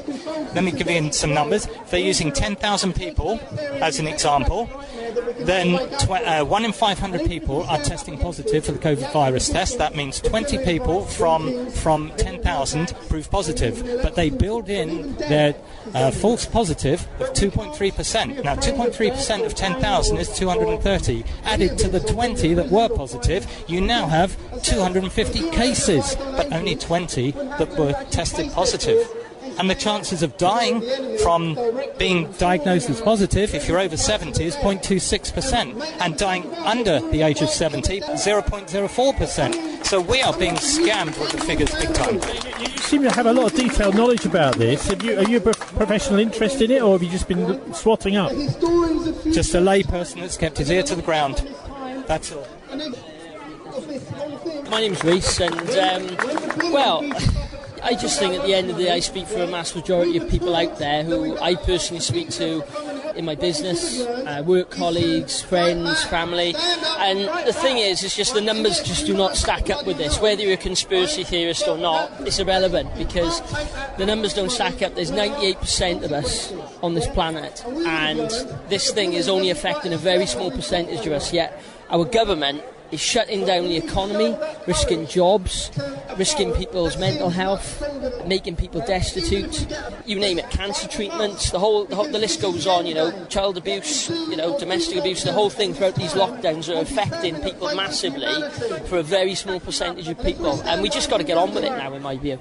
I'm just seeing what I'm seeing on the media and everything, I got my own business, it's affecting my business, it's affecting my livelihood. I'm not the only one on my own with this. I know other business owners, I know millions and millions of other people out there who are going to be losing their jobs, becoming destitute, and people are just starting to question this now. How has it affected you then in your livelihood? Well, my actual livelihood, I like to say, I got my own business. For 16 weeks when we had the lockdown, I had very little income support off the government, and because of these localised lockdowns, my customers cannot come into my business because I have a big catchment area for my customer base. So it's affecting me. The thing is, my priority is to make sure I keep jobs safe and I keep my staff safe. Have you been doing stuff online? Because that's what they're suggesting, isn't it? Well, unfortunately, I'm a hairdresser, so my thing is limited to personal contact. So all you can do is be safe, make the measures, be safe. I get that, and we've done that, but yet they're trying to screw us even more. They're trying to stop us from doing our job. And so where do you think this is all heading? I don't know. I think that's the thing that I'm most frightened of, really. I think, once again, now we've just seen it up in Scotland and the north of England. They're shutting pubs down. The hospitality sector's getting smashed to bits now. It's just frightening. That's the thing. I don't know where it is going, but it needs to stop. It needs to stop. The lockdowns that are put in place at the moment are all based on a test that doesn't work. 93% inaccuracies. They've actually said that on the news. How can they make rules on something that doesn't work? It's affected my business. I've had to close my shop down. I do massage. People are afraid to come for a massage now, so it's massively affected me. Have you had help from the government at all? Yeah, we've had some help, but that's just bribery to me to keep quiet, and people just don't realise what's about to come with the economy. I think it's all part of the Great Reset, mate. The economy was going down the pan before this disease, and they just conveniently got this disease to blame it on now, so they don't blame the bankers. How's it gone down in Wales, all this? Because you've had to do quite a lot of locking down, particularly here in South Wales, haven't you? We're not happy at all. Making people wear these masks as well, it doesn't work. It's like asking a fly not to fly through a fence. These masks are ridiculous. Even if you cough, you still cough through the mask. So then saying it doesn't spread, stops the spread of it is bullshit. It's a case-demic now. It's not a pandemic. We've got loads of cases on a test that doesn't work. 93% of the time it doesn't work. He said on the news that it's a 7% accuracy means 93% of the time it doesn't work. So do ordinary people like you and I have a chance against the government, the system? Actually, it's an international thing, isn't it? We've just got to have civil disobedience now. When they're making rules that don't make any sense at all and actually damaging us, the amount of death the actual lockdown is causing now is far outnumbering the actual COVID deaths. And when you put people with COVID-19 in a place where all the vulnerable people are, which is a normal hospital instead of an isolated facility, what do you expect? That's a no-brainer. Common sense. It's just common sense has been robbed by all these politicians. It's not been robbed. They just give themselves a $3,000 pay rise now. It's just ridiculous. You know what I mean? We're all struggling. They just spent $12 billion on a track and trace system that's run on an Excel spreadsheet. Where's that money gone? It's not gone on that track and trace system. People are pocketing money. And that's what this is about. How can I sell CBD? Yeah? And these people now, they're interested in vaccine companies. They're telling people you can't go back to normal until you had a vaccine. That's like me telling people you can't go back to normal unless you had a bottle of CBD. They got financial interests. They should never have any financial interest on decisions that affects the whole population, especially when it comes down to health. And they're giving themselves no liability with it as well. Going against what all the scientists are recommending as well, no? The scientists are recommending no more lockdowns, you know what I mean? The lockdowns are killing people. Got a massive backlog of cancer patients and all the other patients as well. We've just made a decision now that COVID patients are more important than cancer patients. And the cancer patients, 94% of them are over the age of 80. The cancer patients, they could be kids, Do you find that you're one of the only people that's saying this, or do you think there's a general sense of disquiet? No, there's definitely an awakening happening now. I was the only one for a while, but now there's a shared load of people that's talking the same thing now. And before long, this crowd is going to, I'd say, 10 or 20 times itself in the next couple of months, because people are just tired of the bullshit, they're tired of the lies, and they just want their lives back, their lives. My name is Mark Elliott. I'm here because basically, this is a fraud. The whole thing's a complete fraud. I've been researching this for the last 6 months, and a lot of things I've been suspected down the years on my research is actually real, and this isn't. This is all planned. That's why I call it a pandemic. Actually, look at my T-shirt. It says "Scandemic" on there. I've never denied there's people not dying. People die every day anyway. I've never denied that. But with regards to a virus, it is what it is. Yes, there's been something. People have died. In actual fact, that's been and gone in May anyway. What these speakers are saying on the stage is now become a case-demic. At the end of the day, if you're testing more people, natural common sense tells you end up with more numbers. So there's a very clever little switch of words about 2 months ago on the mainstream media. It went from deaths, because there weren't any, to cases. Now people are still buying into that. And another word they were using is with coronavirus or COVID-19 rather than of coronavirus. So a lot of people were dying of different causes, and they were marked down as COVID-19. Where are we heading, and what is that wider plan? It's the New World Order, isn't it? And it's like the New World Order is actually set out, isn't it? It's set out by the UN. It's the Rockefellers. It's people who actually behind the scenes are running the whole world, have been for years, with money controlling us. And we've been led along a garden path. We're not really paying much attention to anything. All this has been going on. If you've got an inquisitive mind, curious mind, which I've always had, and you ask questions, you get answers. That's what we learned everything as kids. And I've always had an inquisitive mind, and I've always thought, well, hang on a sec, that doesn't seem right. Do you know what? In actual fact, if it doesn't feel right, trust your gut instinct, it generally isn't right. Yeah. This is why we're here today, is to actually to waken people up to actually take some action to stop where we go in. Because if we don't stop where we go in, we're going down the wrong path completely. Planet depopulation, limited travelling, it's all going to be controlled by these elite people, basically. I do believe that there's another force at work which is trying to offset that. Basically, we've got a battle going on between good and evil, basically. And I don't know about you, but I would want good to win rather than evil. That's what I stand on it, to be honest with you. I think this whole COVID thing is a setup for something else. What? Well, yeah, it's control of people, depopulation of the planet. Okay, so that's quite a lot of vox pops there, Martin. But this is the crowd, obviously very biased in one direction. But you can see there's quite a lot of passion there. People who are prepared to, risk fines and all sorts for going down to a protest outside the Welsh Parliament. Yeah, and there's quite a lot of there's a lot of distrust of authority, and quite rightly so. To what extent do you think people are being steered in the direction of a controlled opposition, or rather than actually understanding what's going on and coming to their own conclusions? What's happened about this is that the narrative that everybody was buying into, is like some of the people there were saying, well, to begin with, it seemed that we were being told something that made sense, and we all bought into it. But we've gradually. Some people were skeptics from the very beginning. Some people have become more skeptical as time's gone on, and clearly, whatever happens now, we ain't going back to normal. Normal is finished. And there's going to be a massive economic crisis. There's no doubt about that. And as one of the people said, this economic crisis began before the COVID crisis began. So is this a sort of beginning of the end game? Yeah, well, we're reaching the inflection point.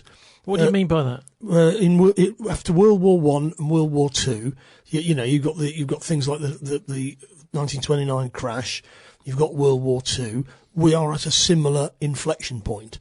There is now going to be a struggle for hegemony in the global economy and in the global geopolitical situation. So is it going to be a kind of Great Reset or a World War, do you think? Well, Great Reset is simply a project of the powerful. And of course they're dressing it up. You heard Carl Schwab earlier talking about, well, we're going to have lots and lots of young people involved. So it's not just us billionaires. We're going to have lots of tame young people. Well, it sounds like tell us what we're doing. Marvin Rees and his young Parliament, young Parliament here in Bristol. Lots of young people tapped up to come along who are basically, pliable. Yeah, well, I mean, what's going to happen in those terms is all of these people that go on about the Great Reset and about climate change and all the rest of it, I feel like screaming from the rooftops. The banks are bust, and we're about to go to war with Russia and China.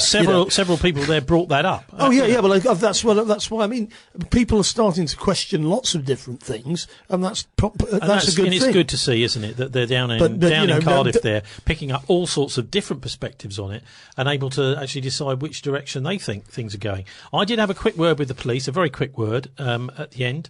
And they were saying effectively they thought it was reasonably well organised. So that was quite nice to hear from the South Wales Police, one of their unofficial spokespeople, who we're going to hear from now. It seems okay to me, but obviously loads of people committing offences, which will be dealt with at a later date. So obviously we're here to make sure everyone's safe. There's obviously issues there. So that was a very quick clip. He didn't really want to say much, and he rushed off.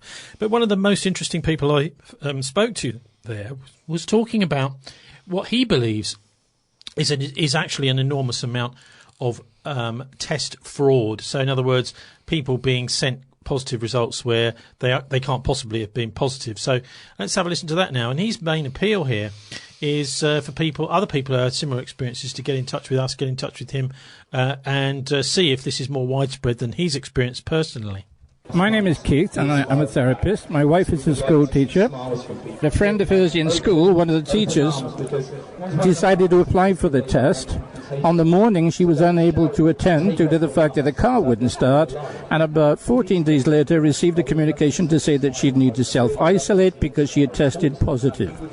I've since heard of 6 other exact cases where the people had applied, and for a variety of reasons they were unable to attend because of work commitments, etc. And on all the cases they'd said they'd be tested positive. On one occasion, one of my patients, she said that a friend of her father's, his wife had had a letter to say that she tested positive and she had died 2 years ago. Well, that's just silly talk, pub talk. It's based on personal experience, and if this goes out to other people, I would ask them, have they had a similar experience? Where do you think we're heading with all this lockdown stuff? Well, as everybody knows, this is based on fear. We're heading towards compulsory vaccinations. I personally would say there are 75 million reasons not to get vaccinated, because that's how much the British vaccination compensation has had to pay out to the people that have died, been injured or permanently damaged through the chemical contaminants in vaccinations. This year's flu shot, by the way, contains dog kidney cells.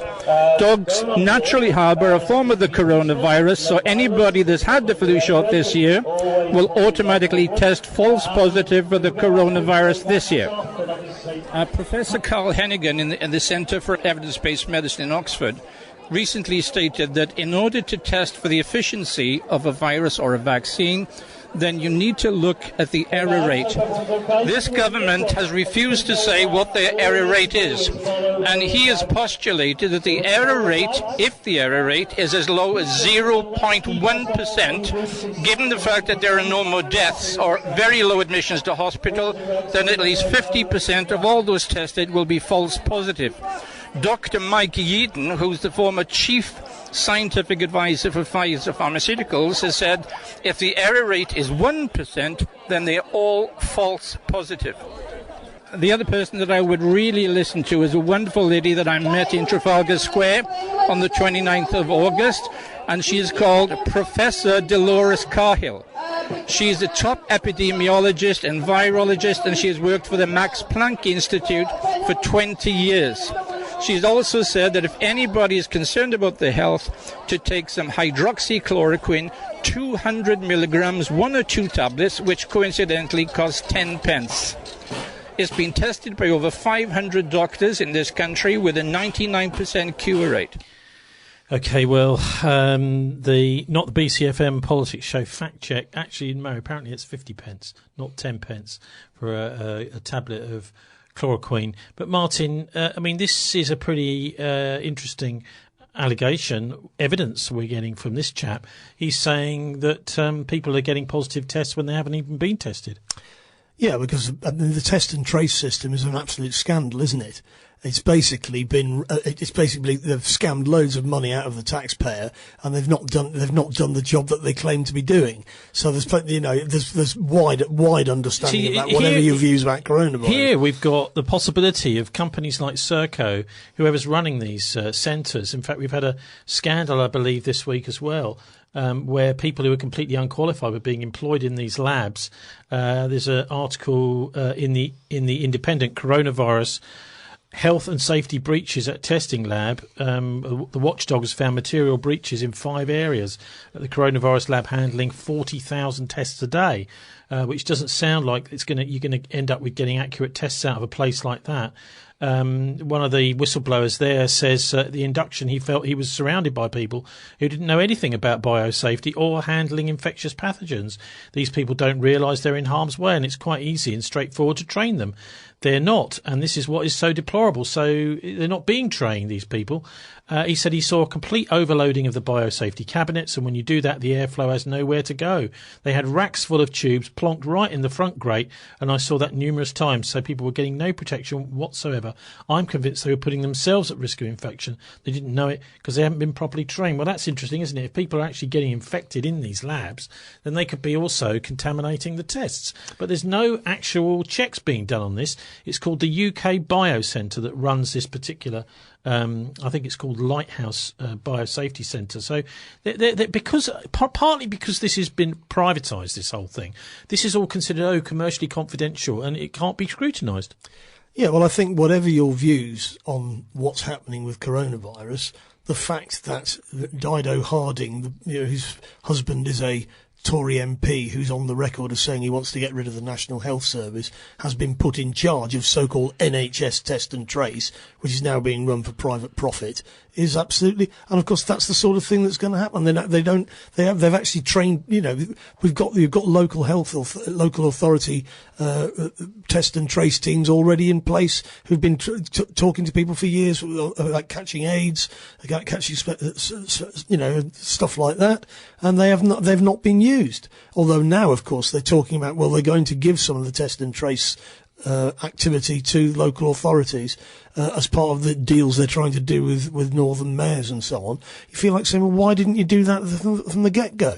I mean, the obvious place to run test and trace from is from GP surgeries, for example. Why aren't GP surgeries? That's a very good question. This place I was talking about in the Independent article is the whistleblowers who worked at the Lighthouse Laboratory in Milton Keynes. Basically, they thought the place was unsafe, so they left. And just to think that the results that are coming out of this place can mean an absolute cascade of problems for people. For example, that they have to isolate, and the people they've been in contact with for the past week or whatever have to isolate as well. And if they don't, they get whatever it is, £1,000 or even up to £10,000 fine. Yeah, I mean, basically it's stable door horse bolted, isn't it, with a lot of this stuff. I think the real test is whether we've got more hospitalisations and more deaths.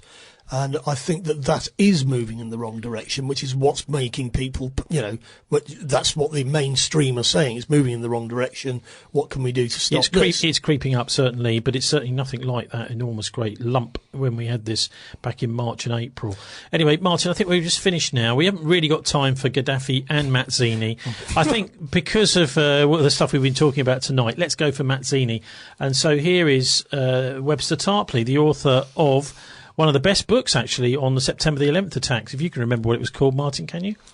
I've forgotten the actual name of it.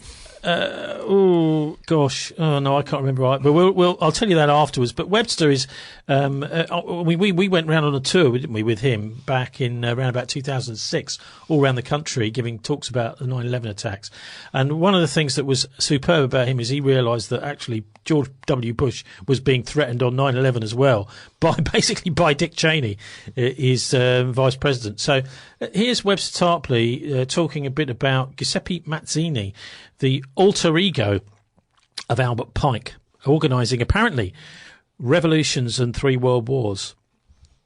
Under Lord Palmerston, England supports all revolutions, except her own.